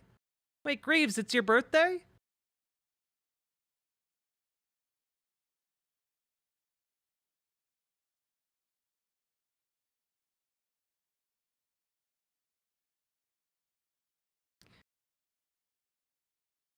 Was? Well, Greaves, happy belated birthday. Happy birthday to you. Happy birthday to you. Happy birthday, Greaves Underground. Happy birthday to you. And many more. Happy birthday.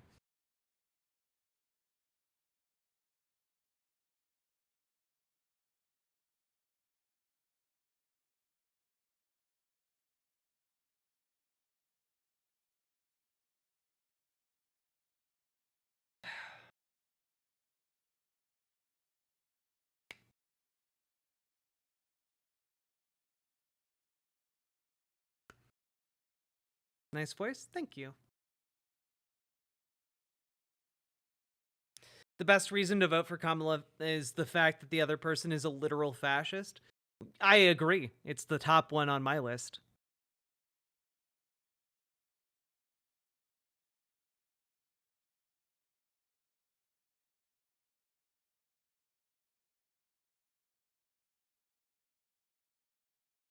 Yeah, I mean, also consider the infrastructure needed to have the largest mass deportation in American history and realize that it entails building concentration camps along the southern border. And the amount of cost that it would entail, and how suddenly, weirdly, we will have a ton of money to build all of that infrastructure, but then, oh, it might be too expensive to send them to another country, and then you have a certain problem that needs a final solution. Like, it's not that hard to see exactly how things get from point A to point B here under Donald Trump.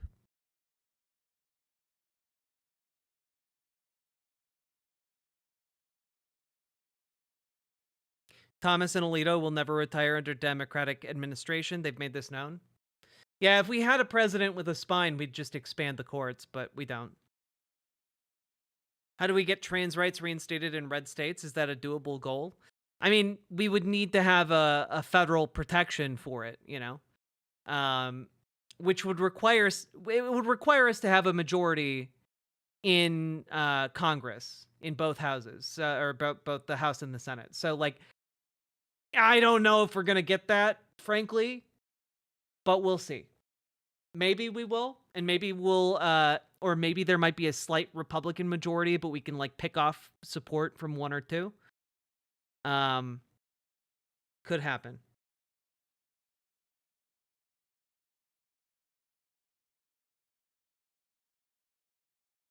We gotta activate the Stargate.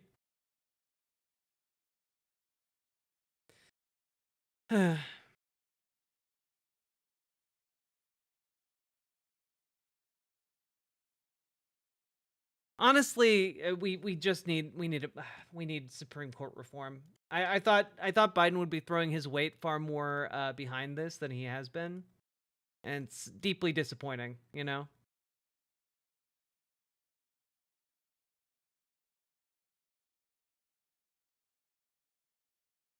We would also need to get rid of the filibuster, though I have a feeling that Kamala Harris might be more open to getting rid of the filibuster than Biden.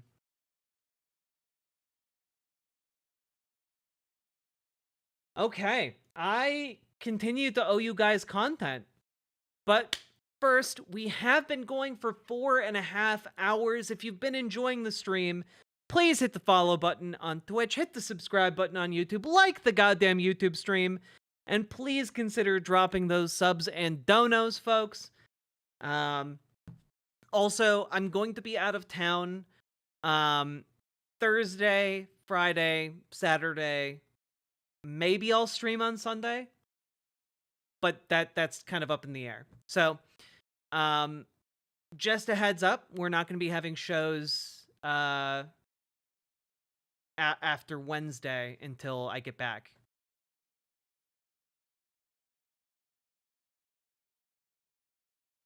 Buy your content debt derivatives today.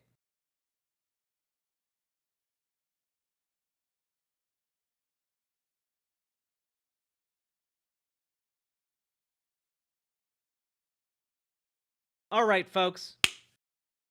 It's time for some content, baby. And in particular, it is time for content that I think you guys will like, okay? I think you guys will like this. It is Mehdi Hasan going toe-to-toe with Piers Morgan, all right? When will you get back? I will either be back to stream on Sunday or Monday. But the real problems is... Here we go. I don't expect there to be any kind of productive conversation between Piers Morgan and Mehdi Hasan because Piers Morgan doesn't have consistent political positions, but I do expect Mehdi Hasan to blow to pieces his terrible points. So that will be fun. Remember, folks, we are 4 subs away from our next content goal, so consider it. Let's dive in, shall we? You're famous for an interview style that begins with condemn this group, that group, that group. You let me finish before you keep suggesting I'm supporting October 7th, which I have not. Sounds like you're justifying it to me. You know what? Can I finish a sentence? Booby traps are not allowed if... Is he really still doing the do you condemn Hamas? Because otherwise I'm going to assume that you loved October 7th. They are genuinely indiscriminate. You don't think going off in a grocery store is indiscriminate? No, actually... I'm not playing this game, Piers, because I'm not here to talk about the rules of war. You say, Mehdi. This, by the way, it was before the invasion of Lebanon, obviously. That happened today, so this was recorded a few days ago.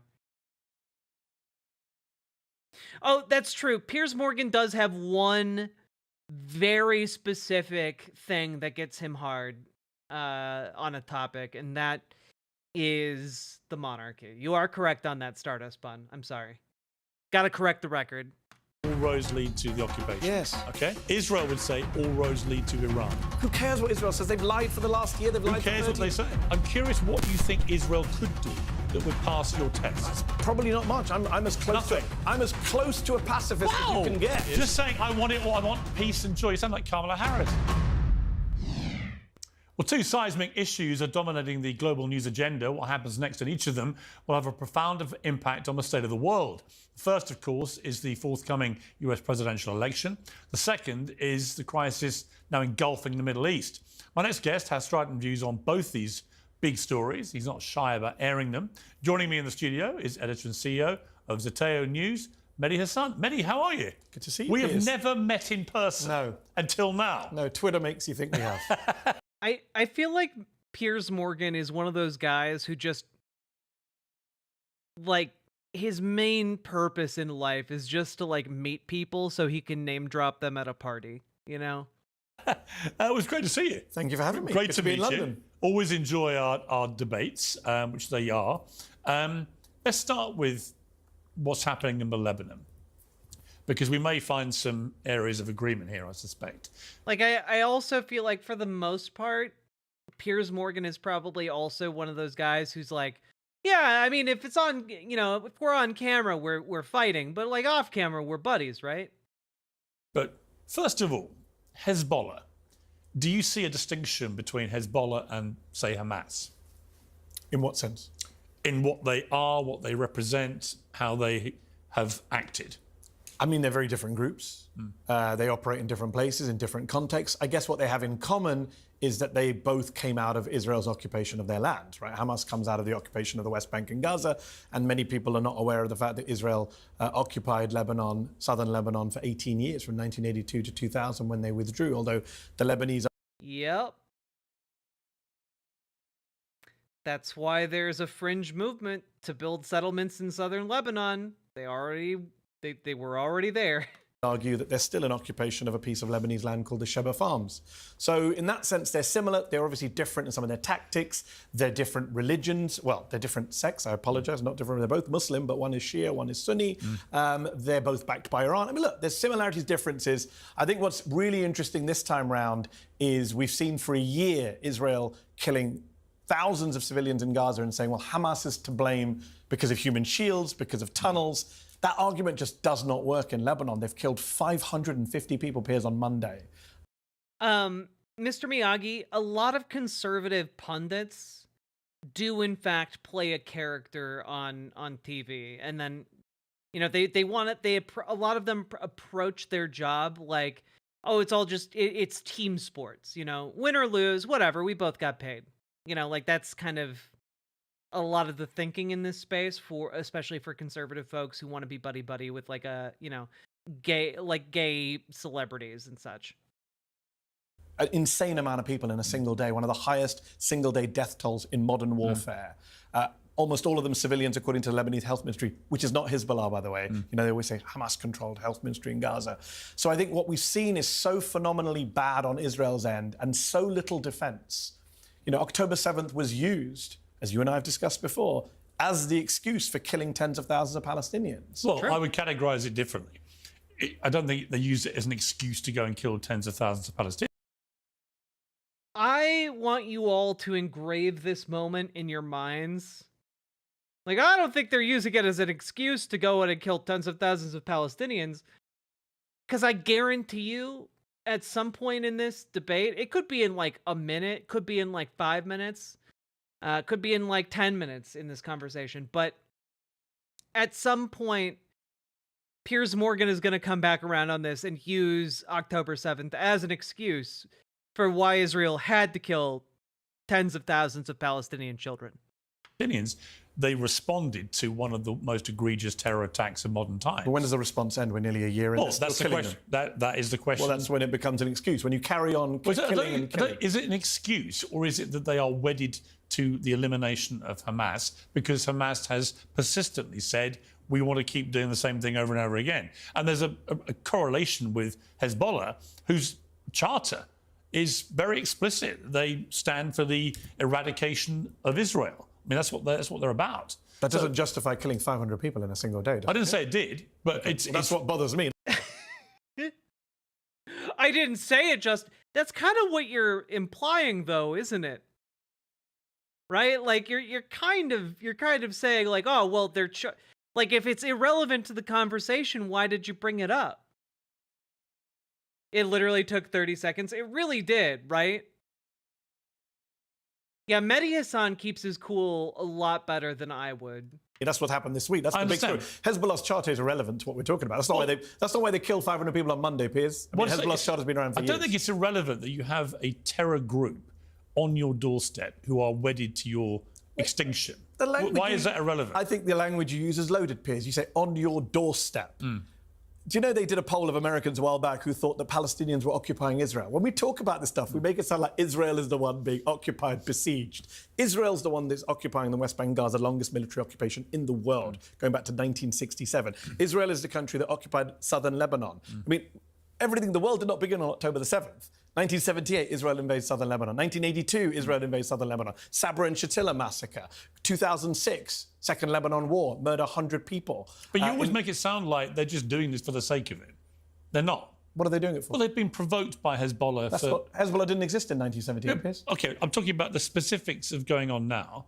The provocation since October the 7th, Hezbollah's first response to October the 7th. Oh, okay. Like, yet again, October the 7th name dropped. That only took like 2 more minutes. You're kind of implying here, Piers, that the 500 people bombed in a single day was justified because of October 7th. You see how you've now drawn that squirrel line, that through line here. Was to unleash rockets on Israel. That's not true. On October the 8th. That's not true. That's not true. That is what happened. Where did they fire the first rocket? They fired rockets on the 8th. Where? Well, you tell me. No, you just said they fired at Israel. Where? Well, they fired in the direction of Israel. God, I love Mehdi. Where did they hit? They fired at the Sheba Farms. Answer, tell me. I do. They fired at the Sheba Farms, which, as I said earlier, is an area of Syria. Well, the Lebanese claim it's Lebanon. Syria claims it's Lebanon. Israel says no and is occupying the Sheba Farms. They fired at Israeli military installations in the Sheba Farms. Now, have they got fired in Israel? So since? they were firing at Israel. They were firing at an area that Israel says is theirs. No, Israel doesn't say that. Israel says it's Syria's. Because remember, Piers, Israel is occupying Syria and the West Bank and Gaza. And Lebanon would argue parts of Lebanon. This is the problem, right? The core of the problem is Israel's territorial expansionism. It's a mess. Attacks, not a mess. It's Israel occupying multiple Arab lands, which leads to quote-unquote resistance or quote-unquote terrorism, whichever word. I don't care what word you want to use right now.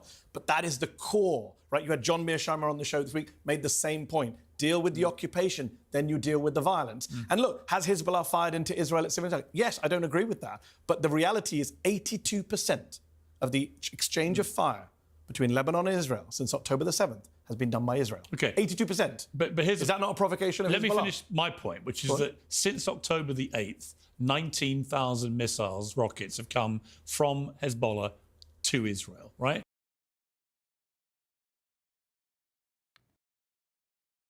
Just out of curiosity here.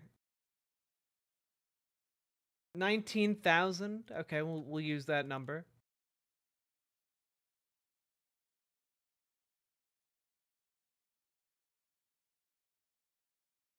Okay.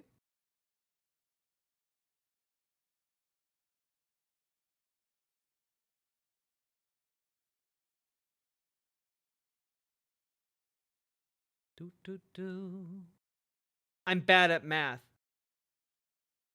If that's just 18% of the missiles and rockets being fired or bombs being exchanged here,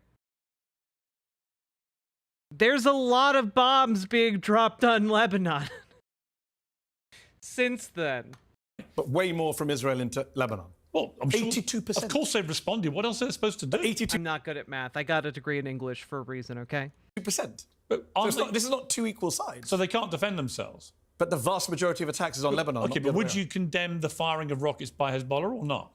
Of course, I condemn all attacks on civilian targets. Well, we know that, Piers. We've discussed this. I'm going to come to Israel's I don't come on shows to defend militant groups or foreign governments. Okay. I come on shows to say, let's end the violence. Let's sort out what the solution is. Let's look at the root cause of the violence. It is undeniable that the root cause of the violence is Israel, Israel's occupation, the genocide in Gaza. What did the leader of Hezbollah say? He said, we won't fire any rockets if you end the killing in Gaza. What did the president of Iran say? We won't retaliate for what you did to Ismail Haniyeh on Iranian soil if you end the killing in Gaza. What did the Houthis say? We'll stop blocking ships if you end the killing in Gaza. Where do all roads lead back to? Why would you believe any of those people? I don't believe any of them. I'm Ronald Reagan. You're citing them as if they're sort of gospel statements from people who have unimpeachable integrity. I'll tell you why, if you let me finish. I'm Ronald Reagan. A bunch of terrorists said, we won't do X, Y, Z if you do this. I'm Ronald Reagan. I say verify.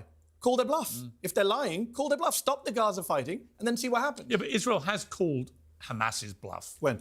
There was a ceasefire in place before. Yeah, The ceasefire.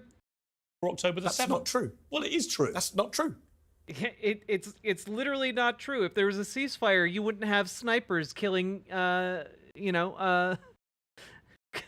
Palestinians or reporters in that region. Well, it is true. It's fundamentally false. They were attacking Palestinians the week before October the 7th. There was in September. You can Google it on that tablet. What's your definition of a ceasefire? Well, Israel gets to attack people and not the other way around. Okay. In September, hold on. In September, you just made a charge that's not true. There's a tablet there. You can Google it. Guardian headline right there. You can go see the news report. I don't Google during interviews. Well, afterwards, everyone can. There's a Guardian headline, September 2023, a month before October the 7th. The headline is Palestinians shot in the ankles by Israel in Gaza, attacked. There were airstrikes in Gaza. And by the way, Gaza's not isolated. Gaza and the West Bank under international law are one entity. There were several hundred Palestinians killed in the West Bank before October. But my point to you, Mehdi, so there was no ceasefire. You just can't say it's just not true. They would say there was a ceasefire, and it's not true. We'd say otherwise. The facts say otherwise, please. But what I've noticed, What I like about Mehdi Hassan is that he actually has the speed of speech of Ben Shapiro, but a much better grasp of rhetoric than Ben Shapiro. You know, like he much better politics than compared to Ben Shapiro, you know? So he's able to get in like real quick. You notice him do it right here. there was a ceasefire. And it's not true. There's a ceasefire, and it's not true. Like, immediate follow-up. It's so good. His debate reflexes are top tier. S+ debater. We'd say otherwise. The facts say otherwise, please. But what I've noticed with you is you always downplay anything which might be deemed by Israel to be provocation. No. You're always Not at all. very, Did I very... downplay October 7th? I don't think I ever have on your show or anywhere else. No, but it's a horrible crime. But what you do, in your debating style, and it's an impressive debating style, but you always... Even Piers Morgan's like, geez, he's making me look bad. Pivot back to, but the real problem's Israel. Yeah, but the real problem's Israel. Hold on. If They're to blame for everything. we're going to talk about styles, Piers, you're famous for interview style that begins with condemn this group, that group, that group. On Monday, 500... Hold on. Let me finish my point, then you come back in. 500 people were killed on Monday. 100 women, 50 children. I assume you condemn that and don't support the killing of civilians in Lebanon, right? 500 people died. That's the equivalent of 30,000 Americans or 6,000 Brits in a day. Sure. And yet we started... That's crazy. If you make that proportional to the United States, that is so many people. 30,000 Americans proportionally. That's I hadn't even thought of examining the numbers in that way. That's actually mind-blowingly terrible. Oh my god. Ravenwood, thank you very much for subscribing. I appreciate it. Adding another one to the board here. We're now 3 subscribers away from new content.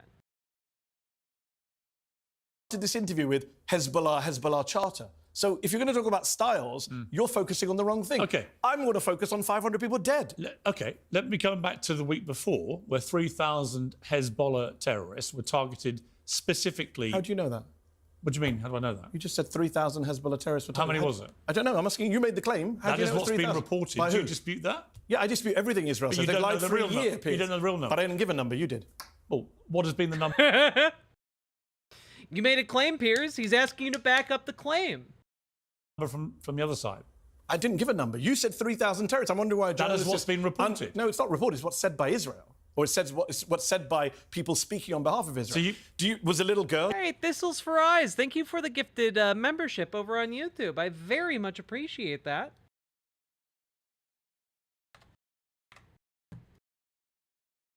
Israel hasn't even said it did it. They have in private.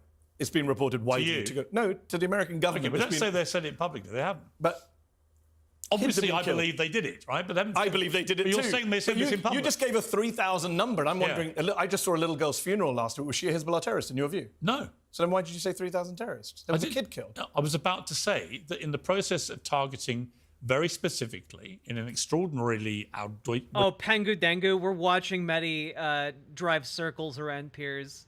He's doing full-on donuts and whippets right now. Whichever way in you a terror attack.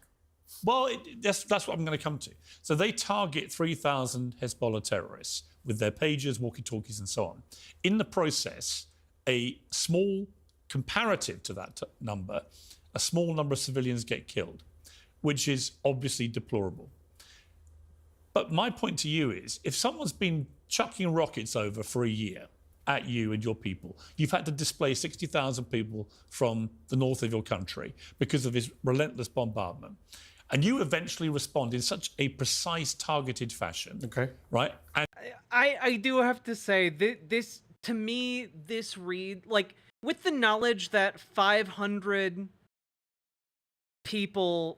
civilians being killed is like the equivalent of 10 9/11s worth of people in the United States being killed, like, proportionally to our population sizes, this does really come across to me as like, well, this comes across to me as unhinged as someone saying 9/11 was justified because, you know, some people at the Pentagon died.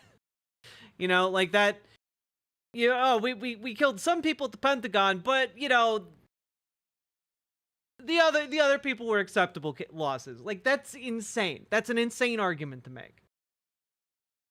And in the process, some civilians are killed, which is never acceptable, can never be condoned, never be supported.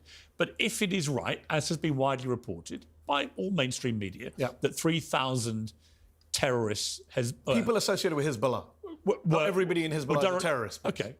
But okay. Like a driver, a nurse. 3,000 members of Hezbollah were targeted, right? Yeah.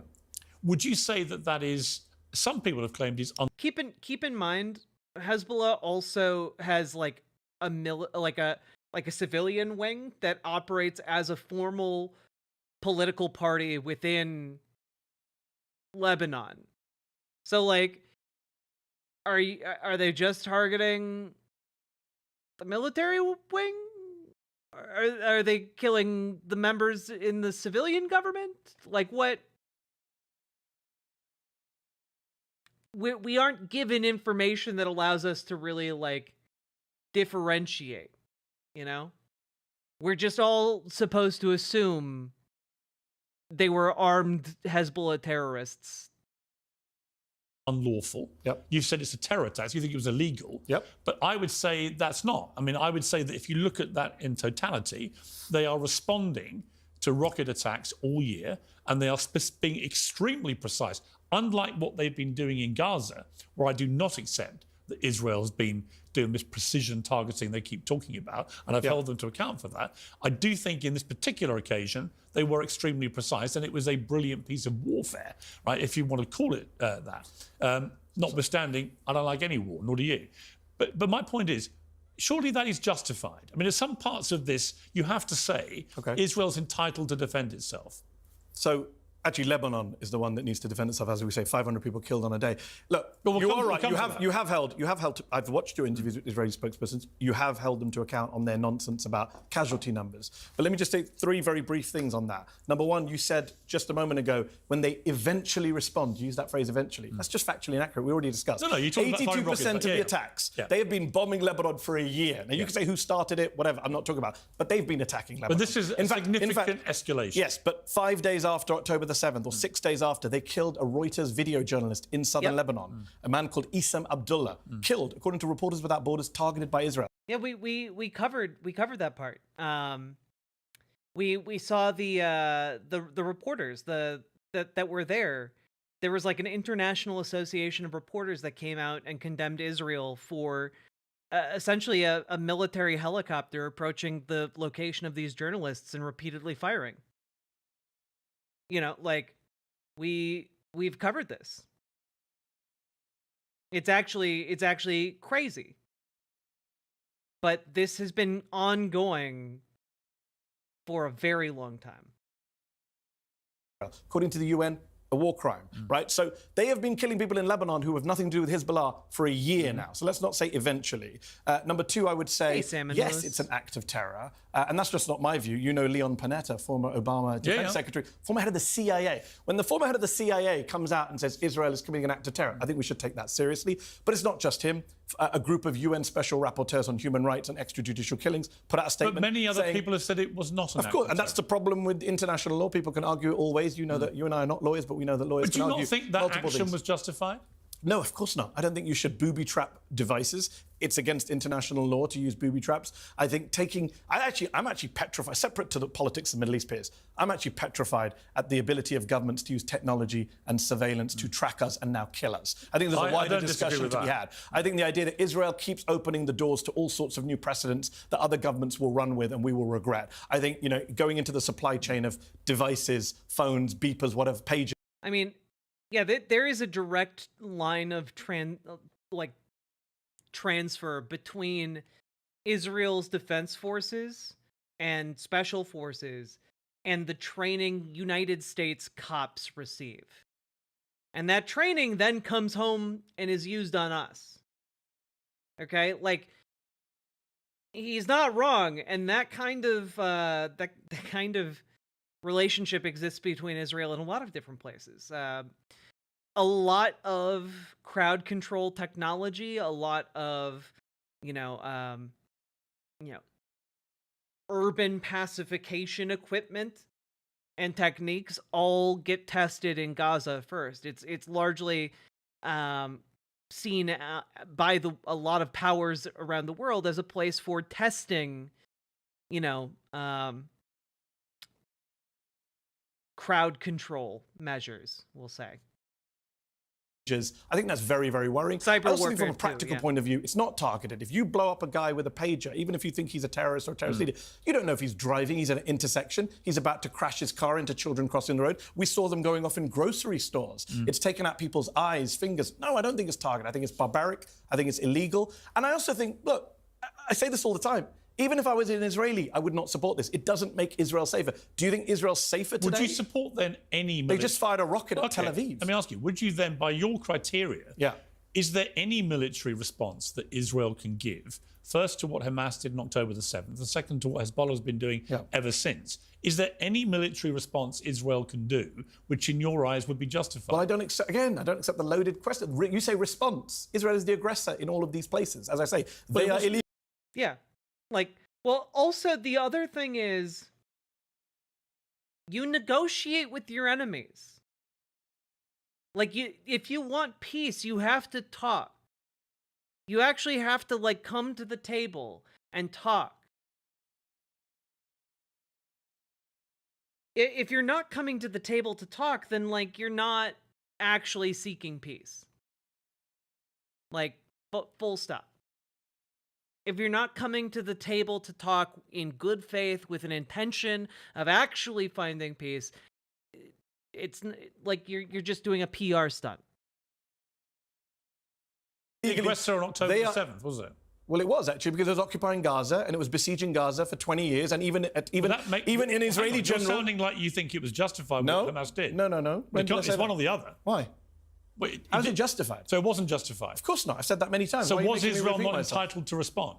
No, but I'm questioning you use the word response. Response implies everything starts on October 7th. No, I don't accept your timeline. I've never said that. Well, you keep saying response. To that specific terror attack, in a way that if in England somebody suddenly launched an attack on our people and they killed 1,200 and wounded nearly 7,000, I would absolutely expect my government to respond with substantial force. Would you? Yes, but Britain... So you would? Hold on. But is Britain occupying territory in that scenario?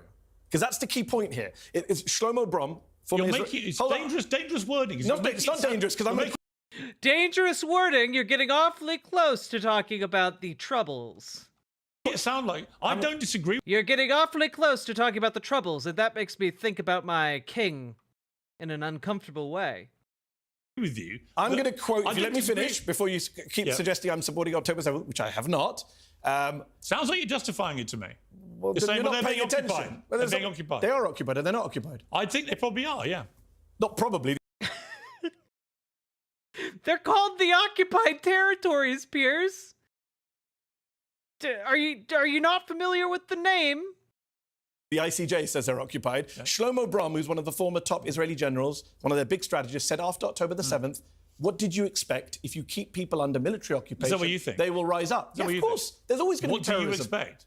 Yeah, there's always going to be terrorism and violence as long as you oppress people. On that scale, you expected that? No, obviously, I don't expect the details, but do you expect Palestinians to fight back? Of course you do. Everyone who's sane, who looks... Literally, all of the generals in the IDF for decades knew exactly what the treatment of Palestinian civilians would do in Gaza and the West Bank. They knew what this would do. They did it anyway. They did it on purpose for this exact outcome.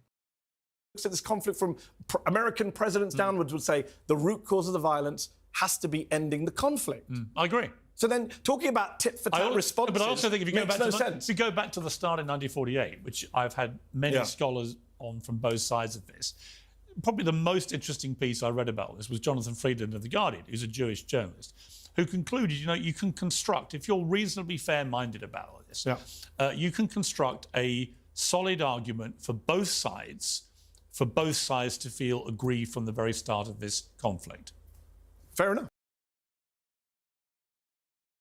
Yeah. That's kind of the nature of the conflict, right? The cycle of violence. Yeah. But both sides being aggrieved doesn't mean one side gets to kill tens of thousands of mostly children.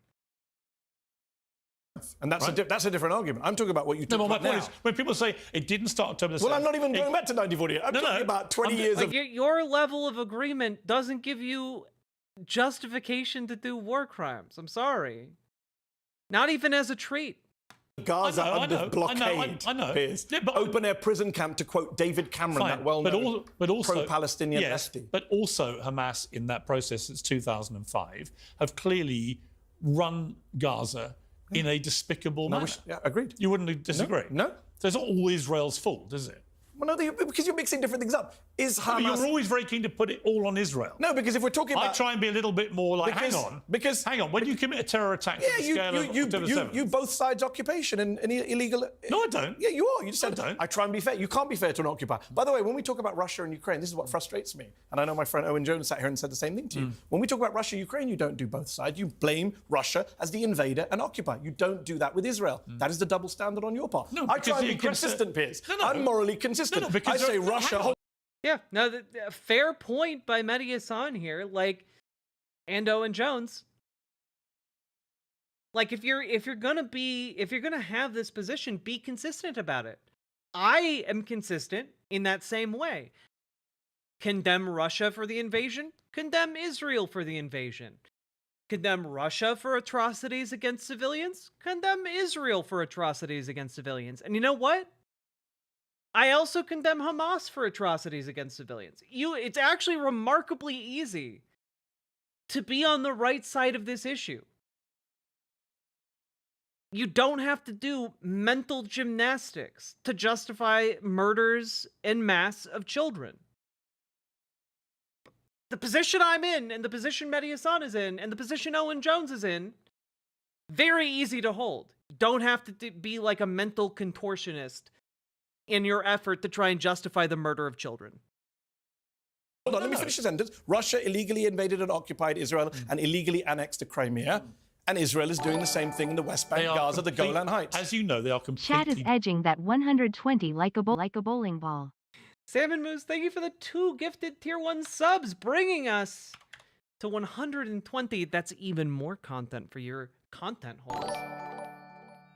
Simric, thank you for the $5 Israel donut. has used up all of the goodwill and sympathy from the Holocaust and are now the bad guys. I would not put it that way. I wouldn't say that the sympathy from the Holocaust is used up.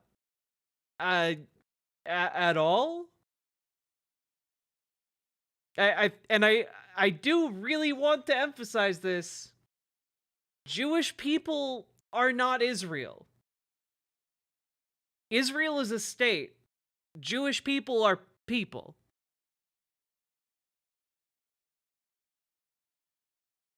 Different. Yeah, Israel's worse. It's been going on much longer. Well, people living under much worse conditions. But you can and they've killed more kids. Well, there is no similarity in these two situations. Agreed. Israel's is worse. It's not.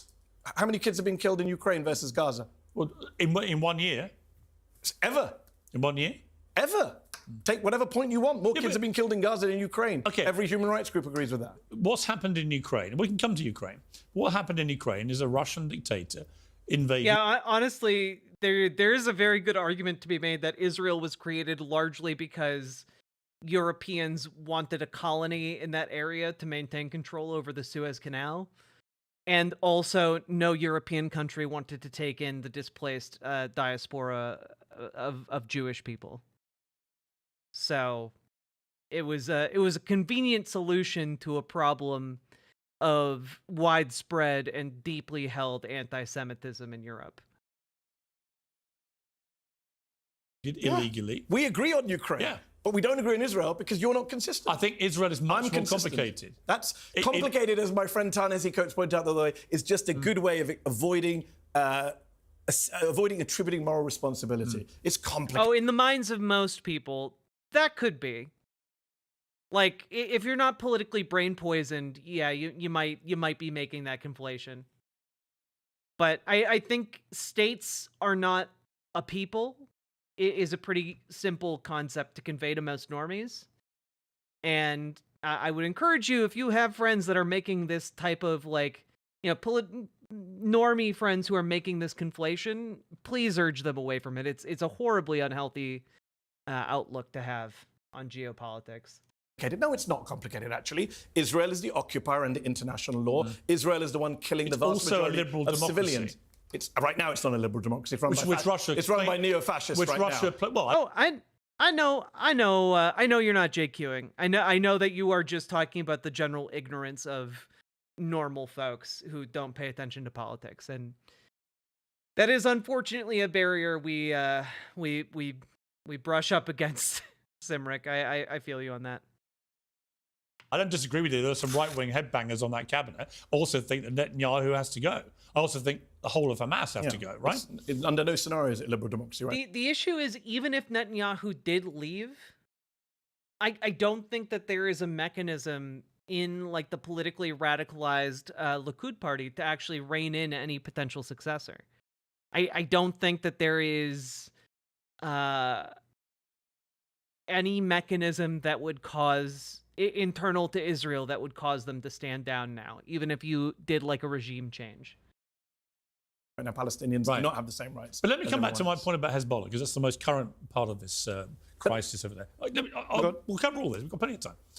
With Hezbollah, my point to you would simply be that if someone does what Hezbollah did on October the 8th, has carried on doing it all year, they have a charter which says they want to eradicate Israel. You have to defend yourself. So the question then becomes, what type of defense or response or reaction or revenge, whatever you want to call it, I don't want to get caught in the semantics of a word, but what kind of thing can Israel do, given that direct threat to them, to their existence? Now, to Piers Morgan's credit, this is, I think, a very reasonable question to ask. You know, what would the acceptable course of action be for a state that is engaging in this type of relationship with its neighbors? And frankly, the answer is stop occupying them and negotiate with them in good faith.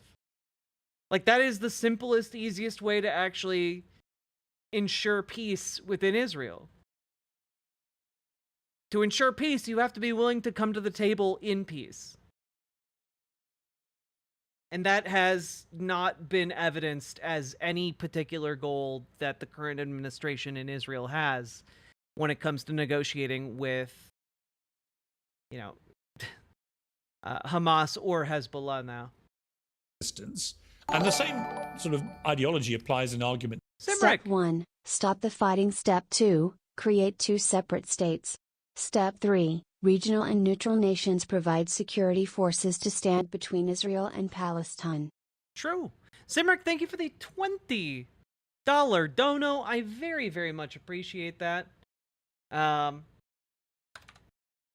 No. Yes. But, like, I at this point, I am kind of like, is a 2-state solution still possible? Technically, yes. But I have been listening more to like ideas of like, well, really, like Israel occupies this territory already.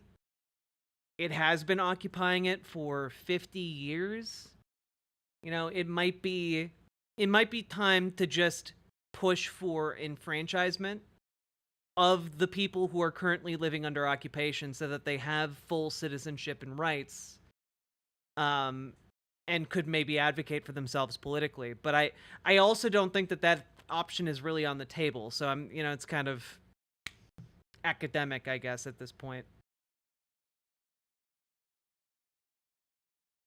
God.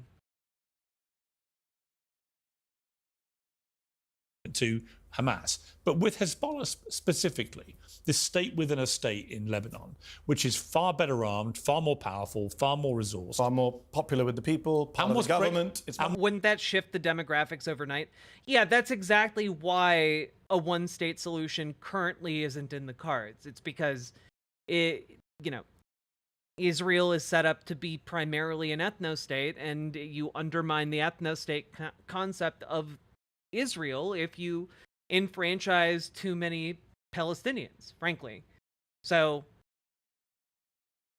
that's why they haven't annexed their occupied territories in 50 years, you know? Demographics is something racists talk about? Not necessarily. Was more part of Lebanese society. And was created by 1,500 members of the Iranian Revolutionary Guard. Supported, not created, but yes. But I understand your point here.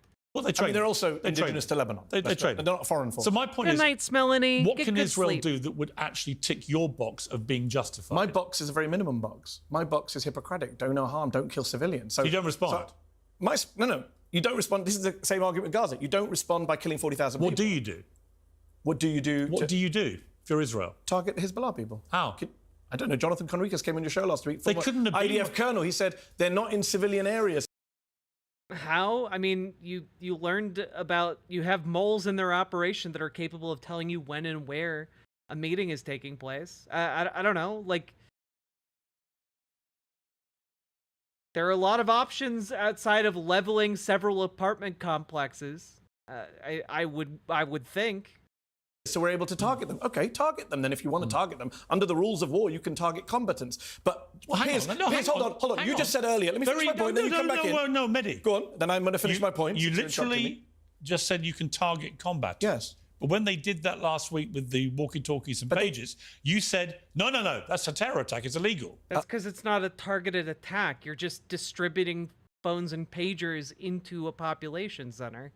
Hold on. Could there been a more precise targeting of combatants? Because they didn't just target combatants, as we've just discussed. B, very they did it in small civilian number of areas. civilians And caught up. C, they did it in violation of the amended Protocol 2 of the Convention on Certain Conventional So you Weapons, would never which think, doesn't allow booby traps. So there is no... I already explained the booby traps. Actually, no, that's not true. It's not true. Okay. Booby traps are not allowed if they are genuinely indiscriminate in the way that they potentially... They are indiscriminate, Pierce. That's how you got them exploding in public places. Because they're indiscriminate. Because they're bombs. You turned thousands of people into unwilling suicide bombers. And you're trying to argue that that is not an act of terror. They're bombs. Definitionally not discriminate. Off in a grocery store is indiscriminate. No, actually, I believe what I've You gave the British example earlier, Piers. Are you okay with someone blowing you up in Sainsbury's, the guy next to you, blowing you up in the aisle of Sainsbury's? I believe that what has been reported, right, widely reported, is that 3,000 terrorist militants, Hezbollah members, whatever you want to call them, were very precisely targeted. Are you saying people by your criteria? Did they go off in grocery stores and hospitals? If it's legal, Piers, did they go off in grocery stores and hospitals? No, you brought up the UK earlier. We're in London right now. If I go from here to the local Sainsbury's to pick up some chocolate on the way out of the studio, and a terrorist is targeted next to me and they're blowing up in Sainsbury's and I lose my eyes, you're saying that's okay? No, but if you have Sounds people... like you're saying it's okay. If those people in that grocery store are literally responsible for firing rocket after rocket at You're a okay with them being blown up with me? I'm just collateral damage. I actually looked at what they did and I thought it was a very precisely targeted What about thing. the 500... What about the... I looked at what they did based on the story and narrative and information presented by the IDF, and I came to the conclusion that it was actually very good. 500 civilians killed on Monday, which you just don't want to talk about. No, I'm today. going to come to that. You keep saying that. The time's nearly up. 500 people. I came to the conclusion it was very good. You know, like I'm not going to question any of the underlying motives of why someone might be highly motivated to put this in a very positive light to me. Not nearly up. Well, we'll be talking for literally 15 minutes. Stop 500 racing the clock down. I have another Benny. show to do, Piers. Hang on. 500 people died on Monday. I've come in early for you. 500. The words you're looking for a thank you, Piers. Thank you, Piers. 500 people were killed on Monday. You're not talking about that. I and am would going say to talk about it sounds like you're justifying that. I am going to talk I've about not justified October 7th. First of all, though, before we justifying- get to that, I just want to get inside your head about what you think is legitimate, because you said a very interesting thing. One, what they did was a terror attack, even though they would say they targeted specifically combatants, and that is lawful. But that's not true, though. We know that's not true. I don't Well, know it why is people are true. repeating that. It is. It's true. not true. It is true. You can never Kids, doctors, nurses. No, you can never target combatants and not involve civilians ever. That's funny because Israel were bragging. Wow. You can never target combatants and civilians won't be in the way. Oh, so you are justifying 500 civilians being blown up in a single day. You are actually justifying that. You just think that, you know, it was they're just acceptable losses. They're acceptable collateral damage. You know, like Piers Morgan is such a Weasley little liar, dude. Like he's like, "Oh, I'm not justifying that. They're unacceptable." Like 5 minutes later, totally justifying that, finds it totally acceptable. Well, people on behalf of Israel. Tell me one war Didn't where they that kill has Ismail Haniyeh without collateral damage? Tell me one. Hold on, didn't they kill Ismail Haniyeh in Tehran without Tell me collateral one damage? war where I just that's told happened. you. You just interrupted me twice. Ismail Haniyeh was killed in Tehran. There was no collateral damage. But to be now, I don't agree with that killing, All right. but there was no collateral But to damage. be clear, you think that the targeting of combatants is legitimate? If you're in a war, okay, and they are fighting with you, and they are fighters, yeah, of course it's legitimate. But you also think that when Israel targeted combat... If you shoot a soldier, you have to find a civilian to shoot too. It's a rule. God, the humor for this time has gotten dark, hasn't it? Combatants from Hezbollah last week, because I don't in a accept very the premise precise of your way, thing. I don't accept the it's premise. terrorism. Yeah, I don't. How can it be both? Hold on, Leon. Because you don't know who you're targeting, Piers. You're distributing bombs and then detonating them later. You don't know where those bombs are. Hence why they were bombed in like public spaces. He's so dumb. He's so dumb, and he's so dumb right now in this very moment for the dumbest possible reason. He's so dumb and evil. Why? John Panetta says it's terrorism, the former head of the CIA, So? not just me. Well, you act like it's some crazy extreme view. If the head of the say that. CIA, the former head of the CIA, is saying this is terrorism because it's I want you not to done. explain what is... So give me an example. It's literally terror. People in Lebanon don't know what devices to use anymore. You think killing... Well, Hezbollah don't know By the what way, devices I'm not playing this game, Piers, because I mean, again, like, I know I don't have to, like, really get into this and detail it, but, like, the only reason this bomb scheme is being billed as, like, an acceptable thing to do is because it's Israel doing it. And because mainstream media is just so friendly to the nation of Israel. Like, if any other entity did that same military strategy, it would be rightly classified as terrorism. If the NYPD distributed phones to people they assumed were criminals that had explosives in them, and then just randomly detonated 3,000 explosives across New York City and said, well, it's worth it because, you know, these people were known criminals. And you, like, that would rightly be seen as terroristic in nature. If you did this with members of, like, the KKK in America, or like a neo-Nazi militia in America, it would also be seen as terrorism. Like, because you are just randomly distributing bombs and you have no idea where your targets are when you explode them. And that's assuming you got all of your targets right in the first place. Ugh. I'm not here to talk about the rules of war. My position is, even if it's legitimate... You just talked about them. No, because I'm saying even if it's legitimate, even if I accepted the 3,000 is legitimate, which I don't, I still don't think they should do it. But Because you said targeting... Can I finish a sentence? You said targeting militants, combatants, is lawful and justified. Yes, but even then I don't think you should do it. Okay. You know what? Can I finish a sentence? I think it's an... What ratio of Hezbollah versus civilians is acceptable, and if the pagers did less collateral than conventional weapons, is the attack proportionate? I mean, I would argue that I don't know what the acceptable ratio is, but I would also argue that they are using conventional weapons and have been using conventional weapons for the past year. Hasn't proven particularly effective, and I think if you haven't been able to succeed by leveling apartment complexes with, you know, something like 82,000 bombs, rockets, missiles, etc., then maybe you shouldn't also be like doing the let's just randomly distribute bombs plan. I think those are all bad.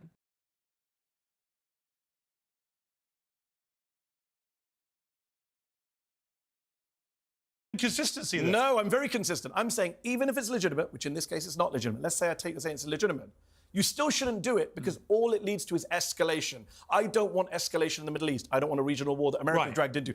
I'm saying that the way of the gun, the military solution to everything, is a failure, whether you think it's moral or immoral. How should Israel respond? I've told you, end the occupation. You don't want to... Yeah, I mean, like, again, when you have available to you the ability to negotiate, and that is going to be the best response that you can do, and instead you opt to bomb for over a year and assassinate leaders and do all kinds of stuff, you would have been much better served coming to the table at the beginning.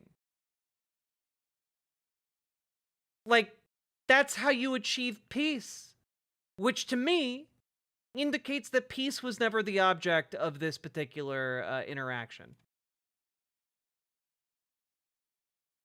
Talk about the occupation peers. You don't want to talk about the 500 dead. I'm telling you that's the root cause. Israel wants to do everything except what every smart person is telling them to do. Even members of their own security establishment are telling them to do. End the occupation and then see what happens. You say... Nobody's waking up in the morning saying we want to kill Israel for no reason. You say, Mehdi, all roads lead to the occupation. Yes. Okay?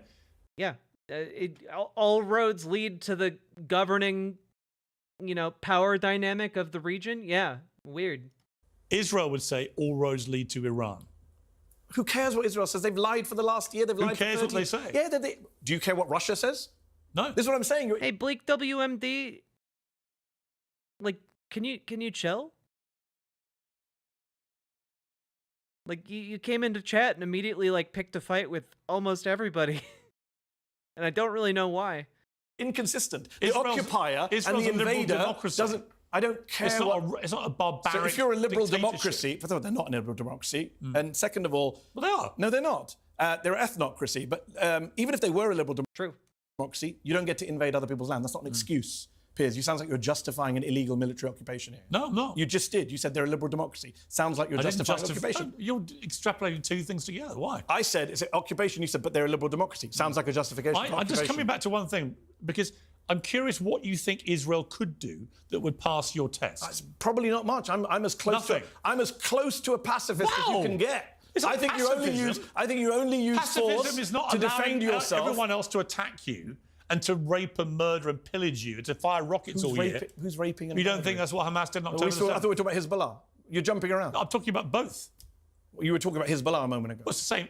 To me, it's the same. But that's Israel's But, like, Mehdi Assad spent the first, like, 10 minutes explaining to you how they're different. To me, they're the same, but they're not the same. They're literally two different religious groups in two different countries. Like, they have similarities, but let's be real. They are two very, very different groups of people. problem. To you, it's the same. Everything's very simplistic. Let me the explain world why. is not simplistic. Let me explain why. You have two. Lebanon is way more complicated. To me, you have than two Gaza. groups of terrorists funded by Iran. They both are wedded to the existential removal and disintegration of all things Israel, and they're prepared to use a lot of violence to achieve that. But not as much violence as Israel has used to occupy their land for 50 years in the case of Gaza and the West Bank. So your argument is whatever Hamas has done and whatever Hezbollah does is justified. No. The only person justifying violence here is you, Piers, not me. Yeah. Mehdi Hasan has condemned Hamas so many times on Piers Morgan's show. How many more times will he need to do it? 10? 15? So I've not justified any violence violence today. is You've happening. justified terrorist attacks via pages. You seem to have justified the occupation. You won't even say occupation. I do think the specific targeting of Hezbollah in the way that they did it... Do you think it makes Israel safer? That's a different question. Well, that's the question that matters to me. I think Israel If feels... there's no point doing all this, If I was and at the living end of the day, the war continues. I want to end the conflict, Piers. So, of course, maybe this is... Well, then escalations don't help. Israel is briefing the press, Piers. Just saying, I want peace and joy. You sound like Kamala Harris. No, actually, Kamala Harris is funding Israel. She supports you, so that's the problem. Doesn't support me. She supports your position that Israel has a right to do this stuff. It doesn't have a right to do this stuff. They have a right to do all of it. I've never said that. Oh, you pick and choose which bits? Yeah. What do you think they have a right to do? I think that they have been disproportionate in their response That's very to Gaza. vague. What do you think they're allowed to do in Gaza? You made me very specific. What do you think they should specifically do in Gaza? I think in Gaza that they were the victims on October the 7th. You've already said that. I know. What should they do in Gaza? So I think they are perfectly entitled to go after Hamas. What they're not entitled to do, in my estimation, is to level the whole of Gaza to the ground in the way they've been doing. Nor can they move vast numbers of Palestinian civilians to specific areas. Those are war crimes. And then bomb those areas as well. And those are war crimes, So on those... Like, Bleak WMD, why are you even bothering with this? Like, seriously, I can't believe I have to drop this sound clip. Google debunkers. You can literally just Google the occupied territories. The first result that comes up is the U.S. State Department. The occupied territories, which include the West Bank, East Jerusalem, and the Gaza Strip. That's the U.S. State Department. There we go. Problem solved. Thanks, Google debunkers. Google debunkers. And those are war crimes, yes? Probably, yeah. And what about in Lebanon? In Lebanon... They just killed 500 people. There is, to me, a big difference. 50 children. I'm about to answer you. I think there is a big difference between what they did in the targeting of the pages and what they did with the airstrikes, which were far more indiscriminate and killed far more civilians. I mean, and my question for Netanyahu, if he would dare to do an interview with me, which he now won't, but if he did, I would say, what are you trying Why should you agree with the State Department, per se? Well, largely because we're the hegemonic power that props up Israel, so I think our definition of things matters a bit. achieve here? Because it seems to me you're just levelling Gaza, killing tens of thousands of people in the process. Trying to stay in office. You're never going to finish off Hamas completely. You're certainly not doing anything but, in my view, fueling their ideology. And you have no plan for what happens in Gaza afterwards. Agreed. And you have a bunch of right-wing nut jobs in your We finally cabinet agree. who actually do speak in quite a genocidal way. All of that I agree They with. are about Lebanon too, by the way. You know that, right? They're speaking about Lebanon in a genocidal way too. I think there are... Also, just as a side note, the International Court of Justice, the UN General Assembly, and the UN Security Council all regard Israel as the occupying power for the territories. All of the territories I just listed. So, there you go. People there who just... Again, this would be very easily solved with a Google debunker. Google debunkers. Just want total war with everything to do with Good night, Carla. Palestinians. But don't and you think someone the like you with Hezbollah. your huge platform should be calling that out consistently? I do, but I also No, think... you're always... You just gave me a whole thing. Iran backs Hamas, Hezbollah, terrorism. That just sounds like an Israeli narrative. You take one side completely. Just like you do in Ukraine. Again, Piers Morgan, you just choose how you feel on any given day with these issues. You don't have a consistent ideological framework, and that's kind of a problem when it comes to landing consistently on any issue. Yes. Yeah. Yeah. So I'm consistent. I take the side of the Ukrainian people under occupation and the Palestinian people under occupation. I'm consistent. No, you're not. I am. They're totally different Well, situations. you have to say that because you're not consistent. And you have to say what you say. No, but I literally described it. 2 people's under foreign occupation, 2 people's having their hospitals bombed, 2 people's having their kids killed, 2 people facing governments that say genocidal stuff. Yeah, I'm consistent. One is a democracy and an ally of the Says West, you. and one is Oh, not. ally of the West. What little slip in there? What's that got to do with anything? So allies of the West get to be genocidal? No. Why did you say ally of the West? Why is that relevant? I don't believe what they're doing in. So if Gaza. Russia was an ally of the No, West, they could hang kill on. people in Ukraine. I don't believe what Wow. they're doing in Gaza is genocide. You do, I don't. Well, genocide is the complete. Put genocide to one side. destruction of Whether we people. agree or not on genocide, and it is genocidal. It's not You just genocide. said they're your ally of the West. Why is that relevant? I think it's important that you support. So if you're an allies. ally of the West, you get to kill kids. No, you get. So why is it relevant? You support. You're making my point for me, Piers. I'm consistent. I don't. Yeah, like it really does kind of seem like if the tables were turned, Piers would have a different idea of geopolitics. It's kind of crazy. Honestly, Mehdi Hassan landed on an absolutely banger of an argument here to point out that Piers is incapable of having a consistent stance on this issue. I don't care whether you're an ally of the West or an enemy of the West. Fine. I care about what you do. Yes. And Russia and Israel both committing war crimes, Yes. both saying genocidal Yes, stuff. but Mehdi, here's my point. You are so blindly anti-Israel that you frame everything. I could say the same thing to you about Russia. I'm very blindly against Russia. Okay, yes. then so again, so you're Are you inconsistent. I'm exactly. I'm consistent. I'm blindly anti-occupying Russia that occupies Ukraine, and I'm blindly anti an Israel that occupies Gaza. By the way, another area I'm consistent is I do think both wars need to come to an end, and they're going to come to an end through some sort of negotiation. Mehdi, this is why you're the best. You can't come to an end of a conflict without negotiation. The only way you come to the only way you come to peace after a conflict without any negotiation whatsoever is when you've killed the entirety of the other side. I don't believe in prolonged conflict. I don't know. I'm not a negotiator. I don't believe there's a military solution to either conflict. Give me the solution. I don't have one. Do you have a military solution? I don't think there is one. We can't possibly give Putin what he's taken. No, I agree. So how do you do it? I don't know. But I don't think the military continuing helps. I mean, how do you win militarily? I don't know how that works. Would you said that in World War II? I mean, I would argue that the fighting needs to continue until Putin is willing to come to the table. When that might be, I don't know. But that's I guess that's how it's got to be. What do you mean? When the Nazis were trying to take over the world? No, there was a plausible plan to win, wasn't there? When the US came in? Just to fight them. And there were no nuclear weapons back then, Piers, as you know. Okay, but you just think Putin would ever use them? Do you not think he would? No. Why would he? He's not an Islamic fundamentalist who wants to blow himself up. Oh, that's a very racist thing to say. It's not. It absolutely is. Why would he? Yeah, because white people in the West famous for not wanting to kill themselves? Question mark? I don't know. Maybe Piers Morgan needs to look up what Hitler did in his bunker. I don't know. Fascism by its nature is a national kind of version of suicide. It is a death cult movement. If you are heading up a fascist regime, that is where you're bound for. You're ideologically bound to kill yourself. That's what fascism does to you. And so is Putin not willing to blow himself up? Well, his ideology says otherwise. You're saying only Muslims want to use nuclear weapons? I said What? Islamic. Why would Putin not want to use I didn't say Muslim. I said Islamic fundamentalists. Why is it Islamic fundamentalists? Because Islamic fundamentalists kill themselves to get what they want. But they haven't used nukes. The only people who've used nukes in history are the United You're States of missing America. my point deliberately. Actually, no. That's a pretty good rebuttal on Hassan's part here.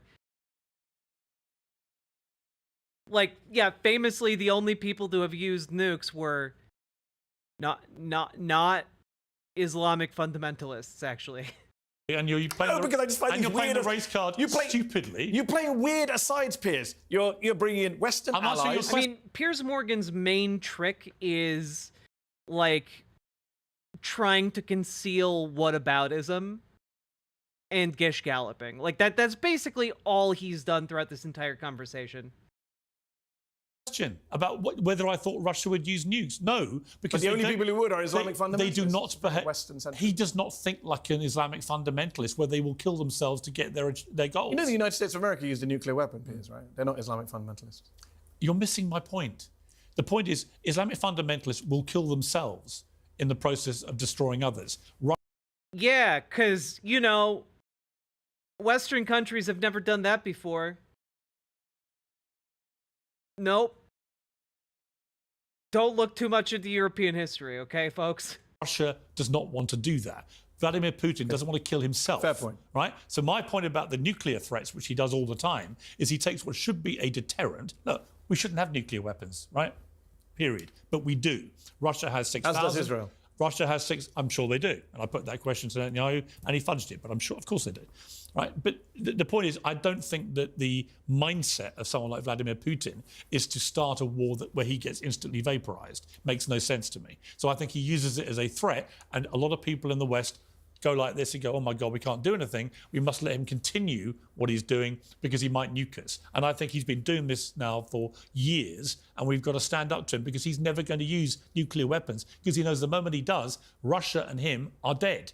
And he doesn't think in the way that Al-Qaeda or ISIS or one of these groups do, where they don't mind dying in big numbers to blow things up. It's a very fair argument. I respect that argument. That's my point. That's a fair argument. I respect that argument. I'm saying I'm not willing to take that risk. I would like to see the Ukraine conflict come to an end. So would in I. Ukraine's favour. Yeah, but how? I don't know. I'm not pretending to know the solution. With respect, and I do respect you, with respect, simply saying, I just want peace and harmony. You and don't have a everyone solution like to each Ukraine other. either. I do. What is it? Support them. That's not a solution. No, it is. No, it is. What's the end goal? You give them the tools that they're asking for to repel Russia long enough that Russia goes, all right, enough. And there's nobody agrees that Russia's going to give up Crimea. Also, just as an FYI, okay? Now, I am unsure about the veracity of the Kyiv Independent, okay? This is an outlet purportedly based out of Ukraine. Let's just see. Kyiv Independent.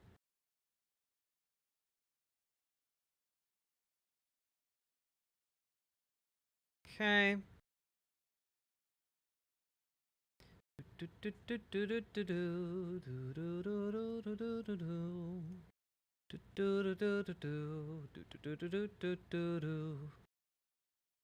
Okay, it's mostly crowdfunded. Okay, neat. This is the current state of Russia's military, according to the general staff. Russia has lost 654,430 troops in Ukraine since February 24th, 2022. If you're not in like a death cult mentality, throwing over 500,000 troops into a grinder doesn't fly. That's insane.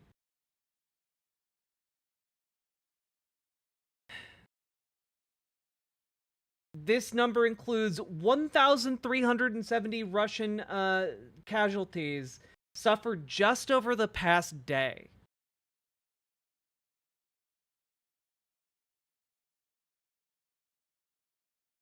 Like, it's a death cult mentality, guys. No one's ever going to. I didn't say Crimea. That's part of Ukraine. You said don't give up any Ukrainian territory. Crimea, to me, has already been sorted. I'm talking about the... Well, I don't think anything they can do about good. that. Well, we agree right? on that then. But I do think that the area of the Donbass... Yes. But they've been annexed as well, unfortunately. They should not be allowed to take that as well. If they do, they'll never stop. I agree with you. I don't think they should be allowed to take it, but I don't see a military solution. But I'm not a military expert. Like, to put that into perspective, guys, their entire military size is around 1.5 million. That's like a third of their armed forces.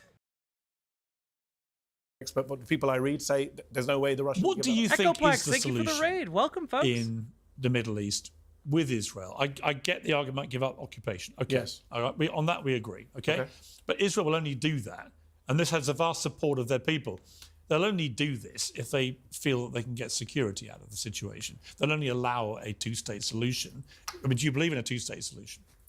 I don't believe in any solutions, Ron. I don't talk about one state, two states, three states, because all of it is nonsense. All of it is pie in the sky. None of it's happening. Yeah, I mean, this is good. This is a good point. Like, I genuinely, there's no path right now under the current Netanyahu. But even if you replace Netanyahu with someone else from Likud, there's no pathway forward for like a one-state solution.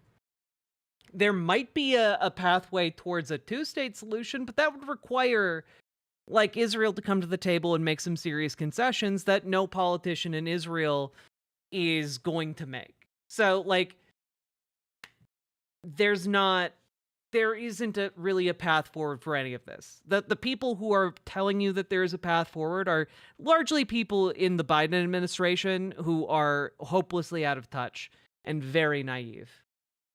My position is I want equality for Palestinians and Israelis, Piers Jews, Morgan is Muslims, Christians living in that part of the world. Exactly the same human rights for all. Exactly. On that, I agree with you. I don't care about the structures. I don't care what the name of the place is, what the government looks like. I want equality between the river and the sea, to use a phrase, for everyone living in that patch of land. No one's leaving. I don't believe any of those people are going anywhere. They're all staying. They all have to live side by side as equals. I'm a Democrat, small d Democrat.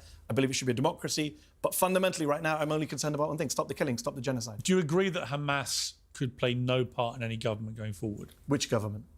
On the Palestinian side, like in a final settlement? Yes. Yeah, I don't think there would ever be a final settlement government. I don't think anyone would agree to that. I agree. Yes. So if there was a kind of one-state solution, which some people talk about, which is everyone binationally living side by side, of course not. If there's two states and the Palestinians were to choose a coalition government involving Hamas, well, that's up to the Palestinians, is it not? Let's go to something else. I think we're in fun agreement. The Al Jazeera raid, because you work for Al Jazeera. I thought that was disgraceful. And I think actually, when you take it in the context of what Israel's been doing in really prohibiting almost any foreign correspondence going into Gaza as well, you're seeing a genuine suppression of media and press freedom. And to actually shut down Al Jazeera studio in Ramallah, I thought was an absolutely outrageous attack on free speech. I mean, I presume you agree. 100%. And it's outrageous that there's no foreign journalists allowed into Gaza a year in.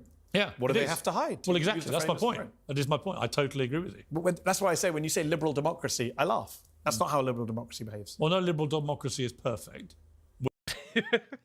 Well, no liberal democracy is perfect, says Piers Morgan about a blatantly anti-democratic nation.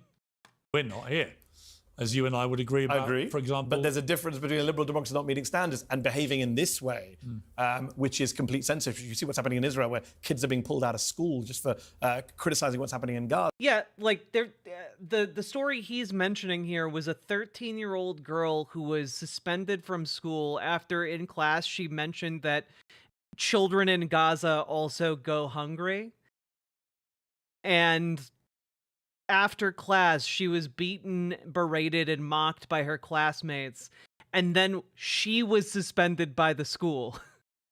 Not the people who beat her, she was. Head teachers, academics. It's not liberal democracy in any way. Separately, going back years, the way Israel is constructed, Palestinians do not have the same rights as Israel. Who would be a better president for resolving what's happening in the Middle East, Trump or Harris? Oof.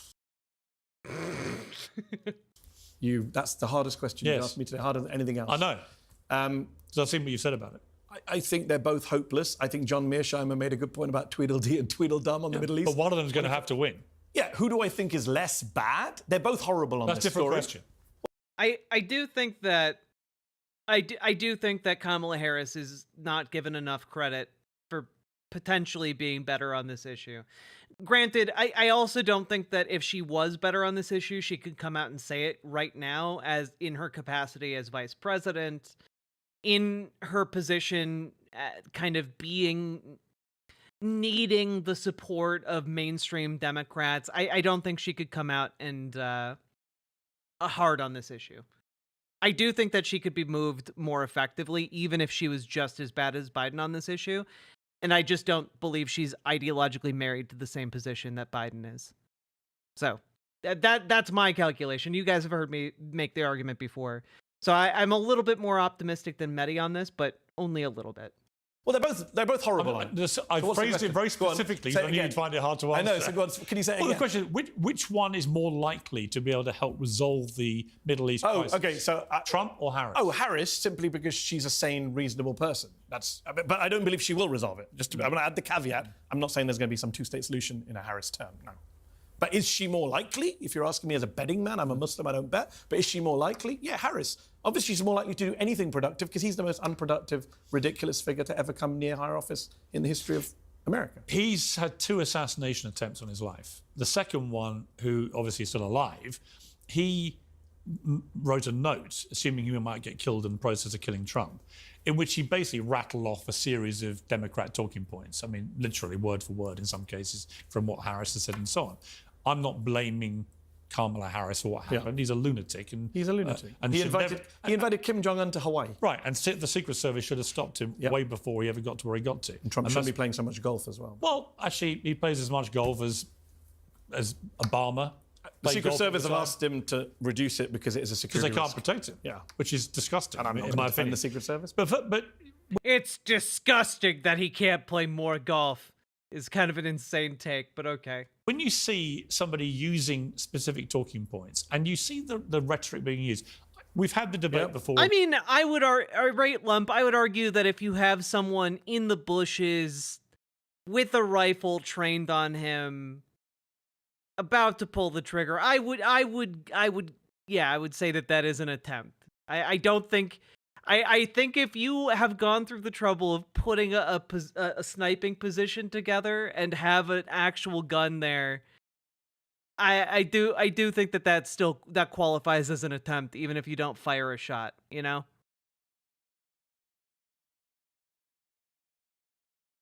About the left calling him Hitler and so on. But I do genuinely... Not the left. J.D. Vance called him Hitler, his running mate. I accepted that point. Good. But no one should. In my estimation, likening Trump to someone who killed 12 million people in World War II is ridiculous and dangerous and in the wrong... His rhetoric is identical, Piers. His rhetoric is absolutely identical. He literally just today called for a second Kristallnacht. Not with those words, but we just need a violent day. To purge the city from crime. Well, guess who the criminals were largely considered to be in Nazi Germany? You know, it might not be the Jews in America that Donald Trump is targeting here, but it's definitely a group of people. Predominantly black and brown. He's advocating the largest ethnic cleansing in modern American history. Something that would require the building of concentration camps by its very nature. That would require rail infrastructure. That would be extremely expensive to run. He would have unlimited and unchecked power that has been granted to him by the Supreme Court. There is literally no fail-safe that would prevent him from looking at the numbers and be like, oh man, it costs how much to deport these people? Let's just kill them. There's literally no guardrails that would prevent him from doing that. None whatsoever. He has an entire plan crafted for him by the country's elite Republican donors, filtered through the Heritage Foundation, that would put yes men at his beck and call and undo any potential blocks to anything he might want to do. So, like, is it ridiculous when all of the infrastructure is laid out before you to be like, hey, they're going to build a train station here, when literally all of the building blocks are in place, the blueprints are in front of you, the foreman is giving orders to the people about to start work for the day? Is that really like a crazy conclusion to come to? No. dangerous minds, lunatic minds, this is where you end up. On both sides, Trump's rhetoric is often terrible. Let's agree with that. But as someone on the left yourself, do you not think that there has to be a dialing down of the blind hatred rhetoric about Trump? So I'm going to say the same thing I said to you last time, which is I wish we didn't have to raise the rhetoric. I agree with you to a point that if you say certain things about certain people, of course I do. I'm on the left. I think if you dehumanize people, I'm the one who says migrant attacks because of Trump's rhetoric. So I would be a hypocrite if I didn't say that rhetoric leads to things. Yes, of course it does. I'm not one of these free speech absolutes says words have no feeling, sticks and so. No, words lead to actions, words lead to violence, clearly. So yes, in any scenario where we can dial down any incitement of violence, completely agree. I get very uncomfortable, for example, at now Democratic rallies, people are shouting, lock him up, which I don't agree with. Right? Well, it's total hypocrisy. It's hypocrisy. Put him. He's on trial. If he's going to be locked up, let a court and a jury do it. I don't think crowd should be shouting that. It's not a helpful contribution. Do you feel comfortable? That makes me wince. He's a convicted criminal because of a one-night stand with a porn star. That's not why. Did you feel? No, he's convicted of all of those counts because he defrauded the government that many times. Has nothing to do with the porn star. Has to do with the fraud. You can sleep with a porn star. That's perfectly legal. Comfortable with that? I'm comfortable with the trial that Alvin Bragg done. I'm comfortable with the grand jury that indicted him. I'm comfortable with the jury of his peers that convicted him. But you can't be comfortable. And I'm actually, what I'm uncomfortable with is that a bunch of his own judges now are protecting him from justice elsewhere. That makes America look like a quote-unquote banana republic.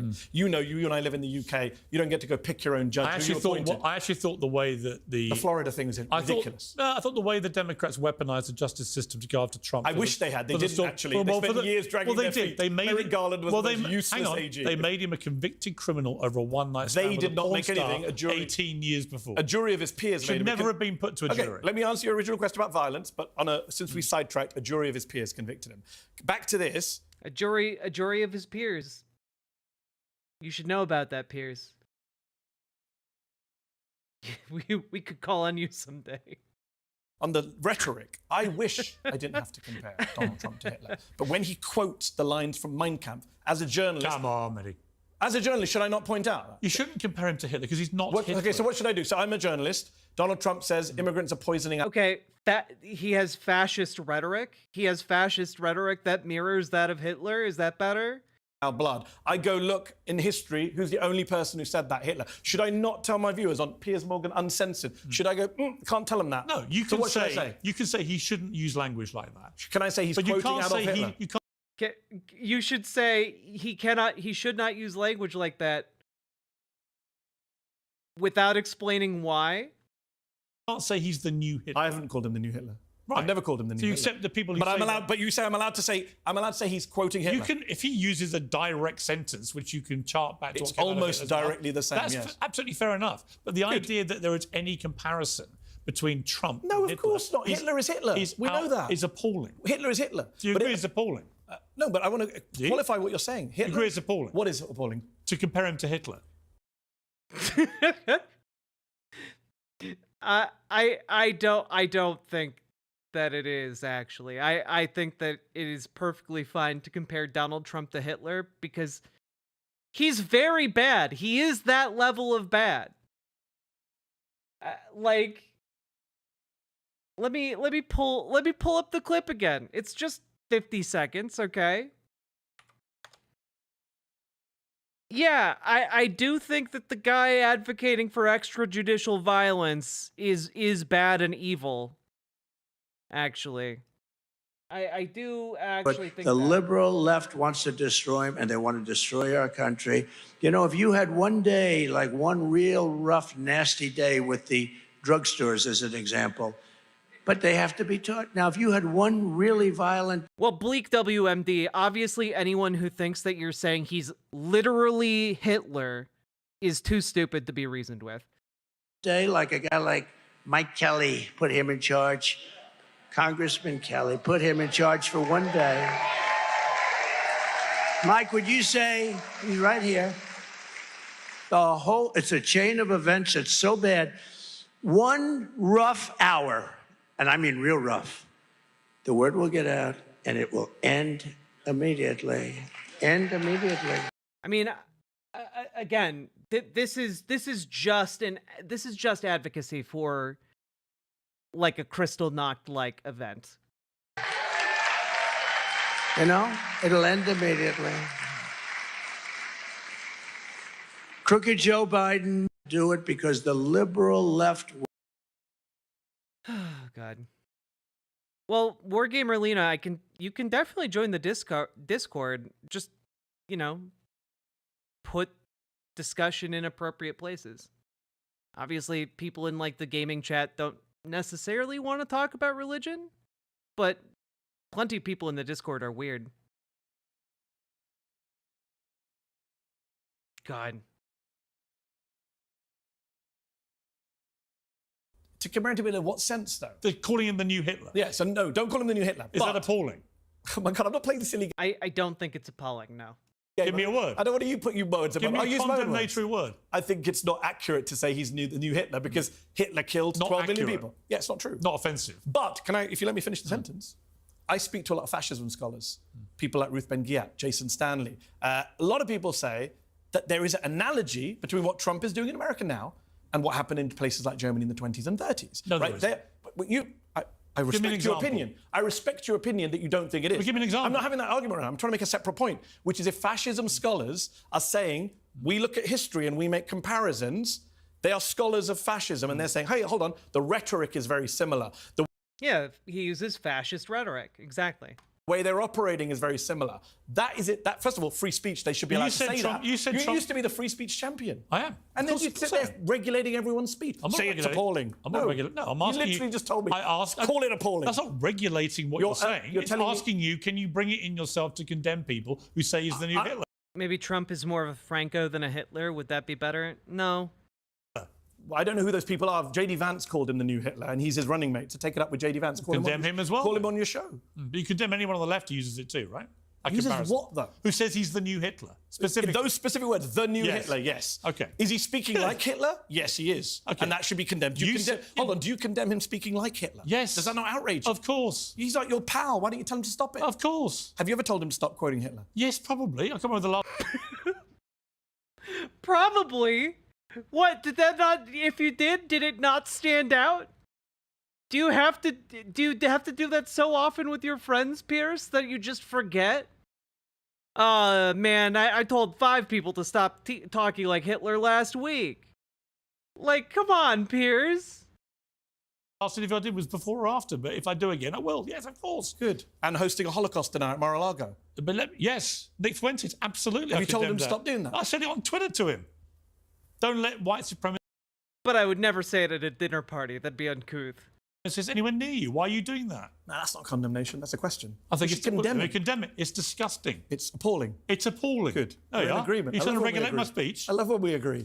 You said that Trump called for the ethnic cleansing of legal immigrants in the United States. No, he didn't. Yes, he did. No, he didn't. What did he say? He said he wanted to deport illegal immigrants. No, he didn't actually. Yes, he did. Piers, you're wrong. That's what he said. Again, anyone can play the tape after this interview. You're wrong. You should do better homework. Ethnic cleansing is the forced expulsion, I love your team. usually involving killing of members of a specific religious or ethnic group. Hold on. That's what ethnic cleansing I really is. like your team. I deal with them a lot when I come in there. But you should talk to whoever did your research, because that's wrong. You know what he said? Go watch the clip. It's on tape. Could you elaborate on the Franco answer? Like, why is he more like Hitler than Franco or Mussolini? Well, largely because, again, his rhetoric is more like Hitler's rhetoric or more like Mussolini's rhetoric than it was Franco's rhetoric. Franco wanted to restore the monarchy of Spain, which is what he wound up doing, by the way, only for the Spanish monarchy to basically be like, lol, we don't want to be like in charge of the government anymore. We're making the country a democracy. Like, that's basically how that happened, right? Donald Trump is currently advocating for one of the largest mass deportations in American history. That requires, like, infrastructure, that requires an amount of effort and movement of resources that would create, frankly, concentration camps of millions of people. Millions of people. On a scale that Franco did not operate on. Now, a lot of bad things happened under Franco, but that's not what Donald Trump is proposing.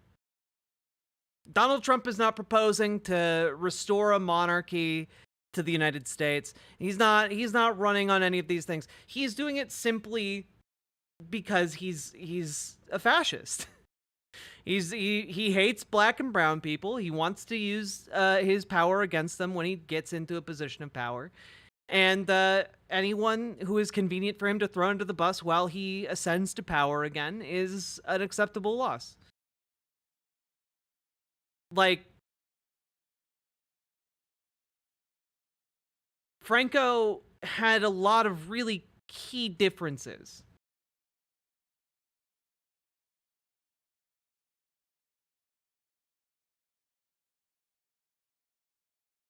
Does that make sense? What about when it comes to policy? How do Trump's policies compare with other fascists? Well, again, largely analogous to Hitler. Because I want to ask you something. What policies are you aware of that Donald Trump has? Anyone? Anyone? What are Donald Trump's policies?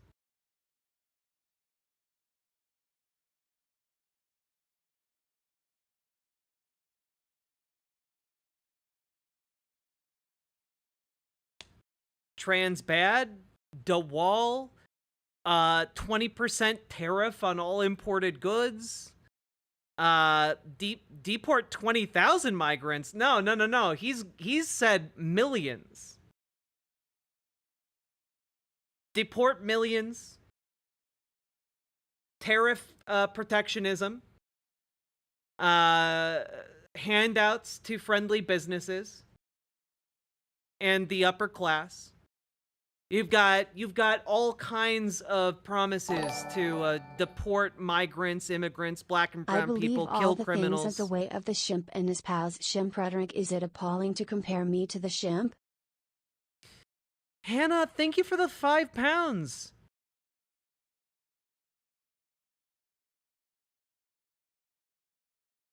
Is it appalling to compare me to the Shimp? Never. Shimp are wonderful.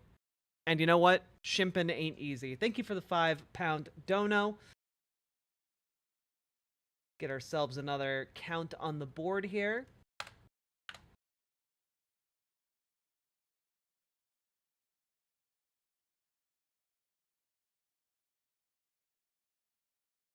He said, we've got to get rid of them from Springfield. Yeah. Who are the people in Springfield? Haitians. They're not illegal immigrants. So it's interesting, Springfield. Hold on, no, don't jump. Oh, God. Jump around. You just got something wrong. You're going to mention I didn't get it wrong. No, you did. We could play the tape back. You said he said illegal immigrants. That's not true. He said Haitians should be. You got to get rid of them. You said, Mehdi. Let me just go back. No. You said. Hang on. Let me clarify what you said. Please clarify what you said. You said his policy is called. Piers Morgan carries so much water for Trump. It's really pathetic. Calling for the ethnic. It isn't policy. It's a phrase on Twitter. If you're going to come and police my tweets, then fine. Well, you said that Trump has called for the ethnic cleansing of legal immigrants. The violent, forcible removal of legal immigrants, I think, is a form of ethnic cleansing. That's not his position. But his position is that there should be mass deportation of illegal. Wrong. The clip is online. Everybody. You're conflating different things. No, you are, because my tweet was over that clip. So anyone can go look, and you guys got it wrong. I looked at a clip of him saying, "You got to get rid of them in Springfield." Different the people story. In Springfield. Different thing. But that's what I'm tweeting about, Piers. You don't get to misrepresent my tweets. But that's not what he's talking about with the mass deportation. Yes, he is. He was talking about Springfield. No, he said wasn't. Springfield. No, he talked. Have you watched the clip? No, he's been talking about not just illegal, undocumented immigrants. He's talking about any kind of immigrant. Any kind. Like, it's crazy. Honestly, Idi Amin, i.e. Africa's hit lure. I don't know what that means. But thank you for the $2 super chat, Brutus Magnuson.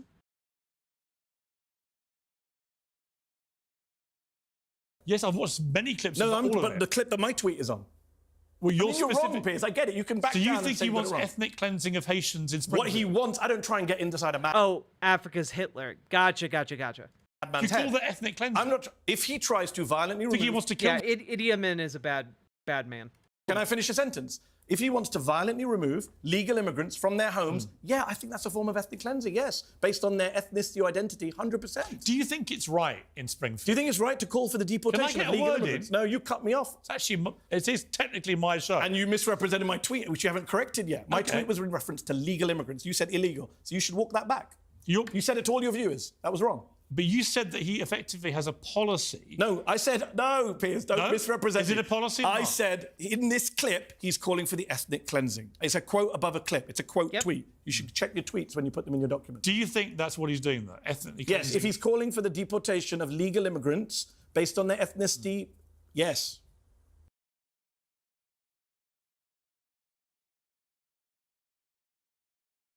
Yeah.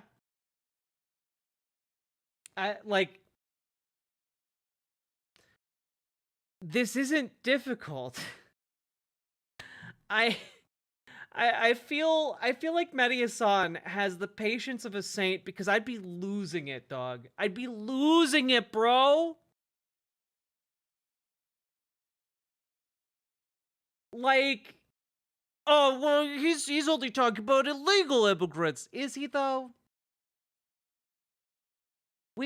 Isn't it weird how this man who, you know, was brought up on charges for not renting apartments to black and brown people 50 years ago, is it really that weird that maybe he, you know, might still be racist? I don't know.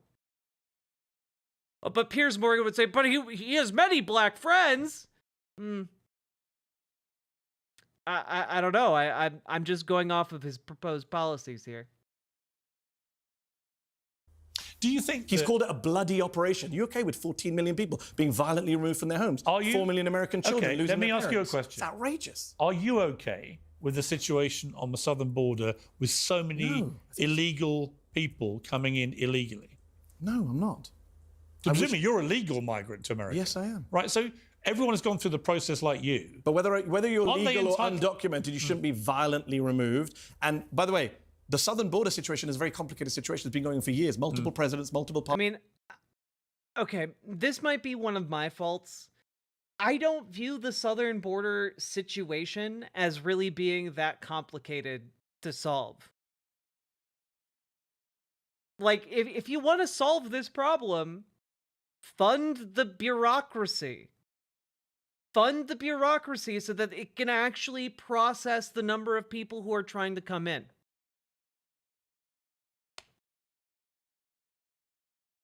Fund the border bureaucracy so that we can actually process, so that it doesn't take years and years and years for people to have, like, their day in court about asylum claims. You know? And if you, that's the main bottleneck to all of this. But then more people would enter the country. Yeah, it'd be great. You know?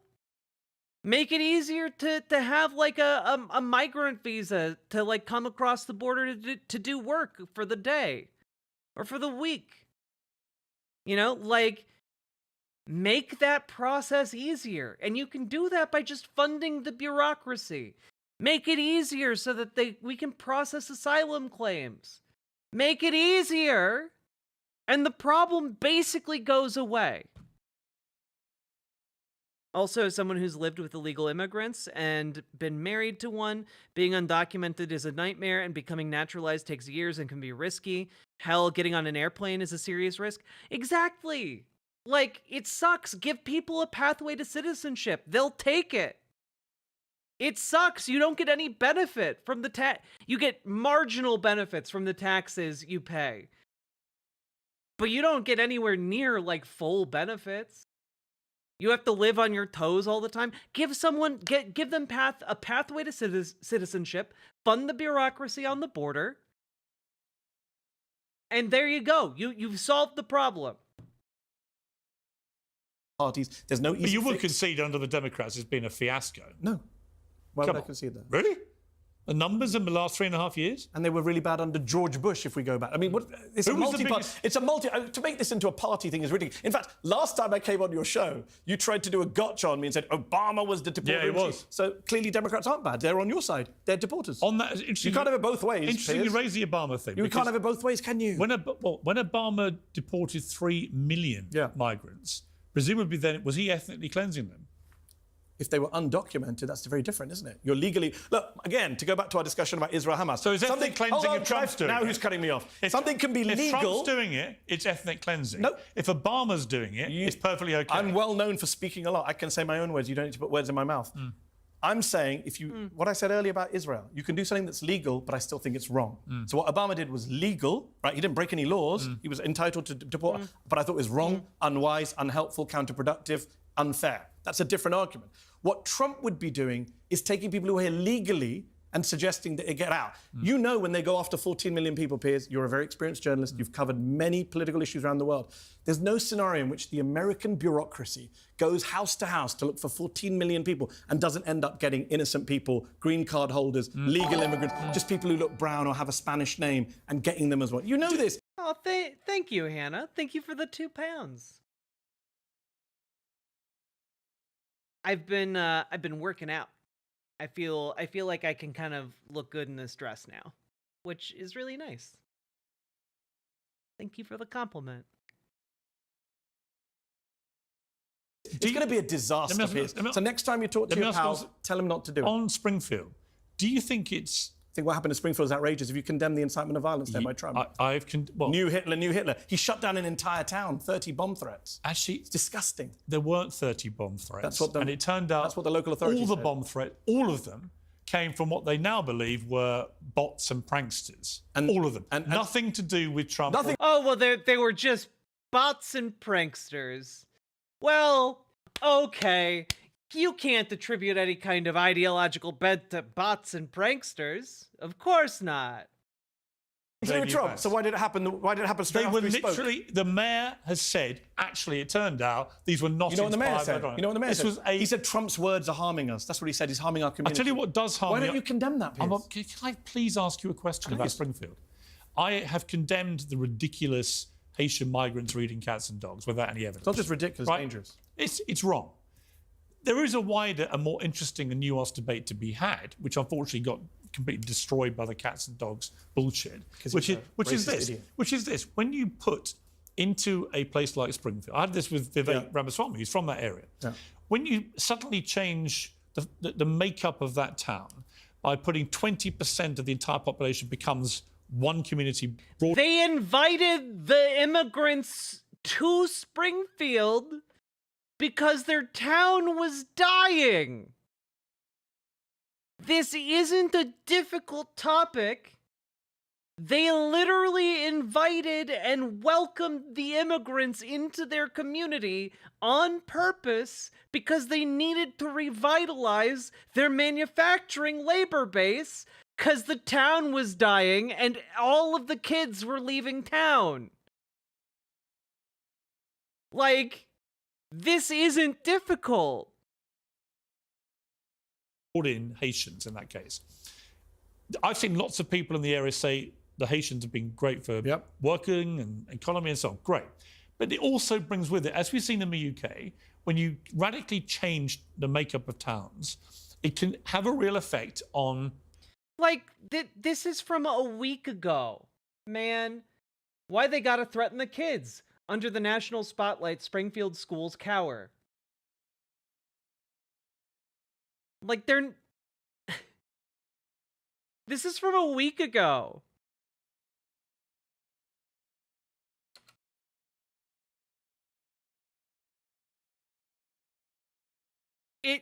It's been going on for multiple weeks.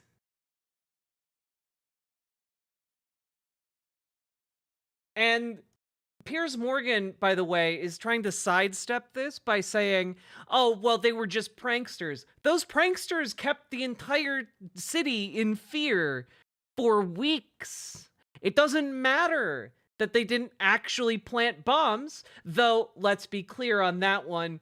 If they had, Piers Morgan isn't really guaranteed to have acknowledged that as an act of terrorism.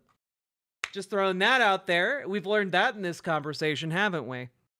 What that town is for people, on the effect on infrastructure, on the effect on schools and hospitals, etc., etc. Do you accept that this has to be handled carefully? Yes. And that actually putting 20% of the population into somewhere like Springfield inherently is a very tricky scenario. So this is what worries me about you, Piers, because you ask good questions, you have these important discussions, but the framing, and my friend Brian Tyler Cohen said this to you a couple of days ago, your framing is very right-wing. Why? So when you say, Why is I'll it tell you right-wing? I'm telling you. You said twice there. They put 20,000. Who put them? Nobody put 20,000 people there. They went there voluntarily. They went there at the invitation of the local town. Do you know? Bingo! Thank you for bringing that up, Mehdi. The local town put an ad in a paper saying, please come to our town. It's in decline. We need labour. And they went and they helped the town. And the local factory managers and the local mayor of all, as you say, they've all come out and praised them. I actually find uncomfortable that rhetoric because I think immigrants should be valued regardless whether they're hard True. workers. But look, people have come and said they're hard workers. They attend the local church. They're integrated in the town. There hasn't been a crime wave associated with it. When J.D. Vance uses, and here we go, Nazi-like rhetoric and says they're bringing disease, which is what Die Stürmer used to say about Jewish people, yeah, I find that horrible. And who put 20,000 people? Nobody put 20,000 people there. They went there for jobs. Does that cause unease? I'm sure it does. Does it affect the housing? Sure. But you know what? You know what helps people get over all of that? Getting to know their neighbors. That's what helps. Like, if they just go and learn and interact in the community. The government was already, like, putting forward funds to, like, give them, like, learning programs to help them integrate better into the community. Like, housing prices are going to, like, level out. That mainly just suddenly they had an influx of a lot of people. That's going to affect housing in a certain way. And, like, people there are going to like them. Like, they're highly motivated to be, like, good workers, good neighbors, good friends. Like,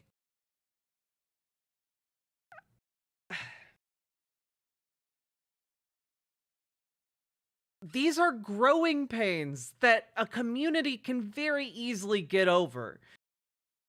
Like, to me, it's unbearably, unequivocally racist to just say, well, you know, they're going to cause problems because they're a different race. I don't know, Piers, would you be saying that if, like, if the United States had taken in, like, 10,000 Canadians? You know, I don't know why they'd be coming down from Canada, but, like, for the sake of argument, I don't think that would be a story for Piers Morgan. And I don't think any right-wing outlet would complain about a sudden influx of Canadians. This is just racism. Does it radically transform a neighborhood? I'm sure it does. Should the federal government and state government be helping communities that are dealing with migrant influx? Of course they should. I'm on the left, Piers. I want higher taxes, more government spending. You're going after the wrong guy. I want more infrastructure. Actually, I wasn't going after you. I was just asking you. No, we agree. Exactly. You and I both agree there should be better infrastructure. The federal government should support these areas. And better help with the integration process. Because I think often that's where the real problems start. Agreed. But both ways, right? Integration, as David Cameron once said, is a two-way street. Yeah. You don't want racists repelling new people, and you want new people understanding the ways of the world. Yes. Agreed. But what you don't want is a presidential candidate going on TV and just making up insane stories about immigrants eating. It disqualifies you from the race. I don't know how you went on and on about Joe Biden's age and dementia, and yet you have, you know, here's a guy who went on TV. If Joe Biden had got on TV and said people eating your pets, you would have condemned him straight away. I condemned Trump straight away. No, you would have said get out of the race. You haven't said Trump should get out of the race. Say it now. Say Trump, get out of the race. You're too old and nuts and I don't racist believe and he should dangerous. get out of the race. Why? He just said eating pets. If Rishi Sunak had said that, or Keir Starmer, we would all said get out of the race. But in America, for some reason, we give Trump a pass. We grade him on a curve. What about he's so right.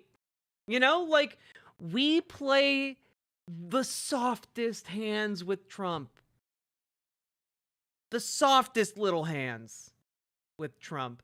And, like, I don't get it. I don't get it. Why does he get a pass on being one of the biggest morons to ever run for president? Like a man-child. What about when toddler. Kamala Harris deliberately misquotes him? and tries to pretend that he said if he doesn't win there'll be a bloodbath. When everybody he did say bloodbath. When everybody knows he was specifically talking about a bloodbath in the automobile industry. Well, he was. I don't have time to get into all that. I don't agree with that. But just on your wider premise of Harris, even if I accept that she misquoted him, you and I both know there's normal politics where politicians lie, exaggerate, do hyperbole, do gotchas. We all know everyone does that. Democrats, Republicans, Labour, Conservative. You know that's not the same thing as a old man going on stage and screaming at the audience, they're eating your pet. Yeah. There's no comparison. I agree. There's no comparison. There's nothing like that from Harris, Biden, Starmer, Sunak, anyone. But I also think it's far worse to say he's the new Hitler. Did Kamala Harris? Oh, God. The civility politics of Piers Morgan baffle me, man. I'm so glad we're 2 minutes from the end of this because I'm getting so tired of it. It's so infuriating. Harris says he's a new Hitler. No, but a lot of Democratic politicians have used that language. What about Trump's language? What you're saying hold on, what about Trump's language? Does that make it disqualifying for them as well? No, okay, hold on. Yes. Okay, any Democrat politician that says the new Hitler, hold on. Disqualified. Hold on. They're kicked out of Hold on, office. I'm about to answer your question. I agree. Do you believe that a presidential candidate should not call the other person a Hitler? Yeah. Okay, including so that. Trump has called Kamala Harris a fascist, communist, Marxist. Harris has not called Trump a fascist, as far as I'm aware. I wish she would. But I think she has, hasn't. actually. I don't think she has, but she hasn't since she became the candidate. So the person who's doing the incendiary rhetoric is Trump. He called Biden the Gestapo. Do you agree with that? Do you think Biden is the Gestapo? No. Well, that's what he called Biden. He said it's a Gestapo. That's so weird that Piers hasn't condemned Donald Trump for, implying that Joe Biden is Hitler. Oh, man. Why? Piers, why? Gestapo administration. I didn't hear you condemn Trump for that. No, but I do know that there have been 2 attempts on one of the candidates' lives. No, okay. So the rhetoric is fine until there's an assassination attempt, and then it's not fine? So does Donald Trump have just a pass to say anything and everything unless there's an assassination attempt on, like, Joe Biden or Kamala Harris? That's an insane standard to have. Oh yeah, Mr. Anderson, Piers Morgan is absolutely, like, flying in the same flock as every member of Stormfront, you know? Both times You don't know what's going on with Harris or what's going to happen. She's a black woman. You don't think there's going to be death threats against There have Kamala been no Harris? attempts in her life. You don't think Are you aware of any attempts? I don't know. I'm not saying I don't know. We didn't know. Hold on. We didn't know about many death threats against Obama till very recently. The threats is one thing. Actually trying to kill somebody. They arrested someone just the other day for death threats against, I think, Biden or Harris. I can't remember off the top of my head. Let's not be. Come on, Piers. There's death threats. Who's going to win the election? I have no idea. Who do you think? I don't do predictions. Really? No, not after Brexit and Trump. In 2016, I got both wrong. So you accept you're the worst predictor out there? I mean, a lot of people got. Did you get Brexit and Trump right? I got Trump right. Okay. 2016. Brexit, I didn't know. I don't think I made a call. I voted Remain, but I actually was quite happy if Brexit worked. America's too close, and the Electoral College. You're so. Oh yeah, Brexit really worked out.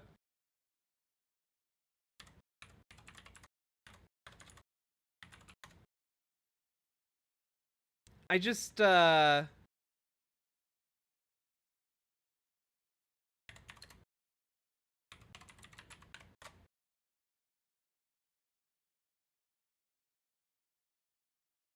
I just you fucked yourselves, guys. Brexit was terrible for England, for the UK. Like, the fact that it can eke out minor economic growth is a good sign, I guess. But, it's barely squeaking by. Like, up until, like, a week ago, it was considered the poorest, big wealthy nation. It's actually, like, crazy. It's just too stupid, and that's a conversation for another day. Mehdi, it's great to see you. Pleasure. Thank you for having me. Really enjoyed finally meeting you. Thank you very much. Come back. And when they find 1,000 bottles of baby oil and 500 dildos, there's some suspect activity happening, Piers.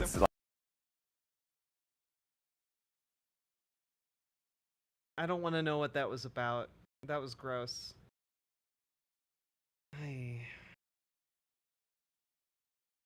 Yeah, Piers Morgan is a monster. It's it's been. Oh, it was about the Diddy stuff. Yeah. I haven't looked into that. I haven't had the spoons to deal with it.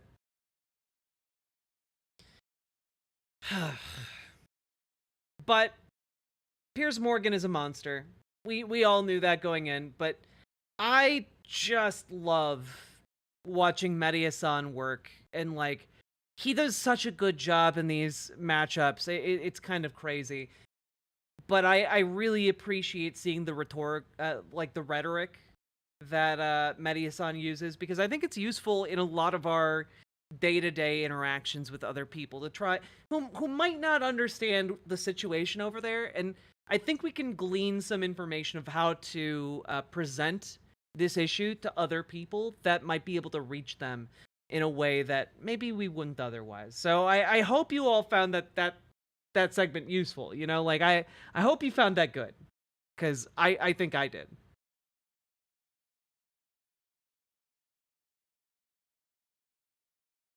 And with that, folks, we are 6 hours in. We are over 6 hours into the show. I hope you've been enjoying the show so far.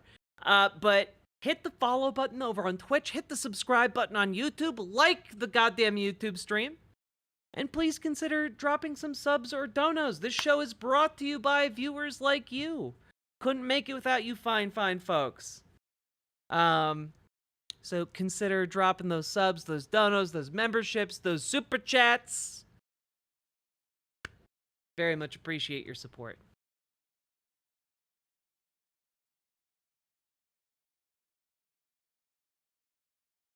God damn. Whew. All right. Time to call it a night? Maybe.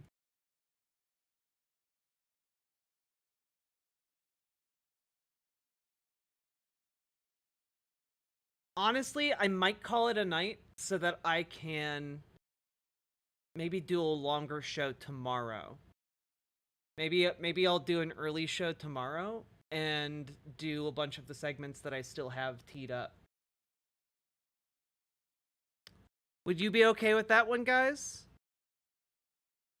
Because currently I owe you guys like 4 additional segments. I'm not gonna lie, when I started this out, I didn't think that I didn't think we'd get this far.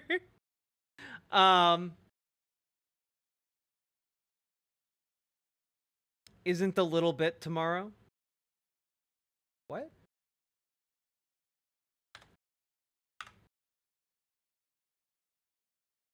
Brutus Magnuson, thank you for the $2 super chat.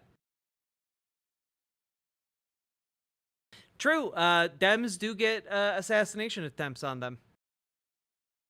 What's up with the segment thing? What do you mean with the segment thing?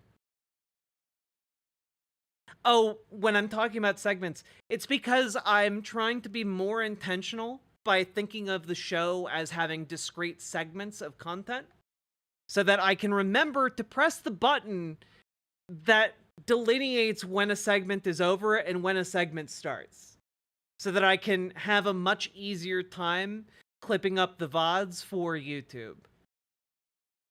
Yep, I'm pressing that Seggy button, folks. It's helping a lot.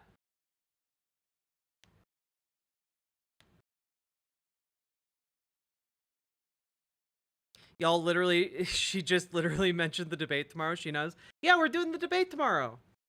Yeah, tomorrow's the Walls Vance debate. I'm really excited. Quality workflow.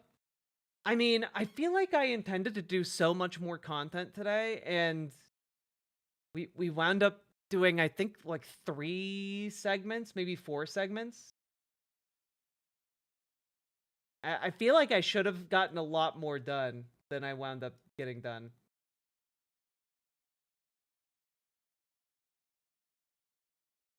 Piers takes a lot out of us. Yeah. Also, Frostpunk 2 is a good game. I saw someone in the comments on YouTube saying it's a bad game because one of the factions is transhumanist and, like, they have dipshit libertarian opinions. And I've got bad news. There are some transhumanists who have dipshit libertarian opinions, and also it's a video game. It's okay. Not all transhumanists are good. Win B! One for the road, HUG. Thank you for supporting the show. I appreciate it so goddamn much, guys.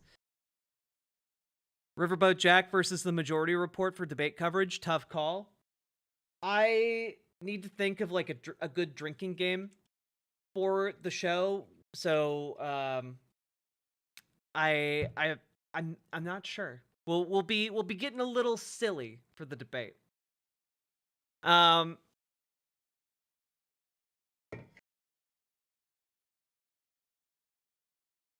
Let's see.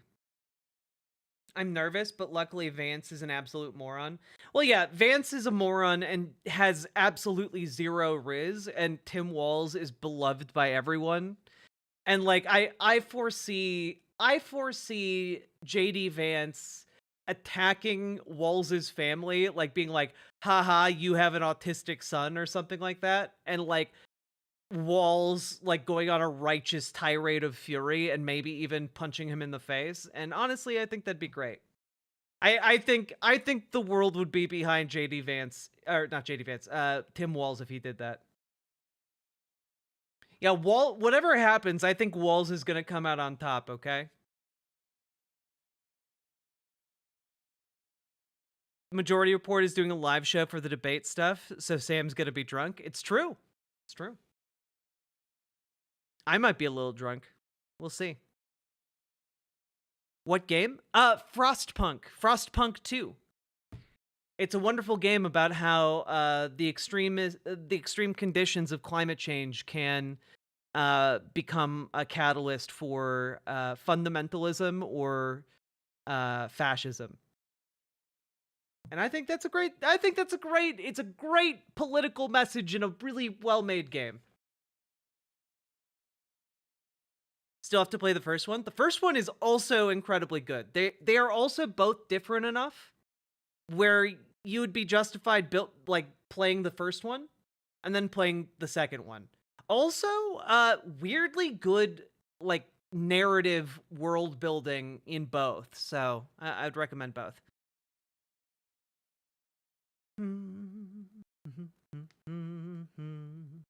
I'll be stoned. I might be a little bit of that too.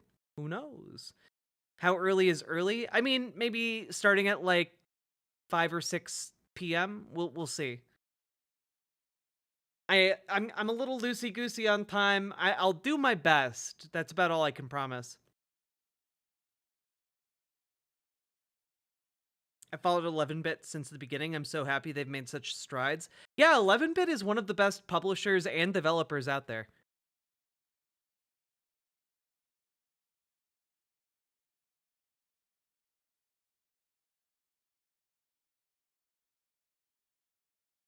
I have to mention the dog game has the absolute best ludonarrative dissidence I've ever played through. Or best ludonarrative example I've ever played through. Gotcha. I will play that. I just need to be in a better state of mind. Also, yeah, we'll see. That level in Frostpunk 1 where you have to disassemble the entire broken city and rebuild was really poggers. It was, Soy Master. It's so good. And in Frostpunk 2, you get a follow-up on all of those stories from Frostpunk 1. It's really neat.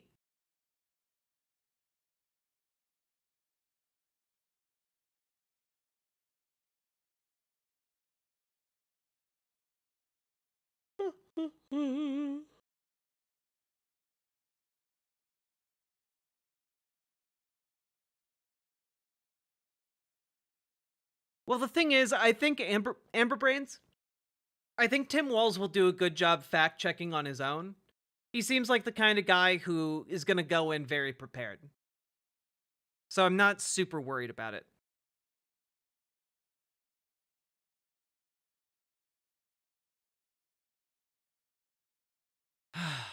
God.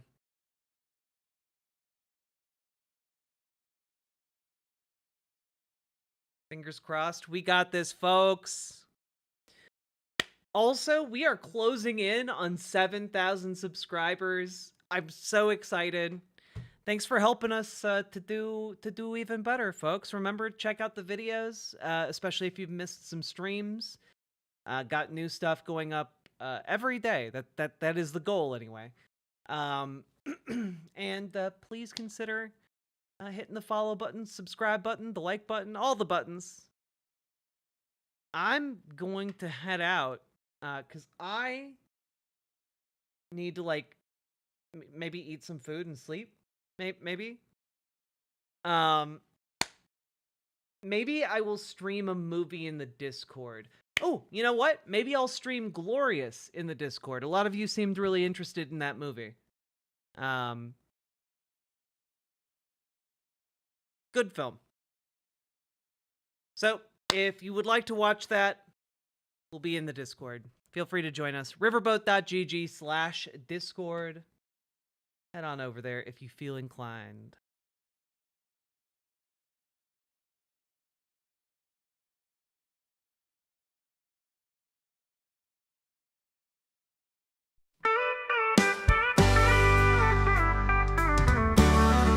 On a riverboat casino where the whiskey's running dry, I met a woman named Jack with a fire in her eye. She had cards in her hand and a look of pure control. They said she's got the devil's look, taking hearts and souls. You gotta know when to bet 'em, know when to fold 'em, know when to stay away when you feel the burn. She'll take all your money, leave you broken, lonely. There ain't no second chances, girl, when it's her turn. Now Riverboat Jack, she's a legend on the rise. With every hand she dealt, another fool met their demise. She smiled that wicked smile, and you'd think she was your friend. But once the chips were down, your luck would need its end. You gotta know when to bet 'em, know when to fold 'em, know when to stay away when you feel the burn. She'll take all your money, leave you broken, lonely. There ain't no second chances, girl, when it's her turn. They say she's got no mercy, she don't play by the rules, but still you'll chase her shadow like all the other fools. Her heart is cold as steel, but she's got you in her grip. The queen of hearts, the ace of spades, she's sinking every ship. You gotta know when to bet 'em, know when to fold 'em, know when to stay away when you feel the burn. She'll take all your money, leave you broken, lonely. There ain't no second chances, girl, when it's her turn. So if you see Riverboat Jack and the lights are shining bright, best keep your wits about you or you're losing every fight. She's a heartbreaker, a gambler, and she's never looking back. When the river calls your name, you'll be chasing Riverboat Jack.